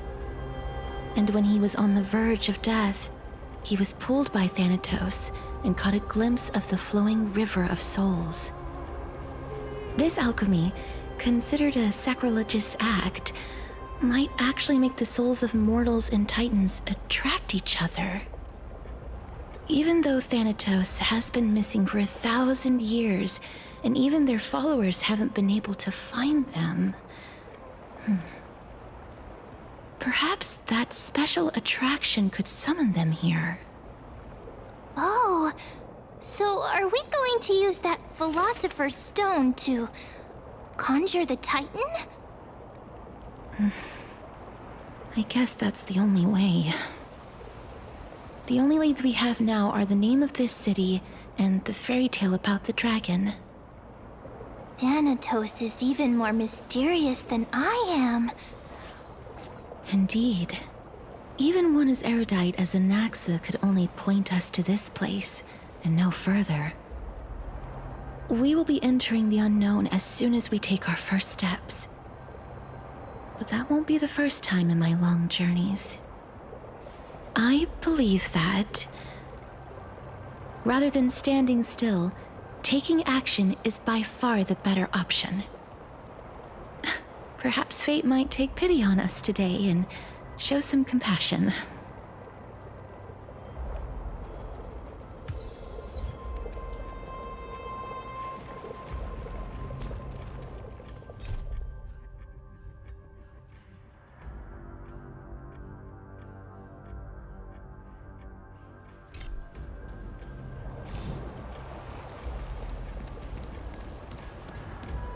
Go back whence you came. Go back. Ahead lies the realm of the dead.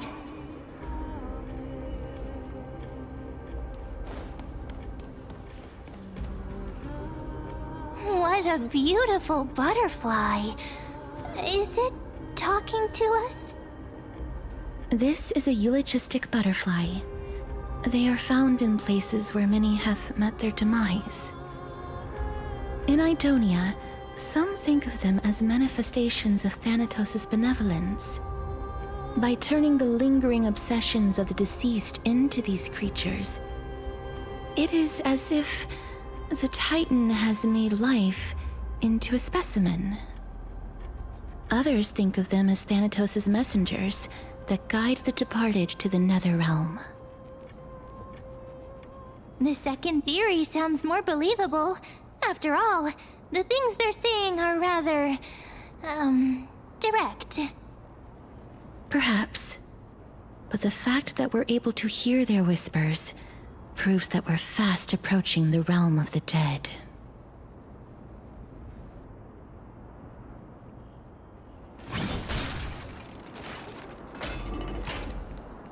These shadowy figures... are they illusions reflected by the River of Souls?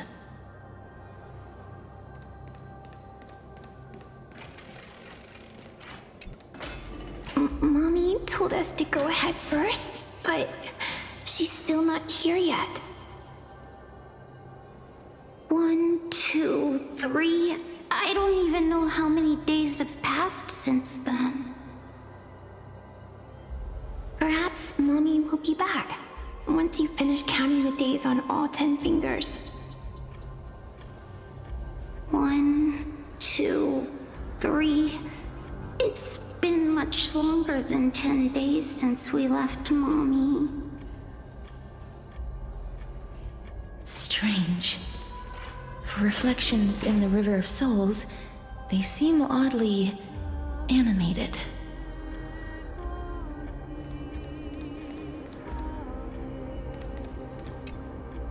But, Master, did that lady really lie to us? The Centurion personally instructed us to inlay the inscription into his shield. But now she's taken it away. My child, that shield can never be cast, and there's no need for it anymore.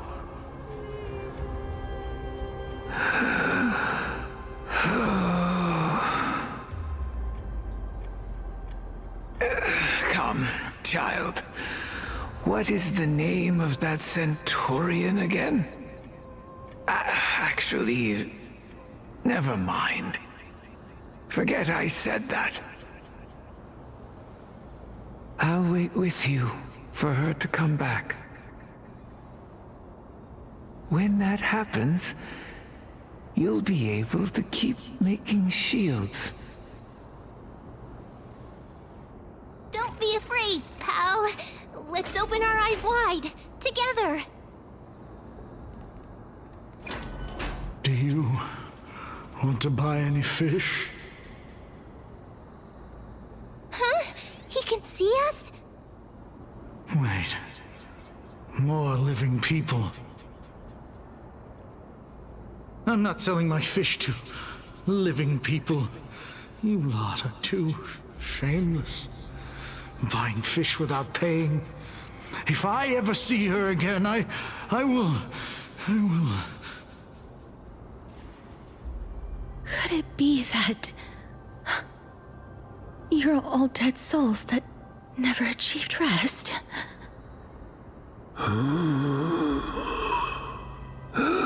The nether realm does not exist.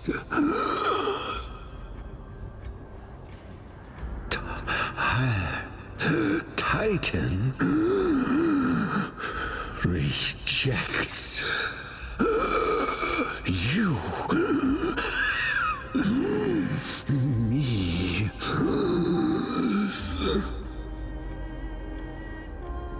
So, do you want to buy any fish?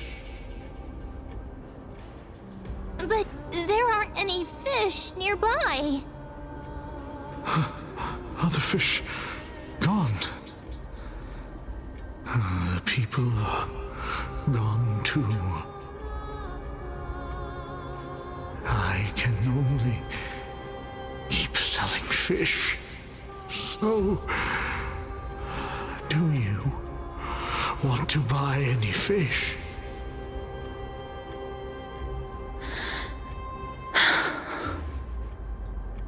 Apologies.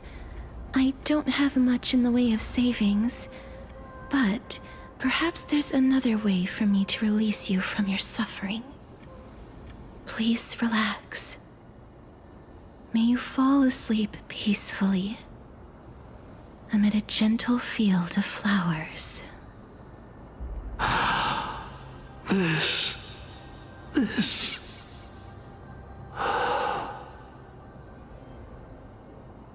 I knew it. These people aren't illusions. They're the souls of the deceased.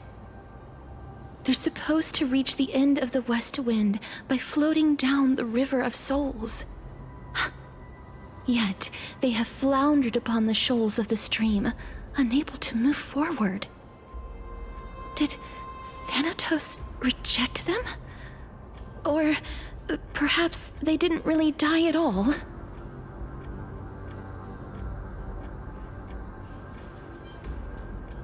I have no idea. This circumstance is completely unprecedented. Hang on. Didn't he say more living people? So that means he's seen other members of the living apart from us? Could it be that these souls are stuck here due to someone's deceit? If something is done out of goodwill, are you really gonna call it deceit? Goodwill? I can't see anything good out of... Wait a minute. Lady Cypher? That's me. Could it be that you are the living being that those souls met? I couldn't take their behavior anymore. So I stole some things here and made up some lies there. Just trying to give them something to look forward to, you know? It's because of vile living creatures like you that we're being misunderstood by all of them. What else am I supposed to do? You can see the mess this place is in. These poor souls are denied by the Netherrealm. So now they're stuck in a few brief moments of their life. Unable to move forward or back. Did you see those two blacksmiths on the way? They've been here for as long as the sun's been around, wailing over and over about casting a shield. Styxia is so freaky. Then why have you come back, Lady Cypher? Hey, I'm not here to aid your adventure. I hate water more than anything else in this world. Especially that stinky river of souls. But, I just discovered some stuff before I left. And I reckon you should know about it. It's about that boy who defied death. I found traces of him here. Lord Mighty? Oh, right! That's his name. Well, now you know. As for whether that info is actually useful, that's for you lot to figure out. So long, Princess Homebody. So long, Grey Mystery. Huh? She disappeared just like that? Lady Cypher has always been a free spirit. In any case, she has brought us some valuable information. If Lord Mighty is also somewhere along the river shoals right now, then he will certainly become our signpost. After all, he's different from those wandering souls. He will find his way, even in the realm of the dead. Don't worry, it's time for me to shine. Orynyx's rune of recollection is nearby. Use prayers to return the river to before it got flooded.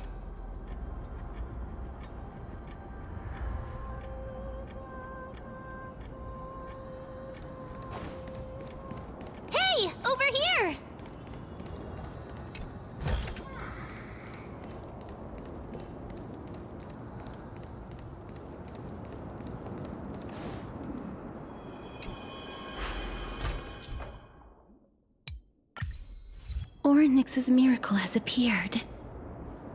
Amazing! It's like we're inside a giant bubble. Even the river got parted.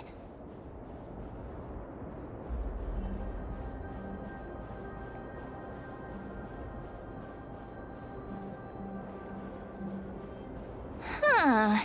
So this path actually didn't exist back then?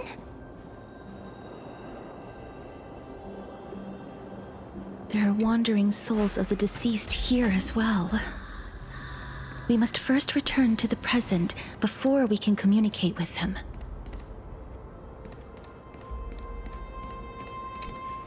Ah, by the looks of it, you must be the foreign warriors that the Queen had mentioned, right? Since the current campaign requires the utmost care, I wasn't able to make time to welcome all of you. Please, forgive me. Foreign warriors? A priestess, a warrior, and a divine beast. You look identical to the blessed saviors that the Queen described.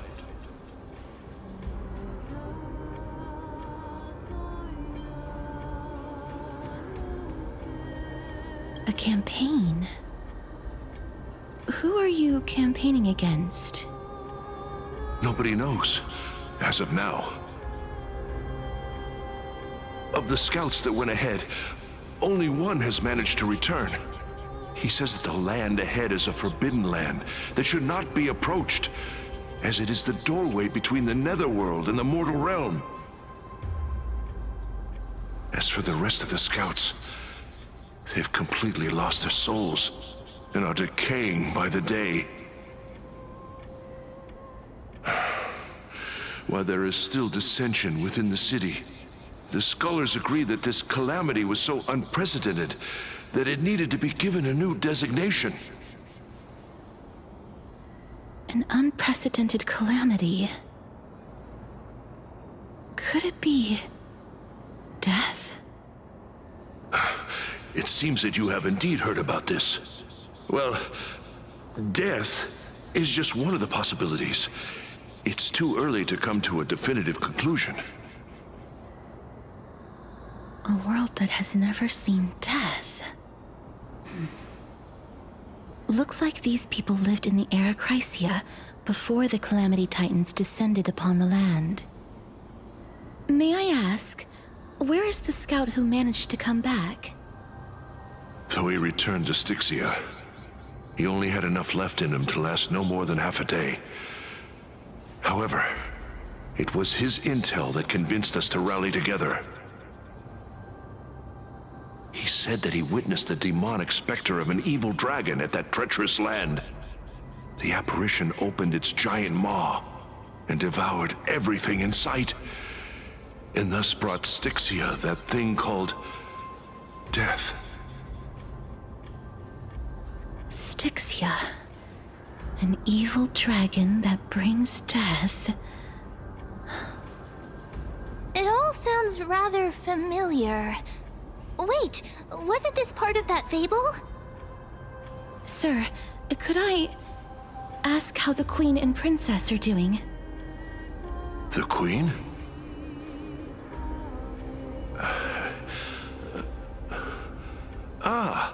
By the looks of it, you must be the foreign warriors that the Queen had mentioned, right?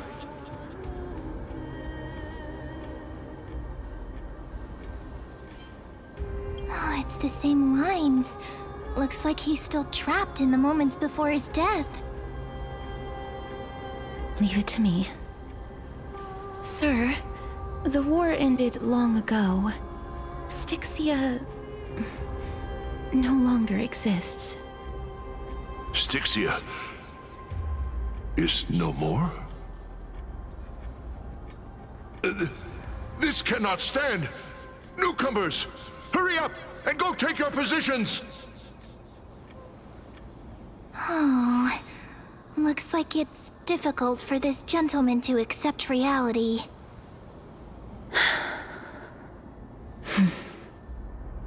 Sir, I am the Maiden of War, sent here by the Queen herself. If If you accept my blessing, then today's battle will be smooth sailing. Maiden of War? I've never heard of this. There's little time to waste. Please don't take too long. Don't worry. I'm typically unwilling to prolong such a moment.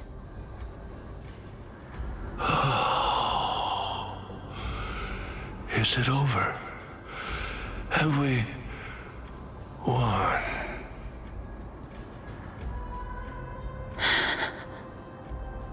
Cass! Oh, are you alright? I'm fine. I just didn't expect that I would still have to embalm others, even in the realm of the dead. Is this a remnant of his soul?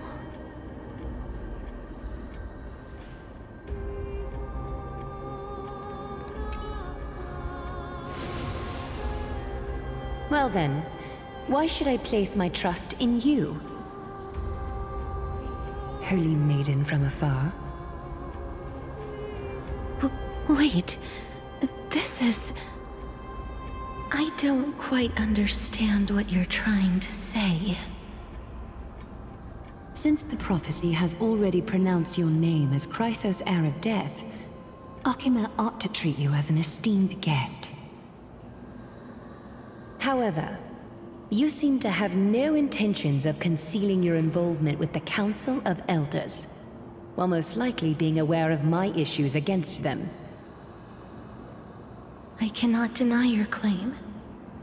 It was the Council that offered this room to me, and they had only one request. They want the curse of death to be completely subjugated to your will. I was agreeable to that request. But why? I am unable to rid myself of this innate curse. However, from this day onward, I shall use it according to your will. I will never make any superfluous moves on my own. I see. So that is how they plan to control the Flame Chase journey. They have shifted the heavy responsibility of granting death over to me. If I ever become obsessed with executing people, they will then have ample reason to terminate the Chrysos heir's journey. And yet, you seem to not mind. This is quite surprising to me. That's because the fate that we were born with is a burden far heavier than that of an individual's life.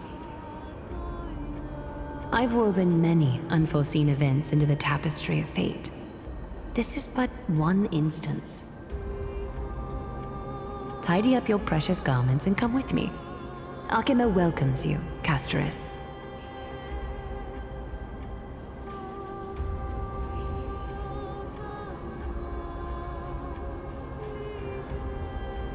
I didn't think we'd find vestiges of memory here. Maybe they've got something to do with Orynyx's rune? Perhaps, but I do not need a reminder from them. This memory is one that I will never forget.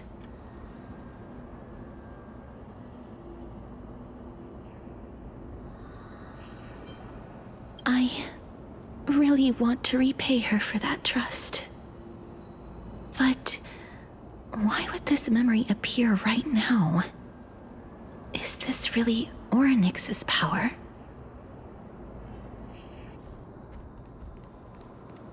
Could these dead monsters actually be... If Lady Cypher is to be believed, this could be the handiwork of Lord Mighty. He's still fighting against the Black Tide, even in the Netherrealm.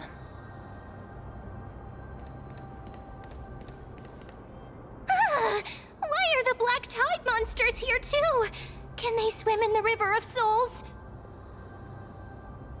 Even Thanatos wouldn't be able to accept black tide monsters into their realm.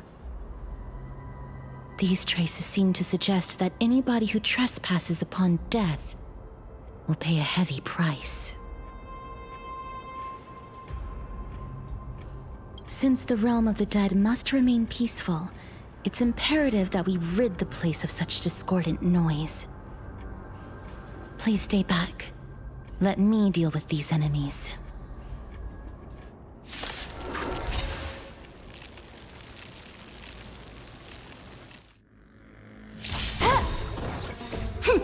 This is double speed. Lend me your strength. The fight is set. To guard and defend. Crush them.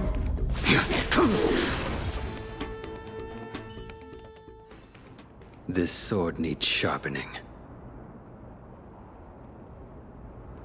The path ahead is blocked by the River of Souls again. In that case, let's go back to the past. This miracle sure is handy. This is yet another aspect of a Titan's divine power.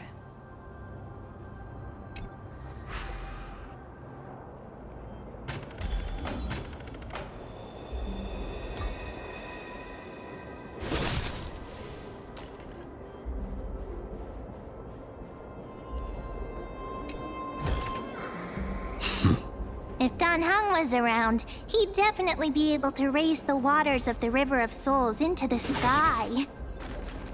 If Lady Hycelens was still alive, I think she might be able to do that too.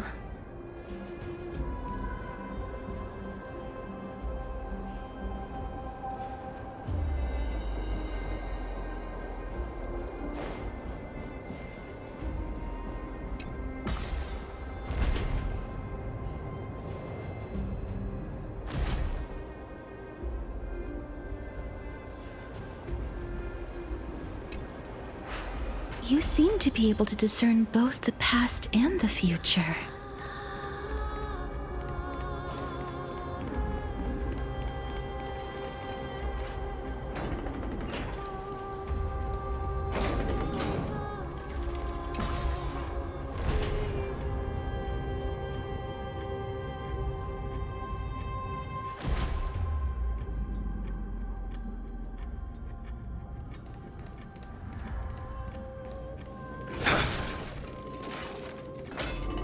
Oh, this place must have been a beautiful courtyard in the past.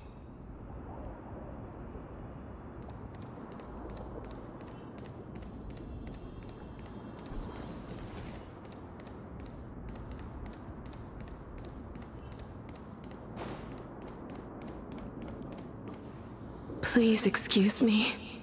I am but a scholar from a distant land who had the misfortune of falling into the River of Souls and turned into a member of the dead. Huh? This one seems to know that she's already dead. Oh, I was merely speculating, but it seems I was right. And you... I recognize you. You're the Holy Maiden of Death from Idonia, right? I'm sorry. I cannot bring you back to life. However, should you desire it, I can end your prolonged limbo. I'm well aware of that. Even if you were able to revive me, I would never choose that option. That's because I didn't fall into the River of Souls by accident. Instead, I leaped into it to seek my death. Why? If you could see the life I've led, then you would not reproach me so. My life was far too miserable. But I did not expect things to stay the same even in death. What a joke. In escaping my mortal life, I've entered a millennium of pain instead. Circe's above. What cowards humans are. For we fear both life and death simultaneously. I'm sorry. I am also powerless to answer that question. That's all right, Holy Maiden. At least you are able to respond to me. Please, grant me death. Circe's above. Does this count as thinking till the moment I die?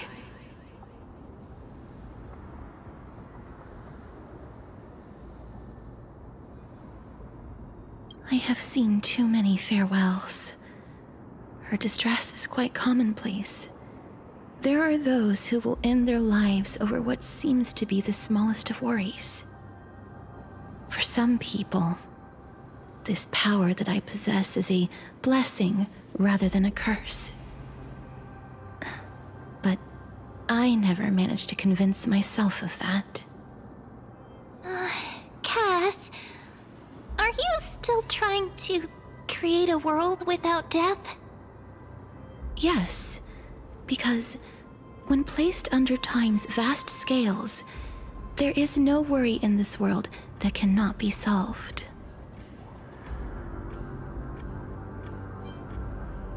This is a wish that I've held for almost a millennium. My mind might have changed once upon a time if people managed to strike up a friendship with me. But I've never been more firm in my conviction. Now that I've learned about your near-death state, it is my duty to wipe death from the face of this world.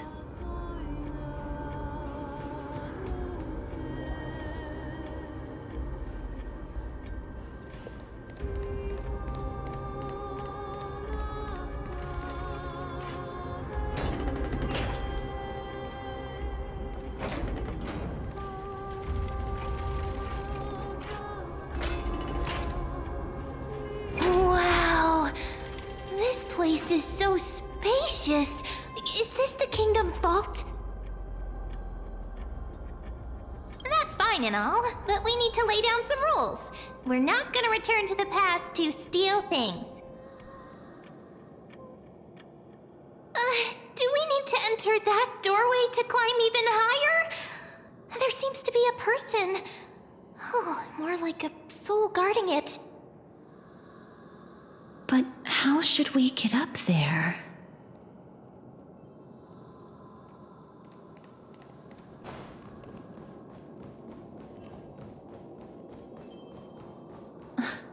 The path is blocked yet again. Orynyx's aid always appears in times like this.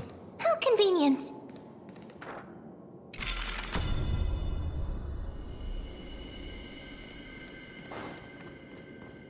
Look, there's even a platform lift over there.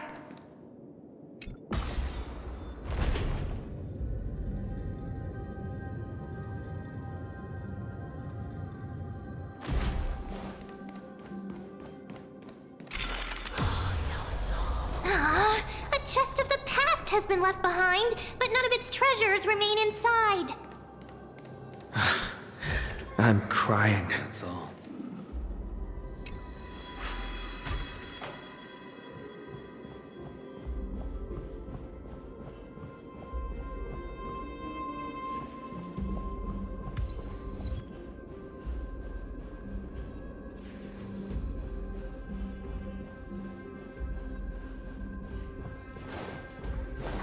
Wait, what if the miracle suddenly loses its effect? Mem, do you really want me to answer that?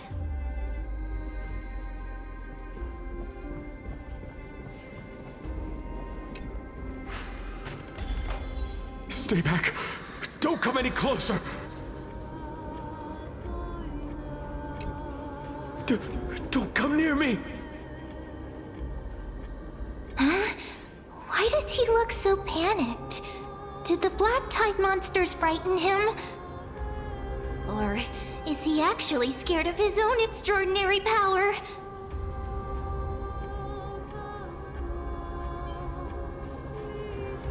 There's no need to be alarmed. We're just passing by the area. See? None of us look threatening.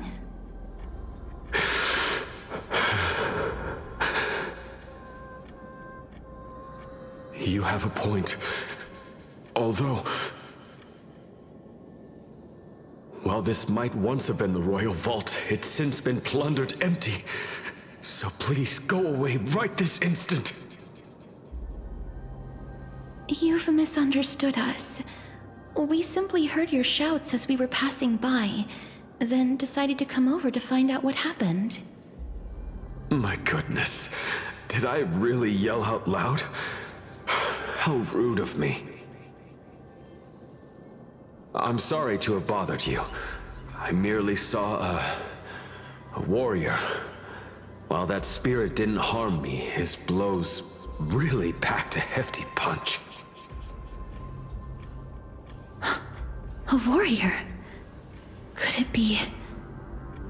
Wait a minute. You seem to be quite different from him. Are you actually alive? How can you walk around here while alive? It's a long story. We're here to seek an audience with Thanatos. Thanatos? Who's that? Is it possible that he's also living in the era before death descended? Death? Could it be that you are here to defeat the evil dragon Pollux? Pollux? Is that the embodiment of No, death? According to the warriors under the Centurion's command, that evil dragon has been dead for quite a while. The curse that condemns people to death didn't originate from it. But they saw a girl within the dragon's embrace, and she is the true Reaper.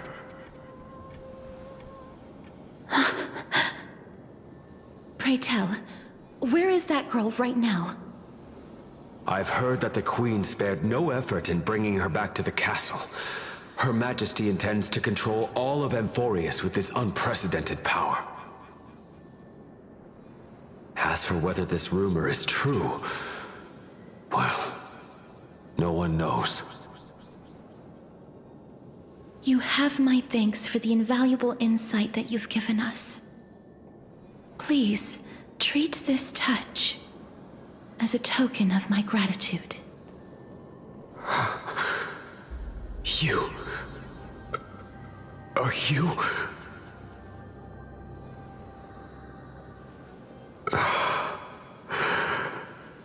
Thank you. This is his...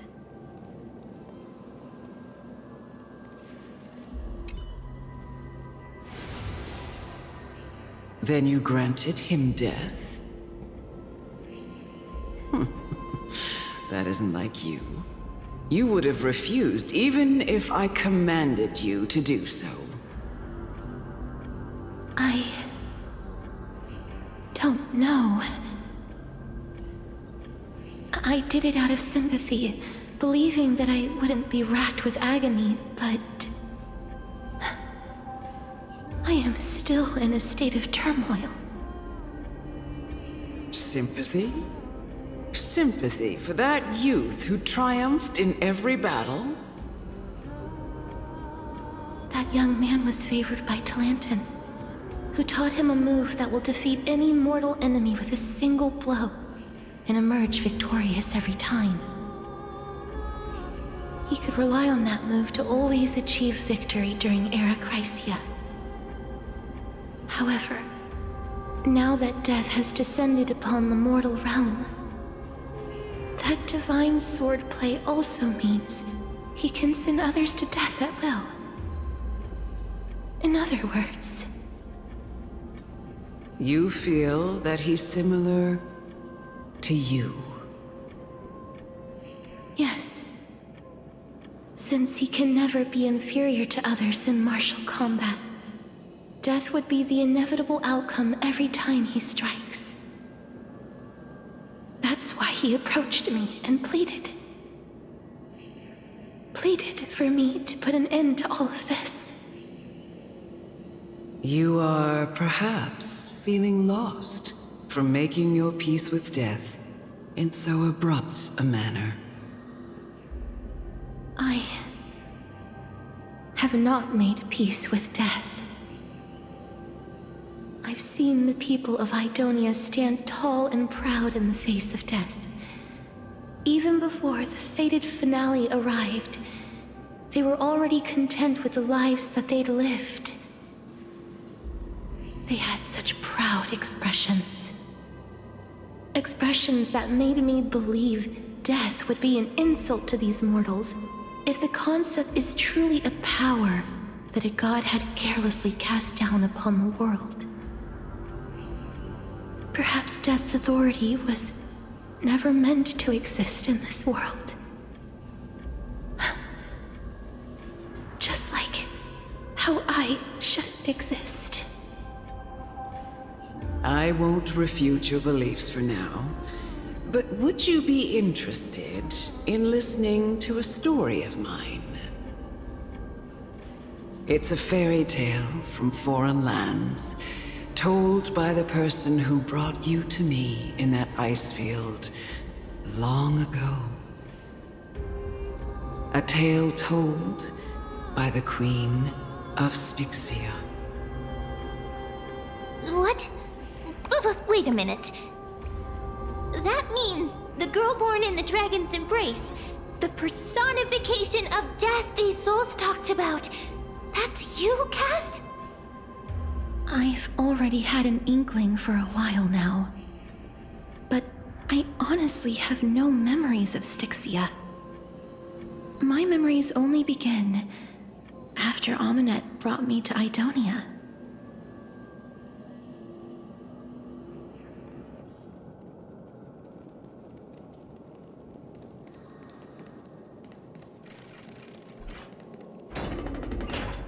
Don't look back.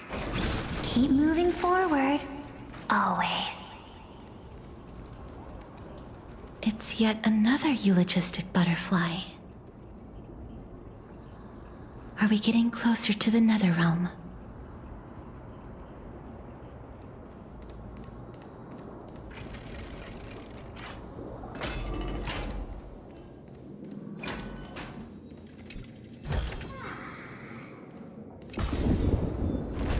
Oh, this is...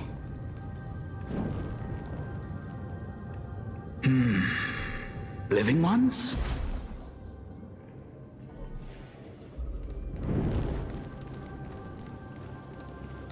Oh, could you be the scions of Styxia? Did you hear about the great work that I'm doing here, and have thus arrived to give me the last material that I need for transmutation? Great work?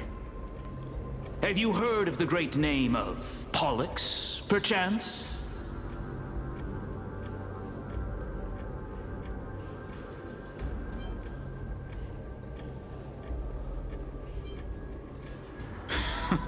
You have? Then that's good. During the Age of Myth, a time likely before your birth, I was the unsurpassed zenith of alchemy that none could reach. On the shoals of the River of Souls, I shall make Pollux soar again and bring death back to the world. But didn't that dragon already bring death to the world? Oh, looks like you don't know the whole picture. Well, it's true that the missing girl can grant death to mortals. Pollux, the one who delivered her onto this world, makes it so that humankind cannot die.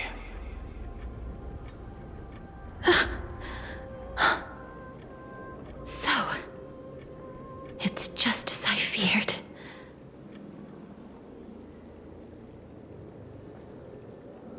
This is my guess. The deceased are supposed to drift down the River of Souls until they reach the end of the West Winds. But this River of Souls was blocked by Pollux's fall. That's right. That's why it's imperative that I bring the dragon back to the mortal realm and make it soar the skies again. I have long since prepared my alchemical matrix in the tower. Although, I am still missing the most crucial material of all. That final ingredient, the final sacrifice, is none other than the girl who lives out her days with death. Huh? What's going on? You didn't touch him, did you?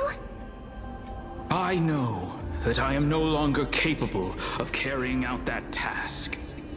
Take this, all of you, and please fulfill that great undertaking on my behalf. This... We had been inebriated in Fagusa's feast for too long before we began to seek divine bestowed death, so that we could be freed from the whims of fate. However, that brought doom upon us. Instead of summoning a supreme god, we encountered a monster that cut off the River of Souls. That detestable dragon Pollux denied all the dead from the gates of the Nether Realm.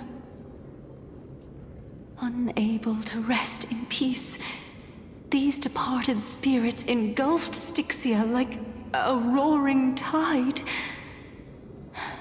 As a result, my city and its people no longer exist. That child is the only person whom I managed to save. Born within the evil dragon's abdomen, she has possessed the talent of death since her birth. She must have been granted to us by the gods as a chance for us to atone for our sins. Please, you must nurture her to adulthood and prevent her from experiencing all of the suffering that we went through. I promise that I will care for her as a mother, that I will protect her from the evils of death. By Fagusa above, thank you for your kindness.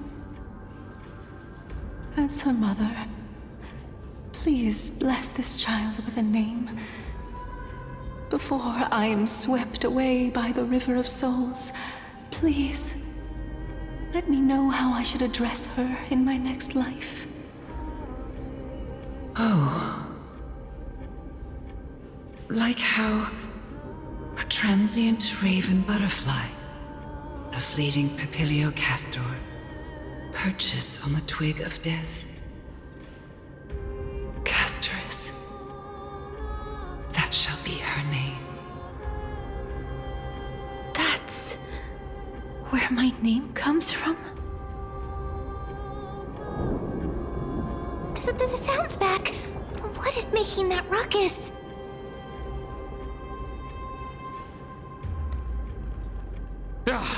Living ones, don't waste your time bickering. The Netherrealm's wrath is falling upon you.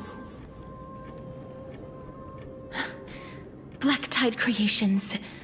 When did they... Mister, please fight them with caution. Be careful not to suffer the same fate as those Black Tide creatures!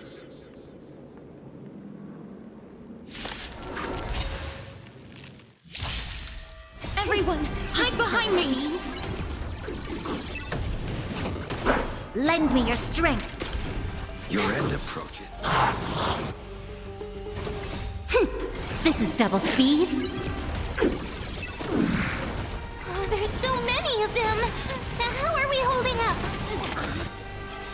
Eternals, the dead return! Lend me your strength. We've entered the storm.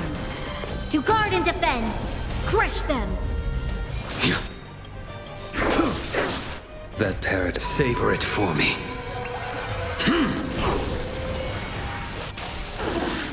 Here. Our souls. For the feast of strife. Upon their triumphant return.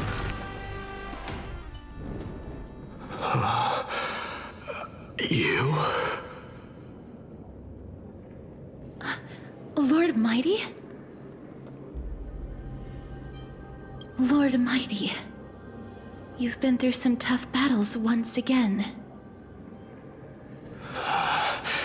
That black tide is endless.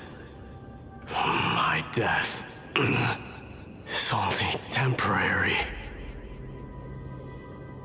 I will find my path of return and go back to the world of the living and continue my protection.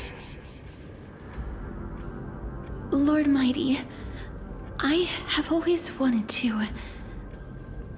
Why does death reject you? I'm the one resisting it. I must resist the temptation to go with the flow. I'll go against the current and kill my way out of this cursed nether realm. That is my destiny.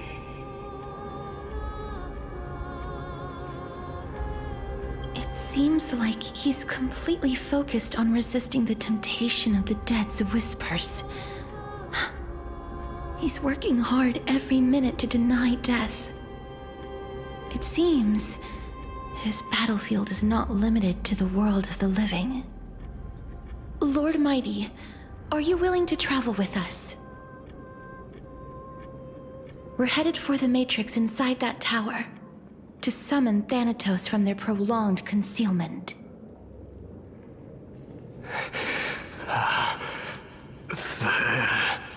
Thanatos. Challenge. Death.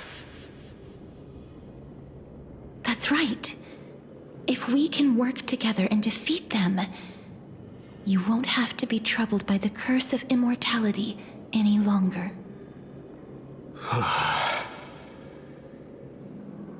Let's go together, Castoris. Let the person who has brushed against death countless times guide your way. Cass, are you sure you want to do this? The alchemist said he wanted you to be a sacrifice. I'm not afraid. There's no reason for us to turn back anymore. Rather than standing still, taking action is by far the better option. Perhaps fate might take pity on us today and show some compassion.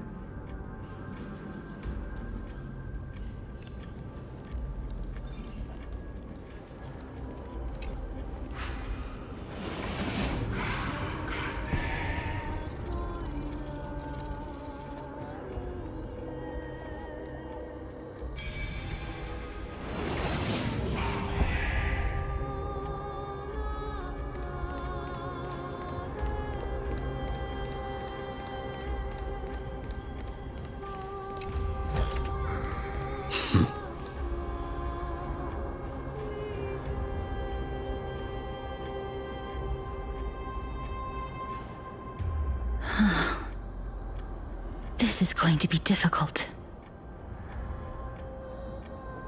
I'm familiar with this kind of mechanism. But I've never repaired broken chains. If I was more powerful, I would be able to carry one person with each limb and fly the four of us to the other side. The Rune of Recollection is here, but I can't find a miracle orb anywhere. So weird. Oh, Could it be in that collapsed tower in the distance?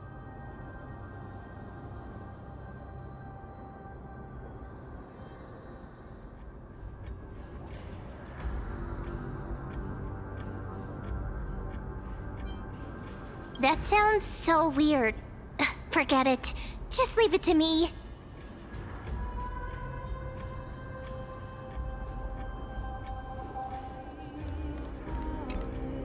Just shout for me when you need my help!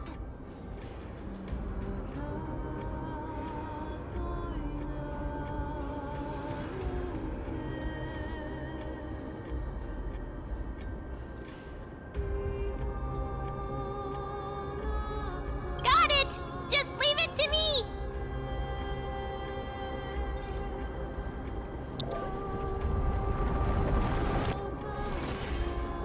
Mem did it. The pink squirrel is very smart. Why am I a squirrel now?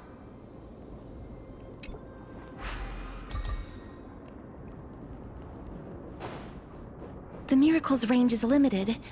Please come a little closer. Aren't I a good fit for Orynyx's priest? Of course. You're the most competent priest ever.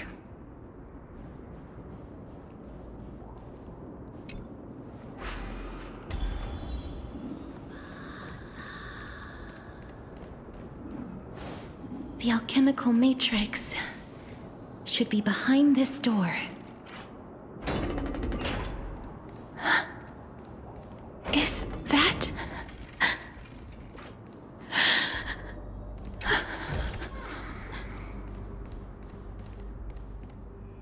Wow, there are so many of you! It's little Cass and little Gray. Oh, there's also little D and the pink puppy! Trian? Aren't you... Get what? I'm getting even more confused.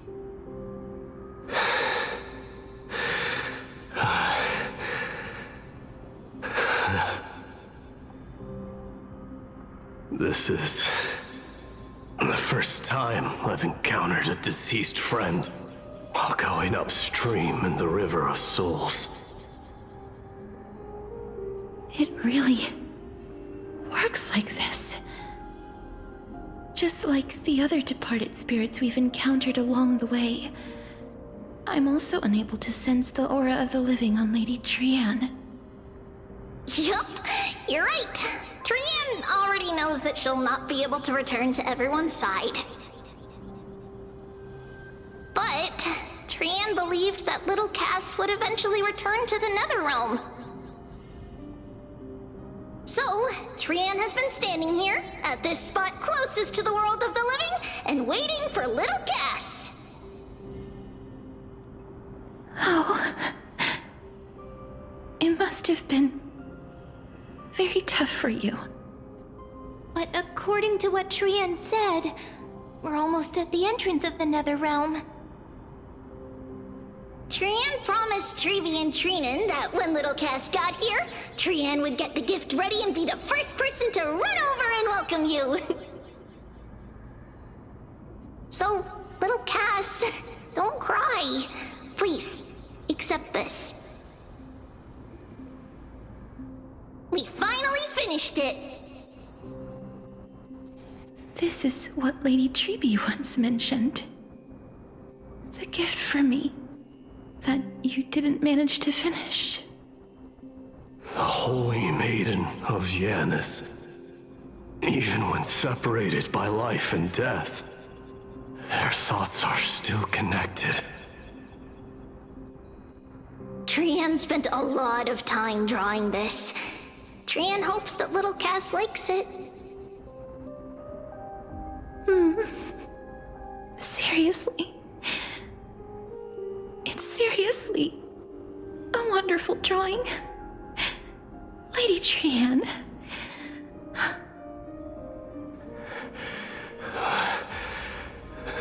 This is our flame chase journey. Little Cass, we don't know what your journey was like before. Trevi has always said that it must have been a very harsh and frightening journey. But little Cass no longer has anything to fear now, because everyone is here with you in this flame chase journey! That's right. Only now, when I see Lady Trian's gift, do I realize that I've already obtained so many things I would never have dared to dream of since I embarked on the flame chase journey. It's the first time I've gained so many companions. The first time I picked up the hobbies of crafting and photography. The first time I had dinner with someone else. The first time I went to the market to buy the Chimera doll I'd liked for a very long time and hugged it to sleep. The first time I wore a dress personally made by Lady Aglaya. The first time I went for a walk with Lady Trebi, Lady Trian, and Lady Trinan. The first time I enjoyed the night breeze and looked up at the stars with Miss Hyacin. The first time I took care of Dromesis with the Trailblazer. Looking back at all these experiences I never thought were possible, it feels as though the scales of my life had shrunk from centuries and decades down to minutes and seconds. And all of them are so precious. I took countless photos in the past, but they're all black and white landscapes. I don't have a single one with friends. If I had known, I would have taken more pictures.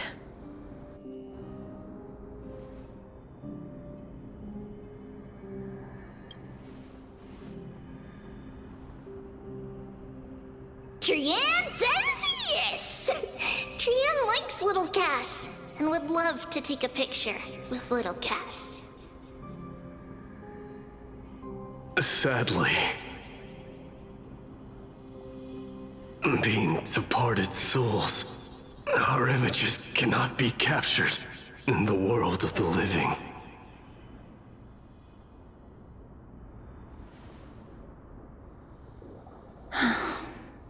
I thought so too. What? Are we seriously going to leave any room for regret?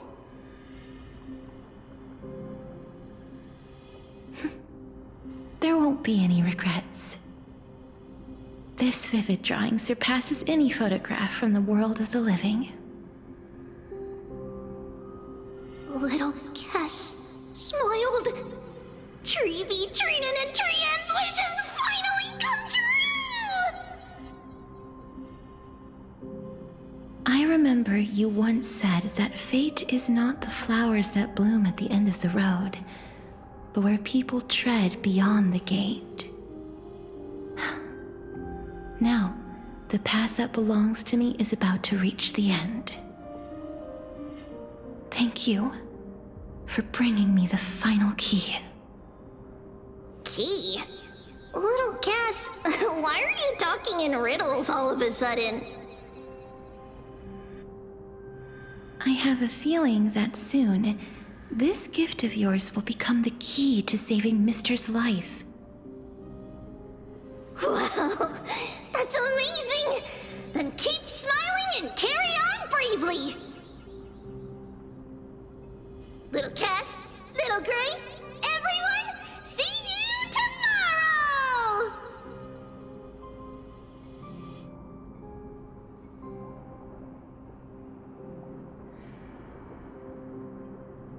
Lady Trian. The aura of this place. We have indeed reached the end of the stream of souls. If I go any further, I might lose myself. I must leave now, for the black tide still wreaks havoc in the realm of the living.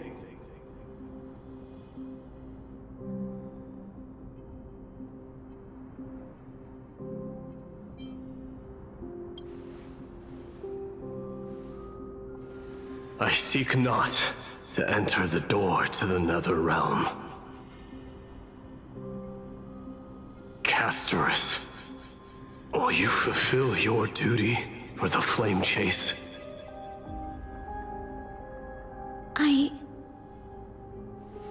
I have yet to make my decision, Lord Mighty.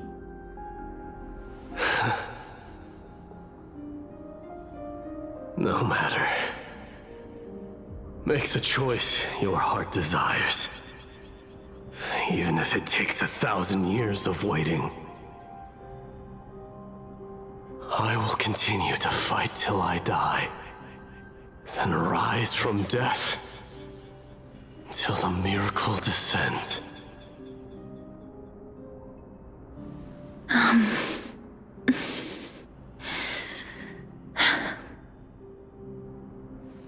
There is one more thing you should know, Lord Mighty.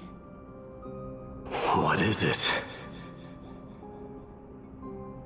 Professor Anaxa may have deduced the principles behind the Era Nova. You and I may be reincarnated as strife and death in the next cycle, becoming calamities wreaking havoc upon the world. I see.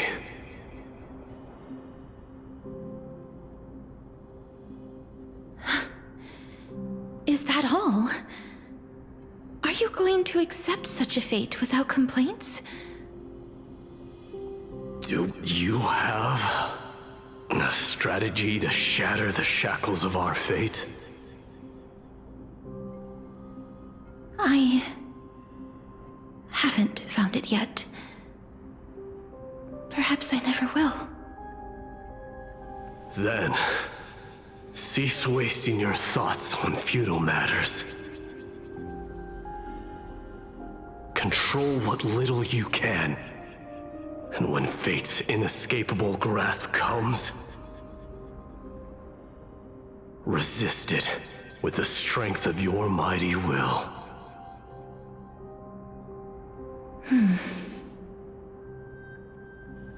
Thank you, Lord Mighty. I will find the right decision.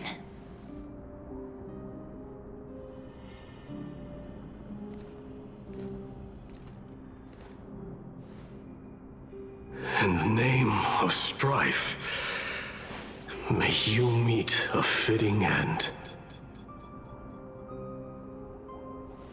This must be the alchemical matrix the spirit mentioned. Let's see. We need to insert Aquila's sky, Georios' earth, Kephali's fire, Fagusa's ocean, and Nestia's love. It seems our sweet Princess Homebody has made up her mind. In that case, seamstress, I suppose I no longer need to deliver your message. My time is rather precious after all. Whether you wish to break free from death or not, please, follow your heart. By the promise you once made, I ask that you fulfill your duty one final time. Castorus, please, live as a human, and die as one. According to that alchemist, the final piece is supposed to be me. However, he is not privy to the past, and therefore cannot see the full picture. The past? I saw the twins of death in Kephali's memory, and now I am certain that I was one of them. The trial of the Hand of Shadow demanded taking the life of your family. I died during that trial, falling before the gate to the new world. And my sister, whom I never met, became the Titan Thanatos of this cycle. She was consumed with regret over my death, so she used the Titan's authority to reforge my soul. Yet, it also means she has never revealed herself to anyone, hidden away from the entire world. That's because the Titan she became already fell at the start of everything.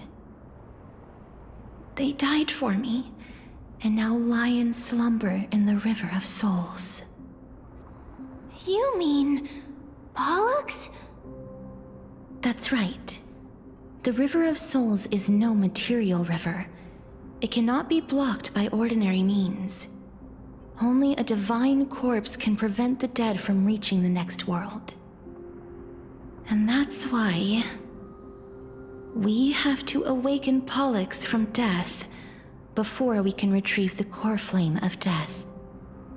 We have to reforge its body with the power of alchemy. But Cass, if that alchemist speaks the truth, does that mean you're also part of the dragon body?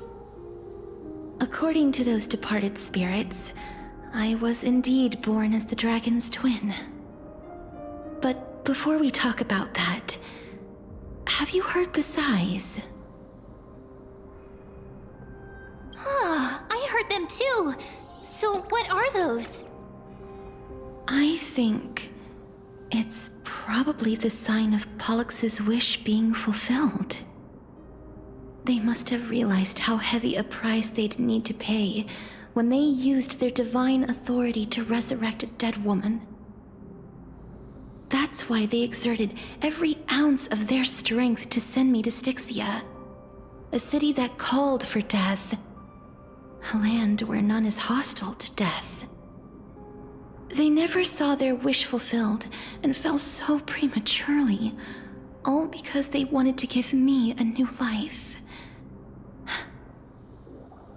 Pollux must really want to know how their sister has been after giving their all to save her.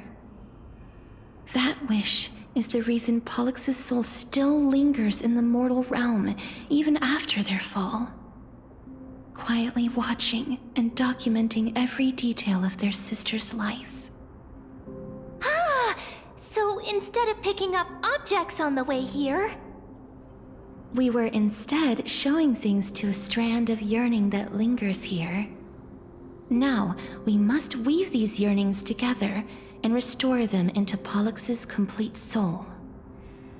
But all of this is just a hypothesis, right?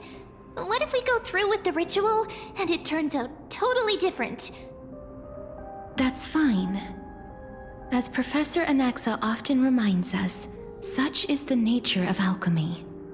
The true outcome can only be known once the process is complete. This is why alchemy is also known as the miracle of creation. Now, the puzzle of Pollux's yearnings is nearly complete, with only one final piece remaining. I shall reveal what they have been yearning to know in the alchemical matrix. I will show them my whole life since I left Styxia. Lady Trianne has already drawn a picture of my entire life, and it is now in my hands.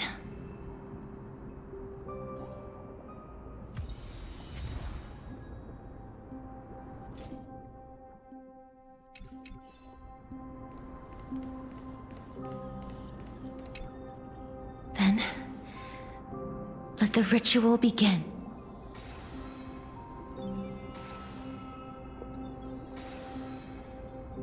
And now, the objective is complete. That is all. Such is what Professor Anaxa always says after preparing for an alchemical ritual. And now, Pollux, I shall lift you from the River of Souls and reforge your soul.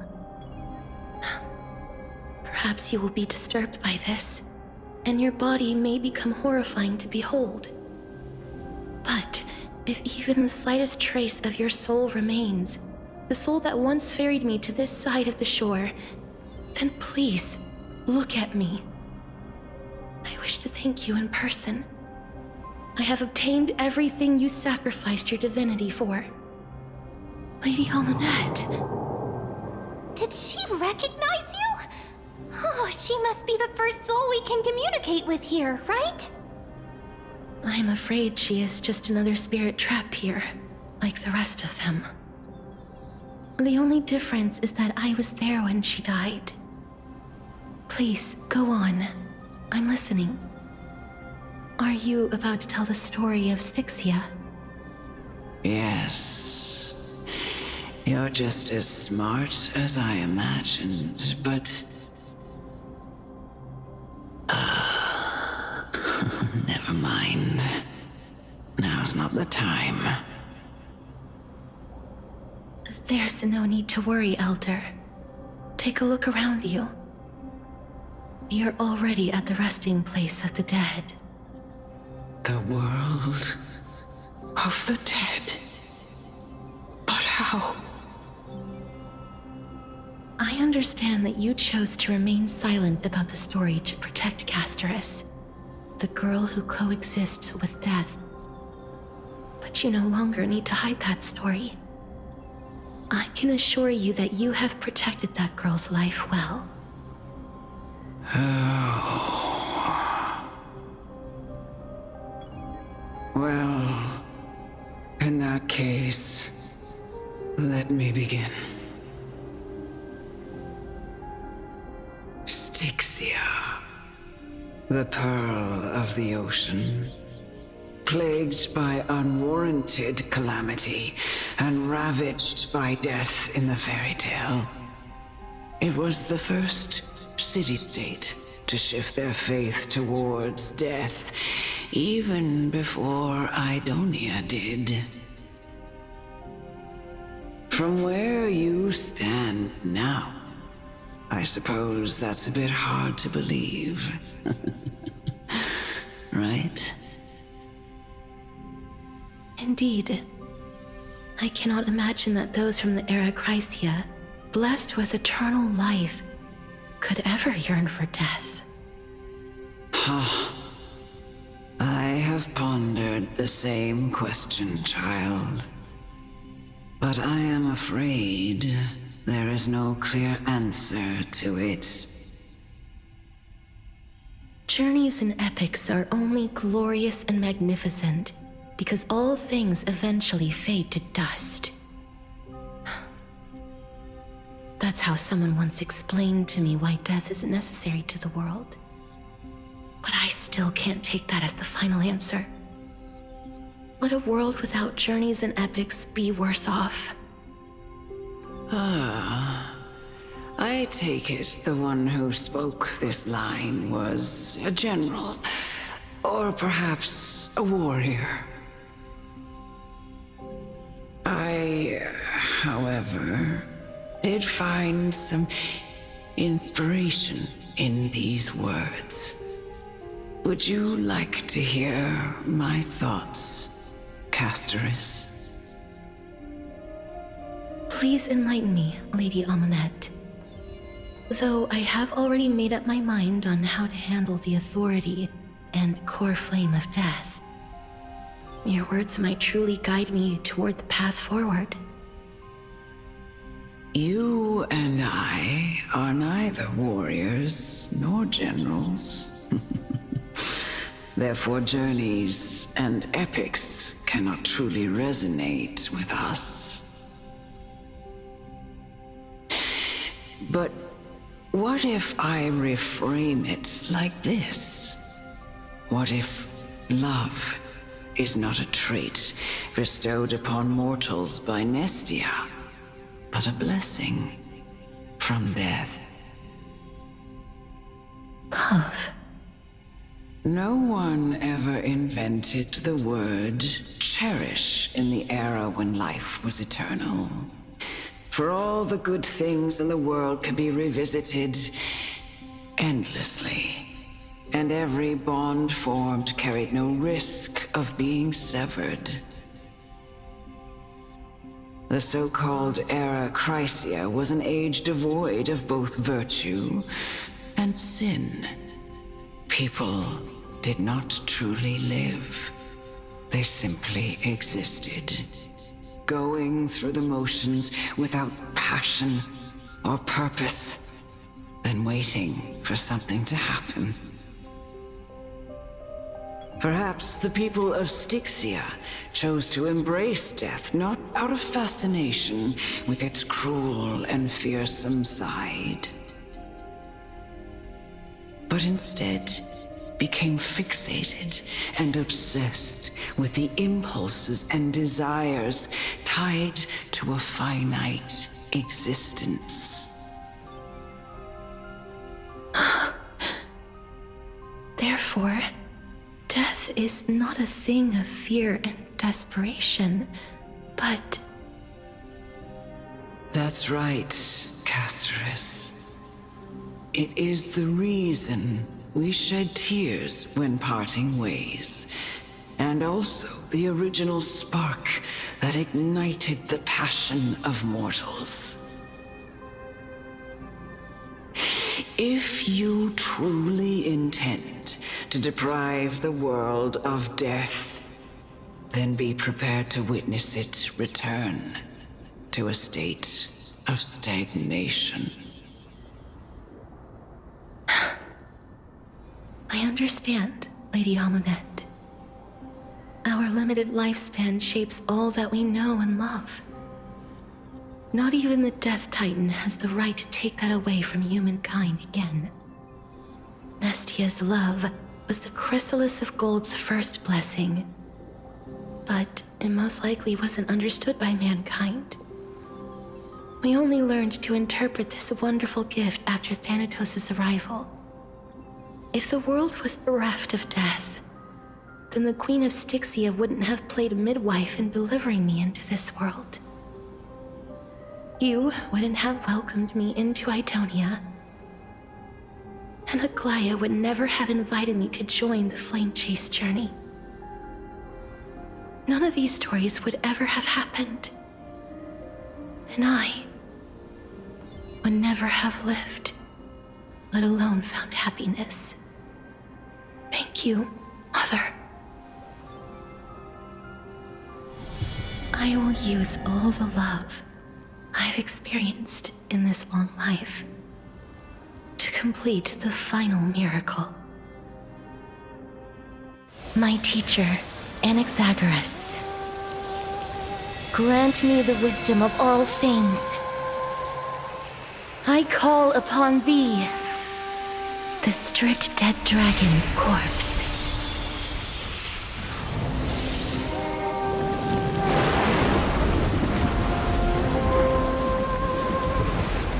Rises from the earth, falls from the sky. As above, so below. This is the greatest power of all powers. Unstoppable in this world.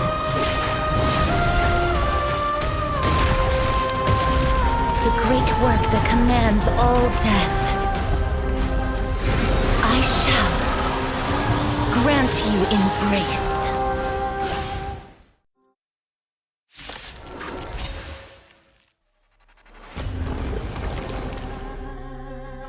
Might be trickier to crack.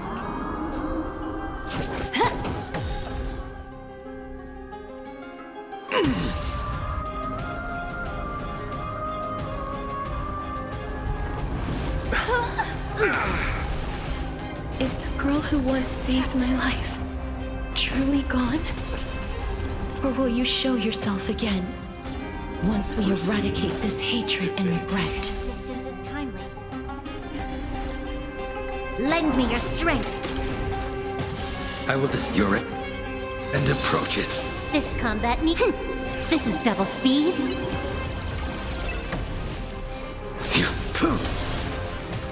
I'll see you off. Bloom. Unnecessary. Repay. Innocent falls. The veil. Descend you.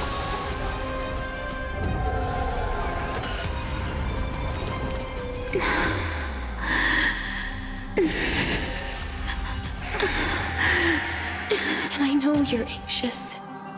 Shh. Don't be afraid. That paradise. Savor it for me.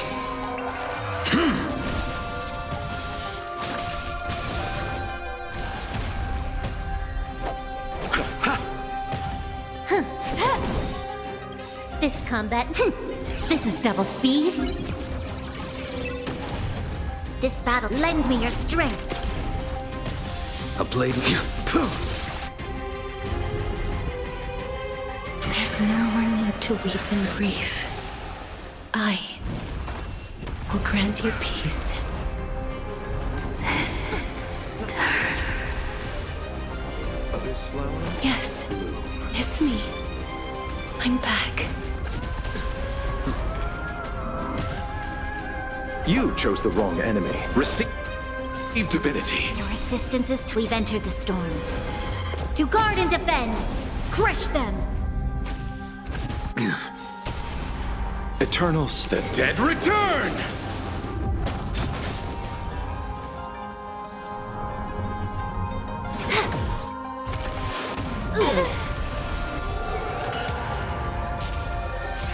Be careful. They may be moving by instinct, but there is fury welling up within them. That paradise. Savor it for me. I'll see you off. Bloom. Repay. Receive divinity. Good as new. This combat meet, this is double speed. Lend me your strength. A veil to send you. The fight is set. Make good the loss. Please, don't turn back to the nether realm.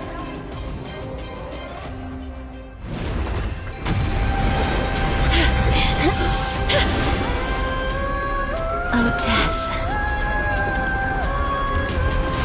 Sleep in peace.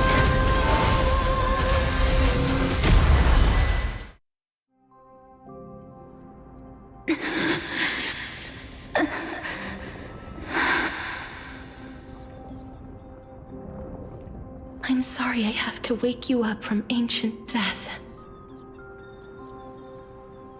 And I know you're anxious. Shh. Don't be afraid.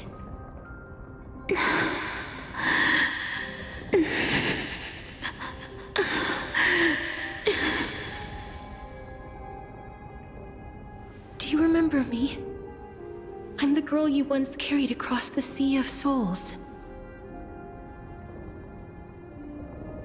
I'm sorry I wasn't able to remember you, but with the help of many people, I was finally able to pick up these broken fragments of my past.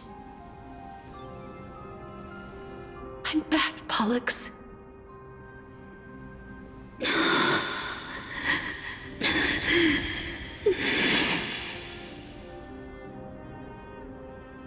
I know this might not be what you wanted. But I have to do this.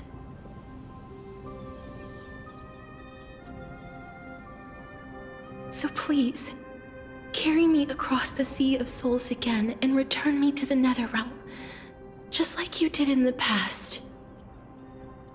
Please take me to where the core flame of death rests.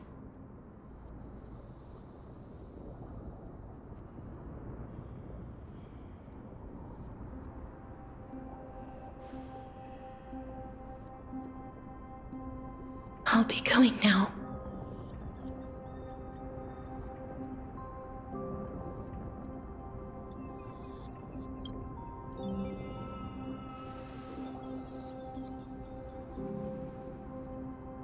They may look scary, but as long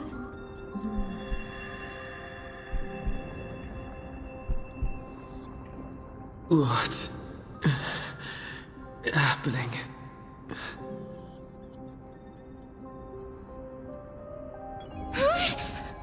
What's wrong?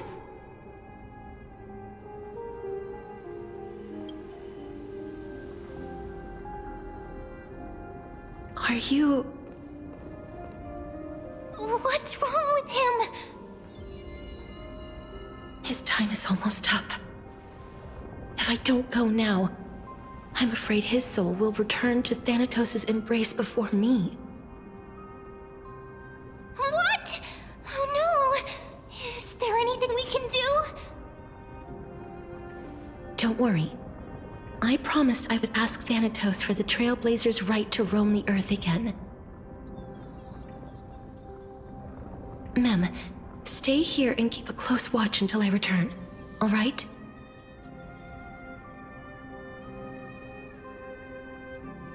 All right.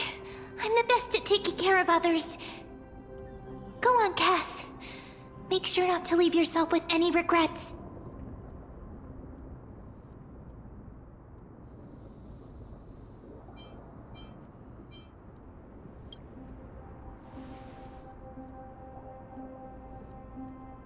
It's a deal then.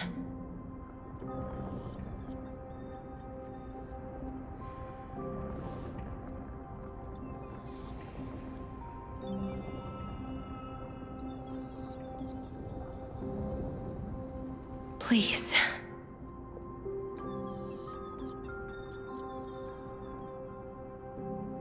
Wait for me.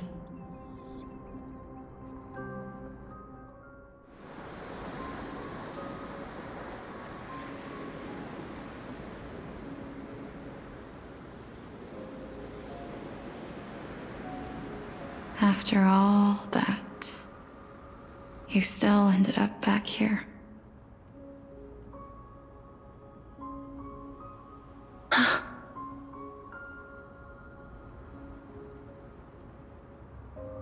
So the legends were true. The Netherrealm really is a sea of flowers.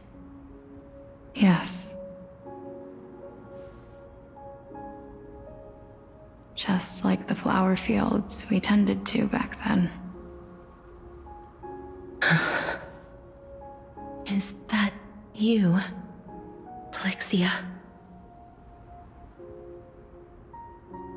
Do you remember me? I don't have the memories from that time, but I've seen you before during an experiment. I see. Call me Thanatos, then.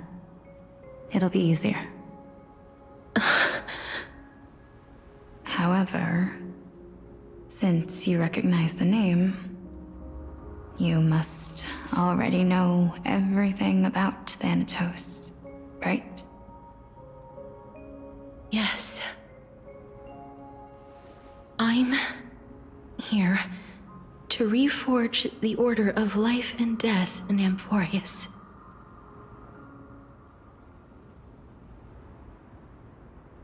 You know, my sister was a sympathetic, but rather sensitive person. Whenever she didn't want to say what was on her mind, she would avoid eye contact and look off into the distance. Just like what you are doing now.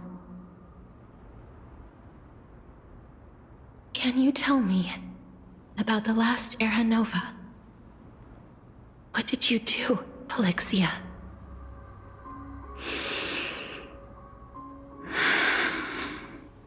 Where should I begin? I suppose we can start from the beginning. A long, long time ago, there were a pair of like-minded twins. As foretold in the prophecy, they were chosen to be successors to the god of death. But fate was cruel. The price of attaining divinity was to take the life of our closest kin with our own hands. That trial was indeed recorded in that memory. then you should already know that my sister voluntarily gave up her own life, so that I could ascend as the demigod of death. But I couldn't accept that. Why did we have to kill each other for a future she'd never see herself? That's not fair. So, while weaving the laws of the new world, I shattered the forbidden bottom line for life and death. I reshaped my sister's soul and took the form of the great dragon Pollux to carry her up the River of Souls and back into the mortal realm. But our fates were already decided and manifested in unexpected ways in response to my futile actions.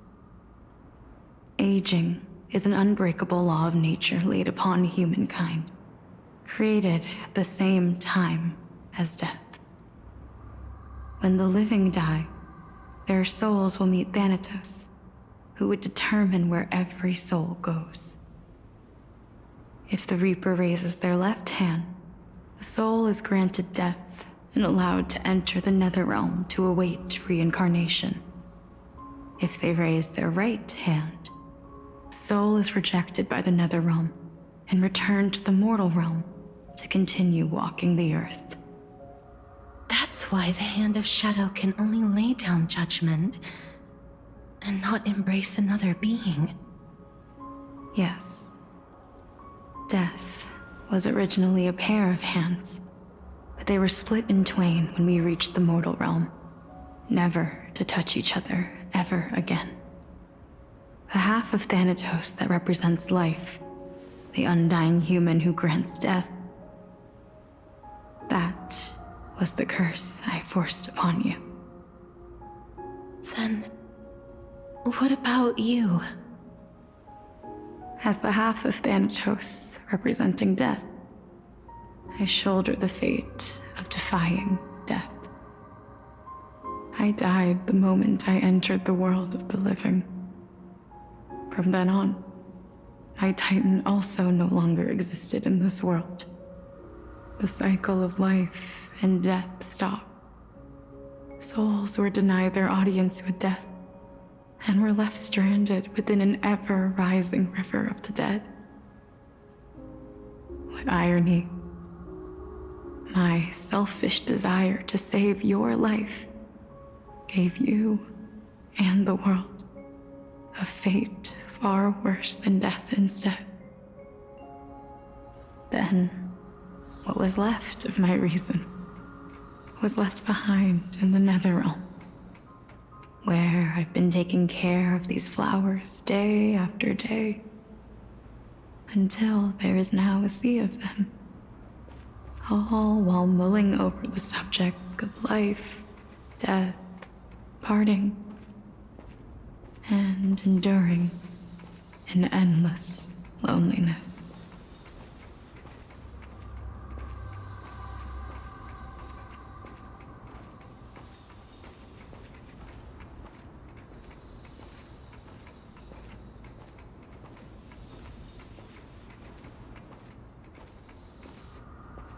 Fate is absurd indeed.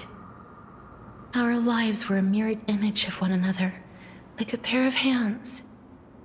Even so, we arrived at the same destination. We walked different paths, yet experienced the same pain. I had hoped that maybe you would at least have a good life in this cycle. I'm sorry. I lived my life well. It didn't go to waste. As far as I'm concerned, you did nothing wrong. Even though I forced the authority of granting death to humanity upon you, a total stranger. Too many responsibilities were forced upon me in the course of this long journey. I was once lost, even upset. But I realized recently that if it weren't for your blessing, I wouldn't have understood the source of these emotions, nor would I have realized my purpose. I wouldn't have made it here to reunite with my missing half. And we wouldn't be discussing our past while sharing the same view of this landscape. I wouldn't have understood the meaning of our existence. The meaning of our existence. This sea of flowers blooms on dead land, because we sowed it with the seeds of our separation and watered it with our tears of loneliness. Yes, the only thing death is allowed to create are flowers that bloom from blood and tears. That's why Thanatos cannot create living beings at will. Nor can the hand of shadow determine a person's remaining days. Because the life and death of mortals should never be dictated by another's will. Are you saying there's no point in Thanatos' existence? No. No single being can bear the scales of life and death on their own. Not even a god. Life and death weigh equally heavy. We both know that now, don't we? You, too, must have had a difficult life. We've taken quite the ridiculous journey together, haven't we?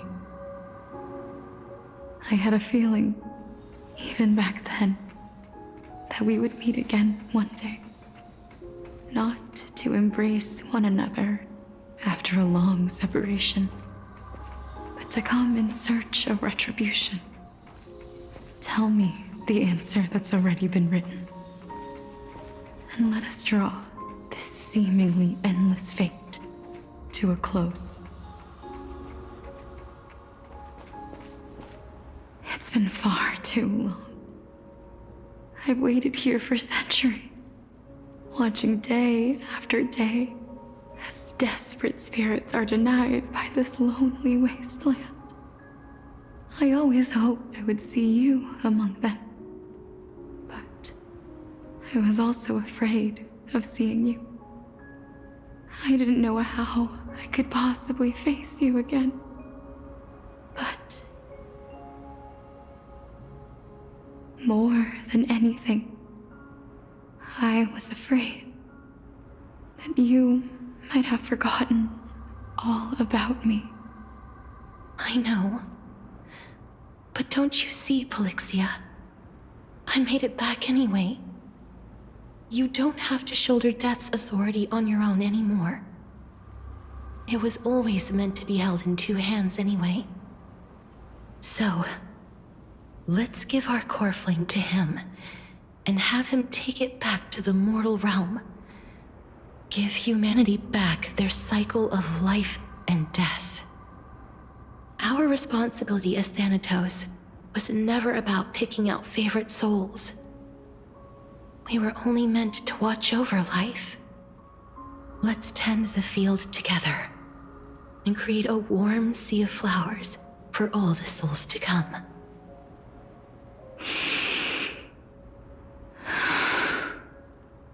What do you think, Polixia? Yes, just one last step. You shall wither, and through that, the dead will sprout again from the remains, and be reborn with the dead flame. As foretold by the prophecy, Thanatos' authority is only destined for only one person to wield.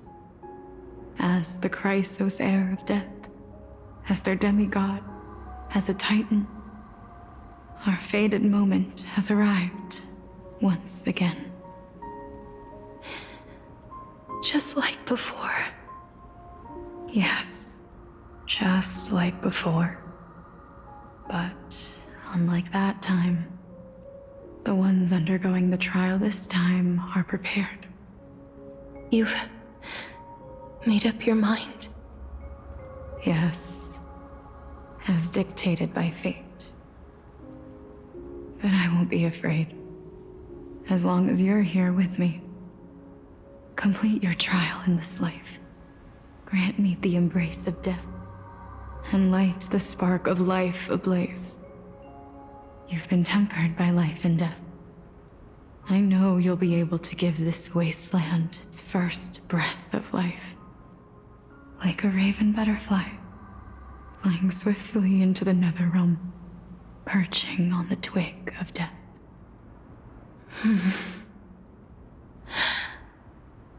I will. After this, I will remain permanently in the netherrealm. The river of souls shall return here and rain down from the sky, scattering souls across the earth. The cycle of life and death will flow once again. This sea of flowers you sowed shall bear countless joyous or sorrowful souls, and bloom evermore.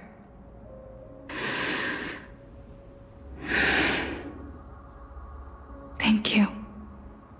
Just one last thing. Can you grant me one wish? Of course. What is it? Please, don't forget me. I promise you, when we meet in the next world, even if I have endured another reincarnation, even if we do not know each other's names, I will still hold you tightly in my arms, just like what I did when we were born. Casterus.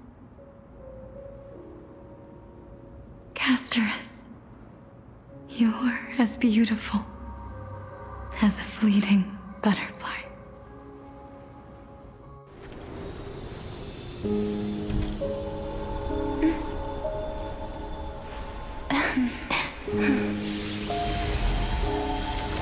I will bring rest to death.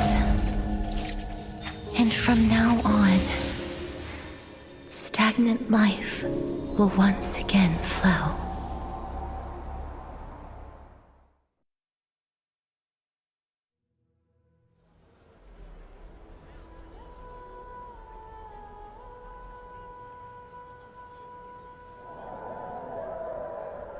Time flies.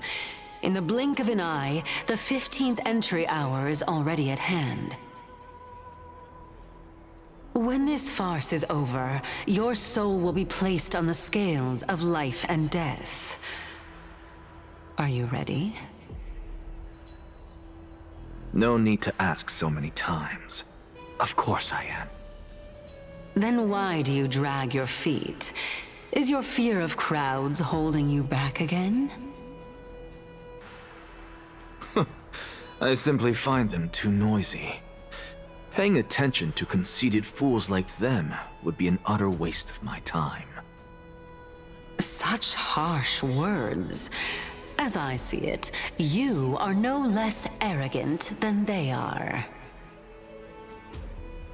I couldn't agree more. Oh. I did not expect to hear that from you. Are you not going to refute me? I know myself better than you think I do. At the very least, better than a stowaway like you. And they say men whose ends are nigh have but kind words. Well, that is exactly why I chose you. Should I thank you for the compliment?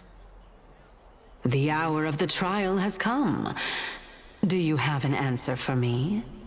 And how will you prove the veracity of your argument? I suppose there is no point in putting this off any longer. Do you recall where we stopped the last time? You were saying that Amfореus's history is cyclical. Indeed.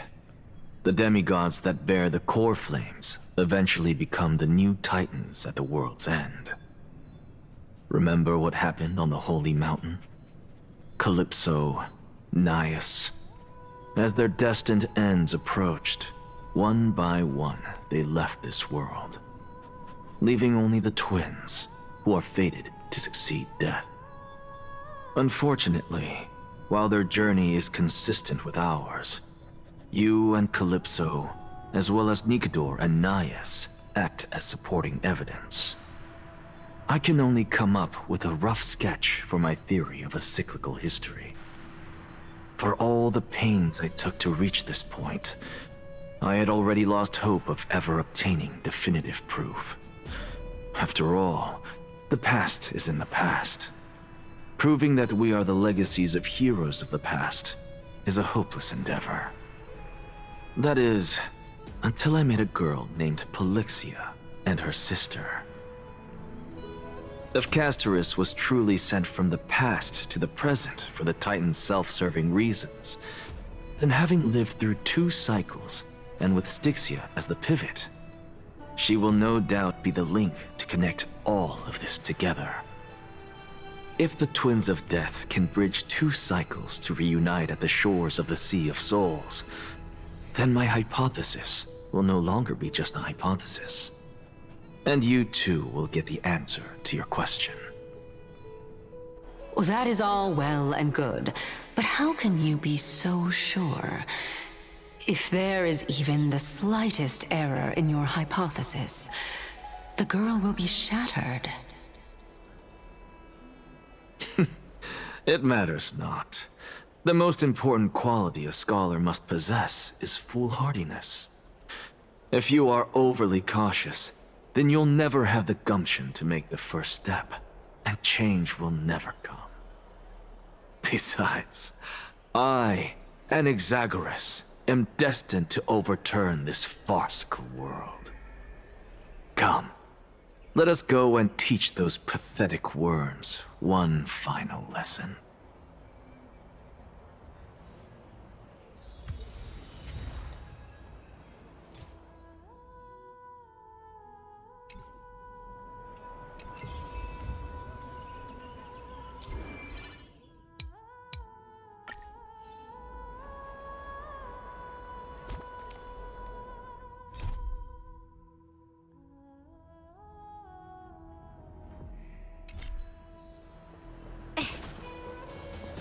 Fine. So they are leaving the final debate to him. Let those Chrysos heirs who started this terrible war hear you. Let them hear the voices of the people!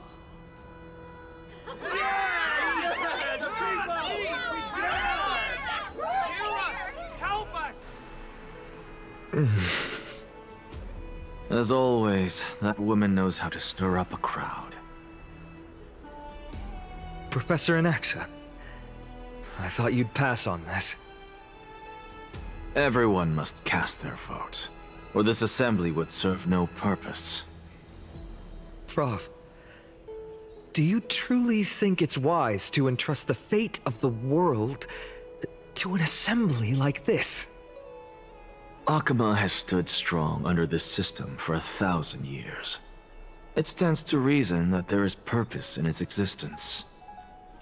But that is not what you're asking, is it? What you really want to know is Aglaya making the right decision in entrusting the fate of the world to you? Nothing ever escapes you. I didn't spend all those years teaching you for nothing. Most people only take 4 years to graduate, if I recall.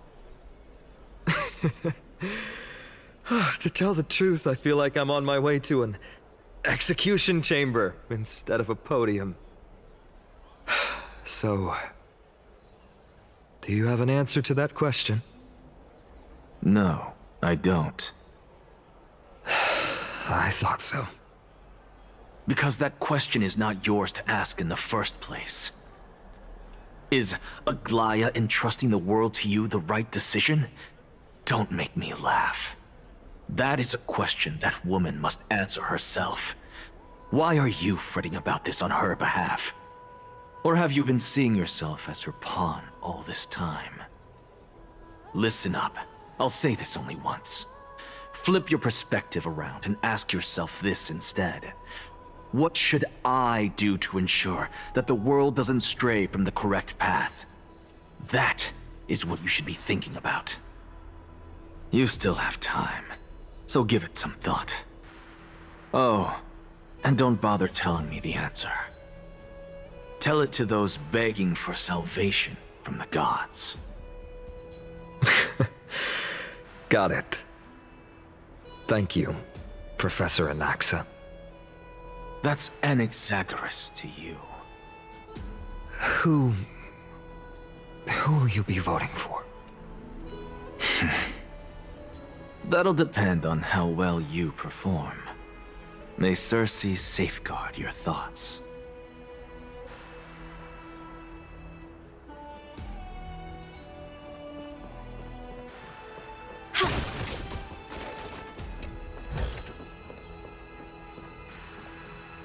Lord Anaxa, you're finally here. The last speaker for the assembly will be taking the stage soon. The resolution will be passed after that. Lady Kindness has reserved a special seat for you. Shall I show you to it? All right. This way, please. I actually don't necessarily mind things remaining the way they are. However you say it. I'm a little nervous. Thank you. Elders and citizens, silence, if you please. As the Theoros, I present to you Phinin of Ides Elysiae, virtuous citizen of Akima, and the last speaker of the assembly. Much obliged, Lord Lycus. I remember him. He's the penniless lad working for Aglaya. Where's Lady Goldweaver? Why is she sending this guy to give the last speech? Is this really the end of the Flame Chase journey? Can this dude really face down Kindness? I actually don't necessarily mind things remaining the way they are. However you say it. By Kefali above, dear citizens of Akima, as you look upon me, so too do I see you. I see your fear and misgivings, your apprehension about the discord between the Chrysos heirs and the Council of Elders, and your uneasiness about the future of the Holy City. Yet, before you contemplate something as grand as the fate of the world, I ask that you look closer. Look beyond the horizon illuminated by Kefali, at the crisis threatening to overwhelm us. What? Ides Elysiae, my beloved hometown, is a village forgotten by time. It is a place with the most invigorating breeze and wheat fields that spread all the way to the sea. I once thought that there I would enjoy a lifetime of peace and quiet with my friends and family. How I wish I could invite all of you to that paradise, far from the noise and chatter of the world. Alas, I can't. Because she, and all that she nurtured, all that I loved, they have long been devoured by the black tide. My beloved home is no more.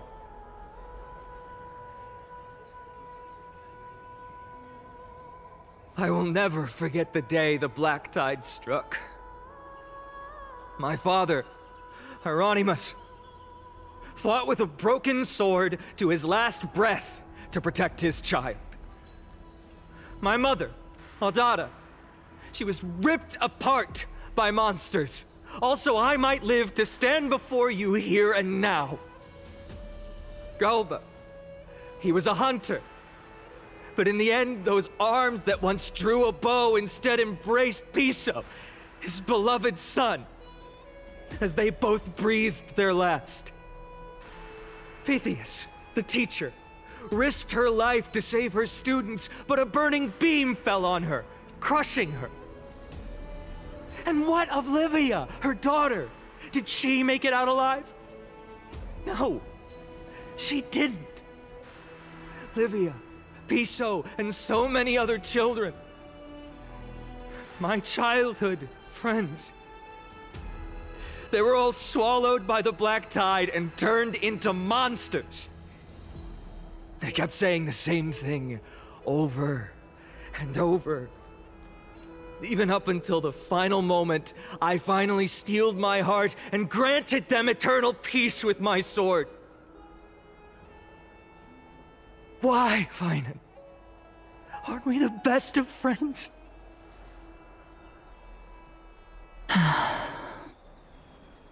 That is the black tide.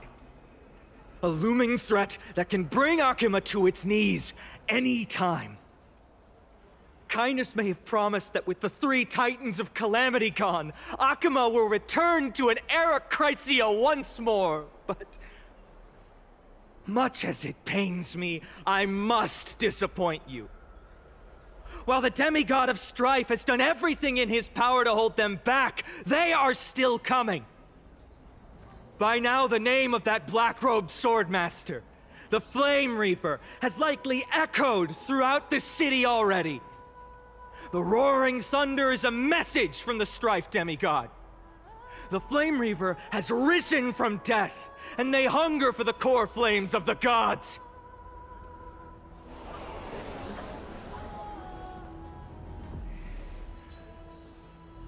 Lies! If such a powerful enemy is indeed approaching, why is Akuma still a picture of peace? Exactly! The city of Akuma shows no signs of pandemonium or chaos. And why is that? I beg you, spare a moment to think about this. Are we able to stand here and hold this assembly in peace today because the danger has passed? No! This peace we enjoy is no gift of fate. We are able to stand here today only because the Chrysos heirs have stepped up and shielded Akuma from calamity. With her golden threads, Aglaya has preserved and continues to preserve these idyllic days that all of you hold dear. The Council of Elders claims that Aglaya will one day forsake the people because her divinity is eroding her body and soul. But ask yourselves this. Rather than offering her aid and support, why do they choose to watch and push Akuma away from the Flame Chase journey? The answer that no one can bring themselves to speak of. A truth stained in blood and buried in greed, fear, and vanity. Allow me to lay it bare before you. It is because the Council of Elders, which bears Akuma's history and honor, along with this citizens' assembly we once took so much pride in, are now infested with vermin.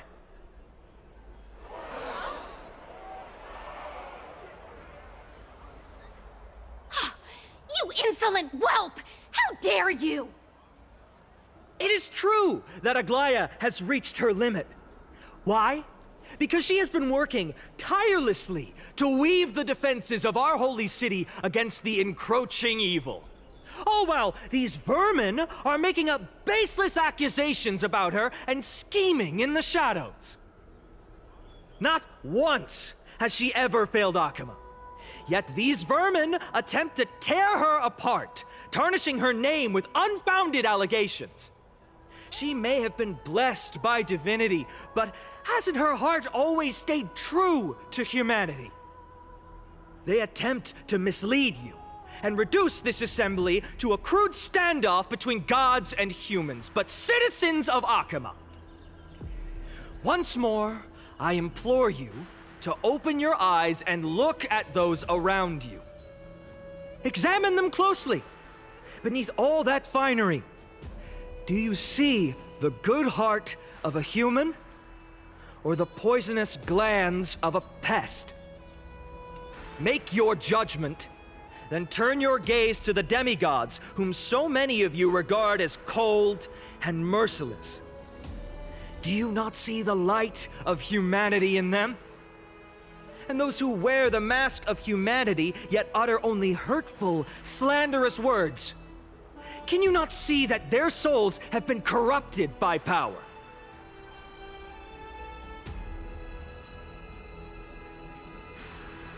Yet, no matter what your answer is, and no matter who your vote goes to, rest assured that you have nothing to fear.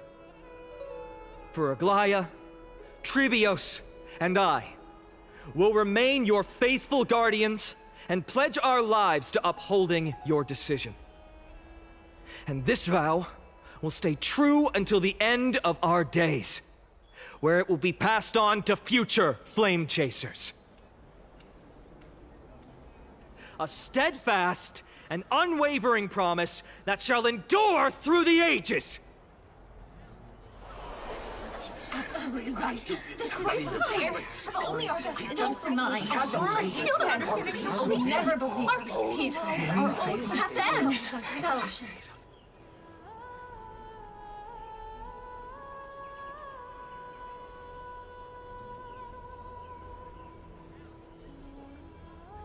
At the present time, on the scales of Talentum, those who call for the continuation of the Flame Chase journey, and those who demand its suspension.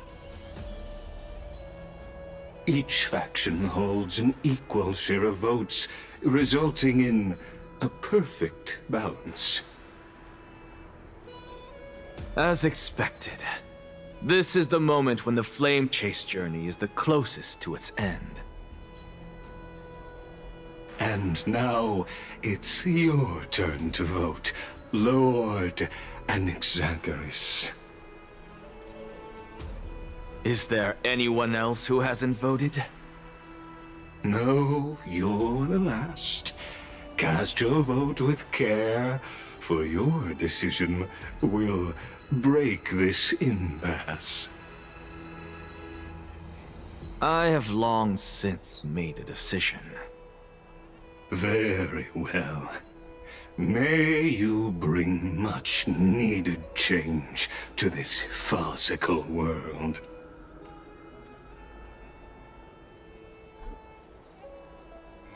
The last vote. Always the...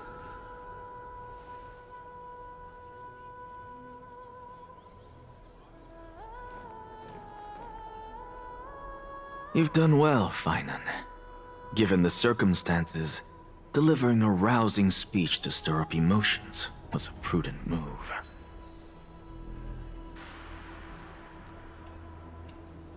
Thank you all for your patience.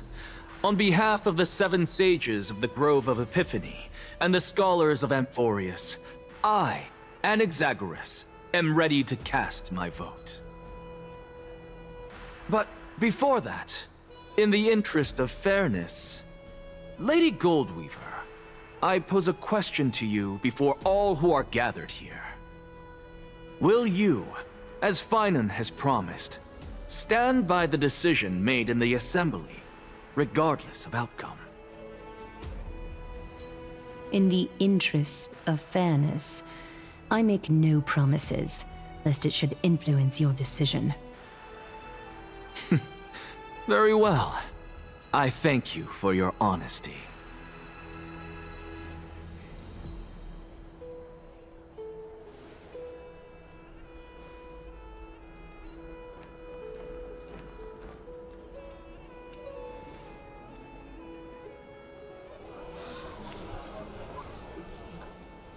What's he doing? The stakes are high. Let's be patient. Cut the act! Who do you think you are wasting our time like this? Lord Anaxa, please do not forget that I... Rule number 1. Do not call me a Naxa. Rule number 2. Never interrupt me. Silence is golden.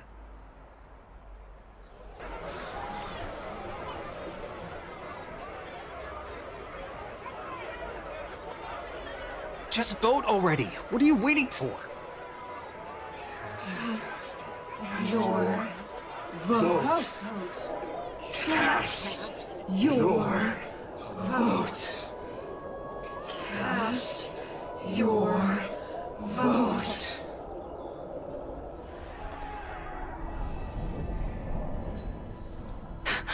I cannot help but wonder, is every hardship in the world something you will exploit and use to your advantage? How else am I supposed to make use of this situation where my body and soul are separated? Oh, Circes.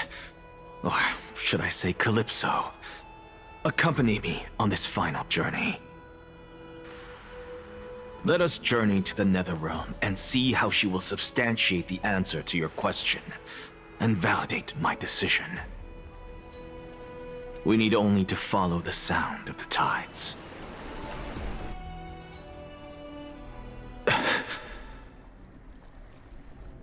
You are... Well done, child. Just as I foresaw. You have achieved great things. Teacher. What a twist of fate. A blasphemer raised in the doctrines of the Venerationists. It's like a foal kicking its mother in the belly after taking all her milk. Respect you immensely, sir, but... You cherish the truth even more. So, child, do not be troubled by the criticisms I have borne. Do not let those voices hinder you as you forge ahead. As the sage of the Venerationists, I am duty-bound to oppose you. But as your friend and mentor, Anaxagoras, I say, go forth, for the truth is already in your hands. I will keep that in mind. Go now, child. Your lonely pursuit is about to welcome a new chapter. And when you reach the end of this journey, may we meet again with the truth before us. You have my word, sir. May Circes safeguard your thoughts. May Circes safeguard your thoughts.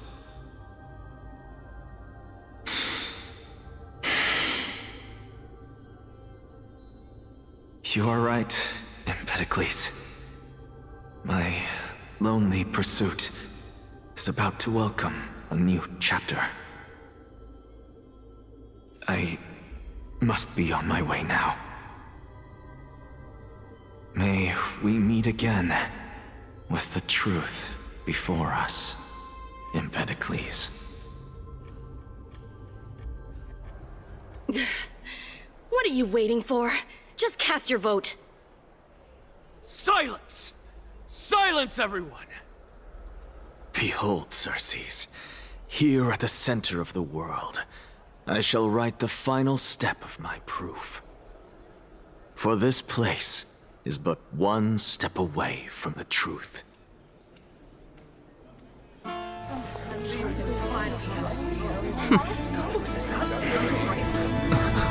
Professor, I completed the proof you wanted.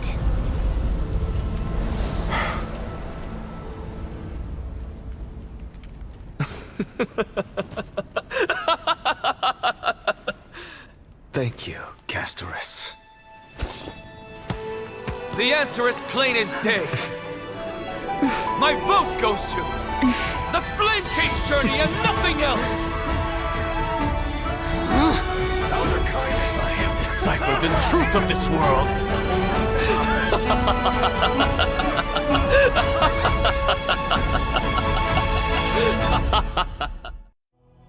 With the balance shattered, the result is clear. By carefully and talent and above, as the Theoros, I have observed. No! Ligus, you can't! Onyxa, what have you done? Have you lost your mind? I hope you are prepared for the harsh punishment awaiting you. Mark my words, I will make sure that clever head of yours never forgets the price of betrayal! Have you forgotten? I told you that happens to be one of my rare talents. You put on such a grand performance, just to aid their preposterous flame chase journey? Performance? No, you are quite mistaken. I may be paranoid by nature, but I've always been known for my honesty. If you really understood me, Lady Kindness, you'd realize that I never had any interest in your pathetic little game of politics. Factions, standpoints, they are jokes in my eyes. I have never once switched sides. Because I, and I alone, am the truth. Lady Kindness, with all the citizens here as witnesses, we should honor the spirit of democracy and respect the decision of this assembly. I have observed that Akama has chosen her destiny. This citizens' assembly has resolved to continue the flame chase journey. This resolution shall be put up on the wall of heroes, such that all citizens are aware of the city's way forward. You! It seems not everyone is ready for the assembly to end. Very well. Let me entertain you for a little longer. By your leave, Lord Ligus. Interesting. Elders and citizens, your attention, please. Stay for a moment more, if you will. Anaxagoras of the Grove of Epiphany has an announcement for the assembly. What is this performer up to now? Absolute flame chase journey. What do you think he'll continue? I don't know. So apropos. Frankly, still. Just moments ago, all of you made a decision on the fate of Amfореus. As a supporter of the Flame Chase journey, it pleases me to see the choice you have made. But I regret to say that I still harbor doubts about this outcome. Thus, I hereby challenge this resolution. Tell me, who among you dare swear to Kefali's name that Era Nova will truly welcome the fairy tale ending that the Chrysos heirs have promised? A beautiful new world free of calamity and madness? Nonsense! That's impossible! What is he getting at? Of course he... Not even for a second.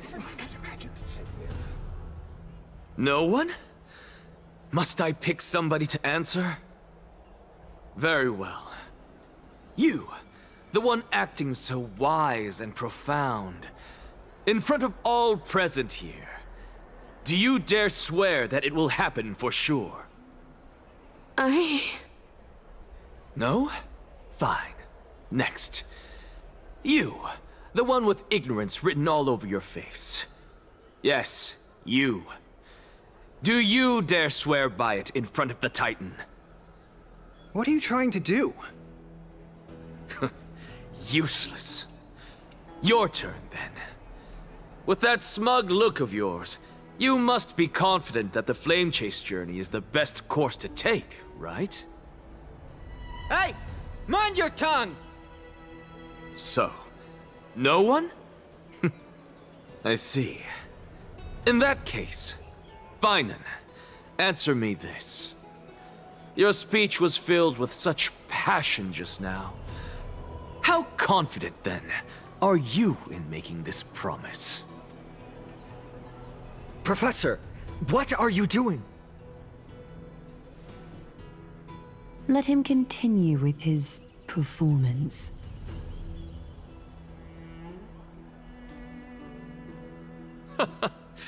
Will you look at that?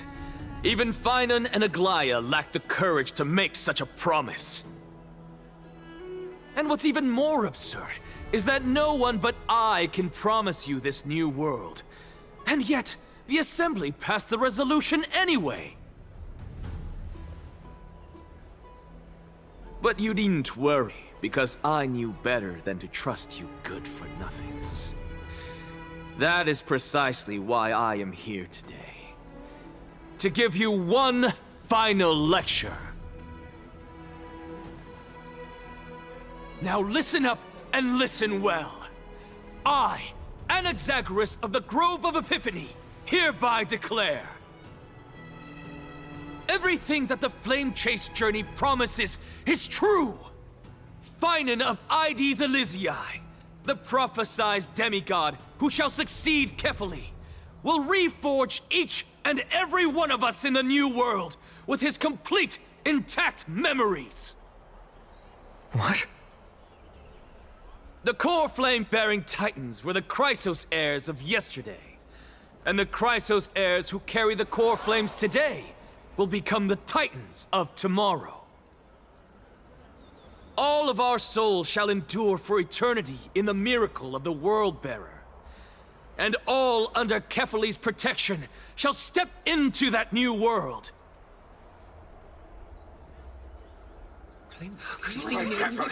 This is pure blasphemy! It's impossible. What? Are you saying that we must bow down to you and worship you, even in our next lives? Enough, you blasphemous imbecile! How dare you try to deceive us with all these lies and falsehoods? How can you prove? I told you, don't interrupt me. But since you've asked, I shall be kind and indulge you. My statements are based on my experiments on the divine body of Kefali themselves. You heard me correctly, everyone. With the tacit approval of Kindness and the Council of Elders, I fused my soul with a god through alchemy and learned the truth behind Era Nova. What is he talking about? Isn't that pure blasphemy? I, the vile, wretched blasphemer, deserve nothing less than death for my sins. And the Council of Elders, which granted me consent and aided in committing this atrocity, should face punishment alongside me! By the gods! Even Kindness has betrayed Akuma! The Catholics were carefully involved.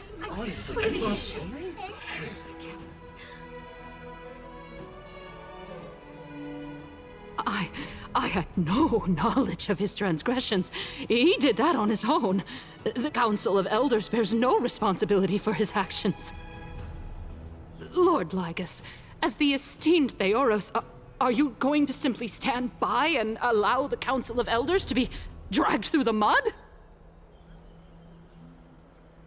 If the accusation is true, I will acknowledge it.